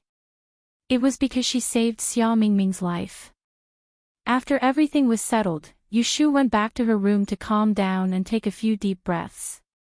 She felt tired all over and her eyes were sore. She rummaged around in her bosom and took out the turtle shell she bought earlier that day. She gestured at the stove and put it away without burning it. This divination is very exhausting, especially with the help of divination tools.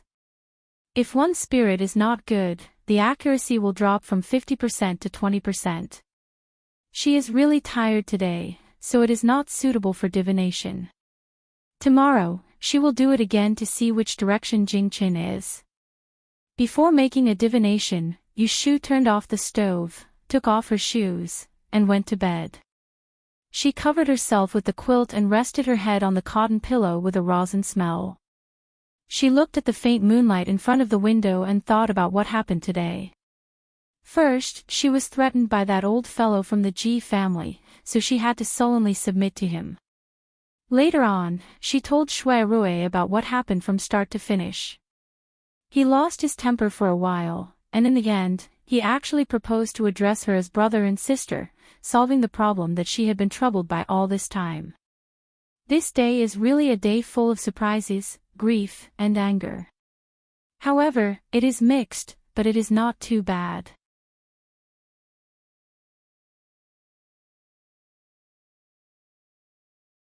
Chapter 255.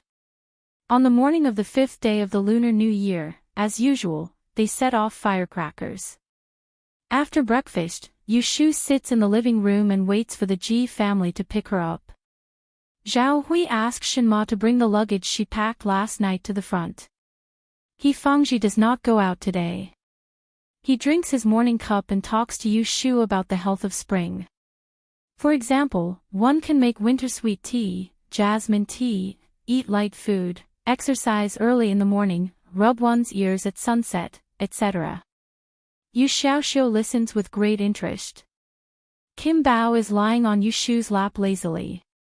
His little ears tremble as Yushu gently scratches his back. After sunrise, people from the Ji family arrived. A horse carriage arrived at the door of Zhao Hui's house. A steward and a maidservant were there to receive her. When they arrived at the door, they did not enter. Instead, they asked the servant who was guarding the door to go in and tell Zhao Hui to come out. Yushu sees that it is still early and Shui Rui is not here yet. She asks the servant to go out and say that she is not ready yet. She asks the servant to wait outside and does not invite them in. Zhao Hui is puzzled and asks, "Why are you not leaving?" Yushu said, "Yesterday, I mentioned to Brother Chow that no one from the Ji family will come to pick us up. He said that he will ask Lao Chui to come. Wait a little longer. I will go with Lao Chui's carriage." When the steward hears that they still have to wait, he grumbles and sits in the carriage with the maidservant. Obviously, he is not happy to take this errand. After waiting for a while, they arrived at a corner. Yushu heard the servant running an errand telling her that the carriage had arrived. She bade farewell to her godmother and godfather, but Zhao Hui insisted on sending them to the door. Yundo and Shen Nanny each helped her carry a bundle. When they arrive at the gate, they see two carriages parked side by side. They are not eye-catching, but it is easy to distinguish them because of the people standing beside the carriages. When Lao Chui sees Yushu, he jumps out of the front seat, grabs the rope with one hand, and pulls up the curtain with the other hand. He smiles and says, "Miss, please get in the carriage." I met a wedding party on the East Street, so I took a detour. Yushu noticed that Shui Rui was not sitting in the car. She muttered in her heart and turned to the Ji family. I'll take this car. You can follow behind. The man from the Ji family was still unwilling and said, Master has ordered us to pick you up. It's better for Miss to come with us. Otherwise, what if there's a fork in the road? Do we still have to turn back to look for you? Yushu is too lazy to care about them. She asks Shenma to put the 2 bags of luggage on Lao Chui's carriage. Then she turns back and touches Xiao Hui's belly to remind her to take care of her 3 meals. Finally, she pats Yu Xiaoxiu's shoulder and says, Listen to your godmother. I'll take you to see your mother later. Yu Xiaoxiu nods his head and looks at her eagerly. Yushu almost can't bear to leave. She hands the warm ball of Kim Bao to him. However, the little guy hooks her sleeve with its claws and screams. She can't get rid of it. Yushu is amused. This little bastard is usually afraid of her. But today, it is pestering her. She doesn't care if it understands or not. She strokes its fur and says, I'm not going to a good place. You should live a good life here.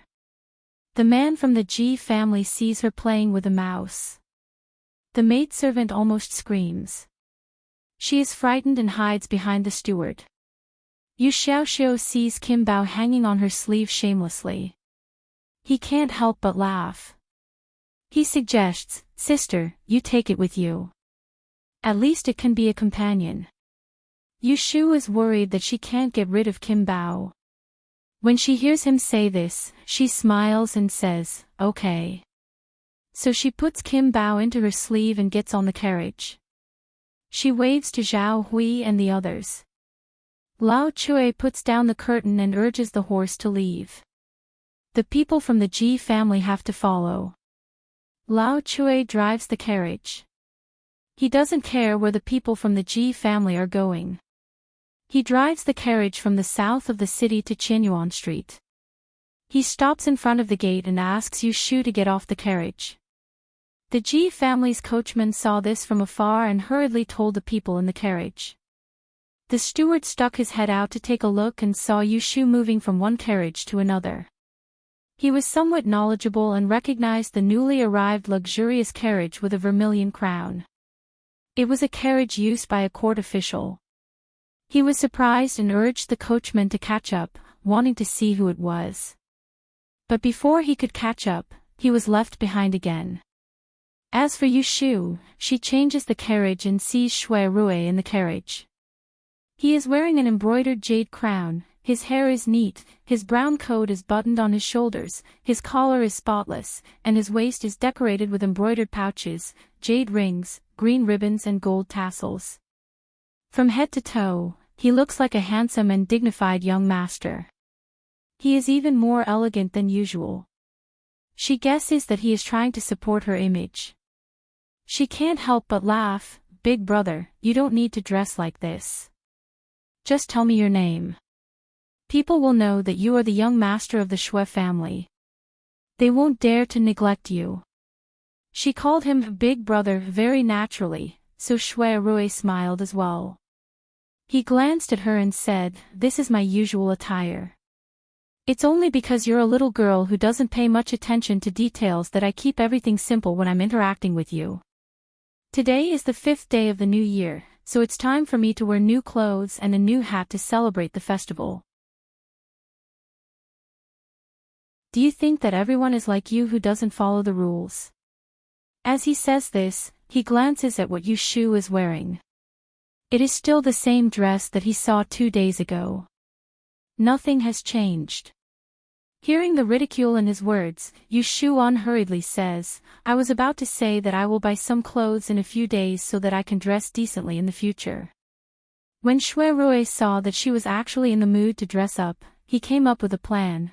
Why do you need to wait for a few days?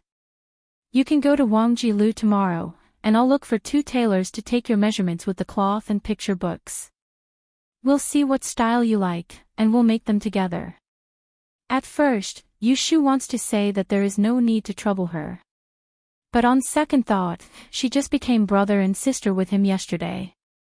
It would be boring to be unreasonable. So she nods and says, okay. She remembers to bring enough money tomorrow so that he won't have to pay for her. At this moment, Jinbao chirped twice and peeked out from Yushu's sleeve. Shui Rui was not surprised when he saw that little Goldie. He already knew that the siblings were raising a little thing that looked like a mouse. He had heard Yu Xiaoxiu talk about its origins. Shui Rui was born in a wealthy family, so he had seen a lot of playthings since he was young. Flowers, birds, grass, and fishes were all common to him. There were even people who kept tigers and wolves in captivity, so it was not a big deal for a mouse. Moreover, he did not make a fuss when he saw that they had raised it cleanly.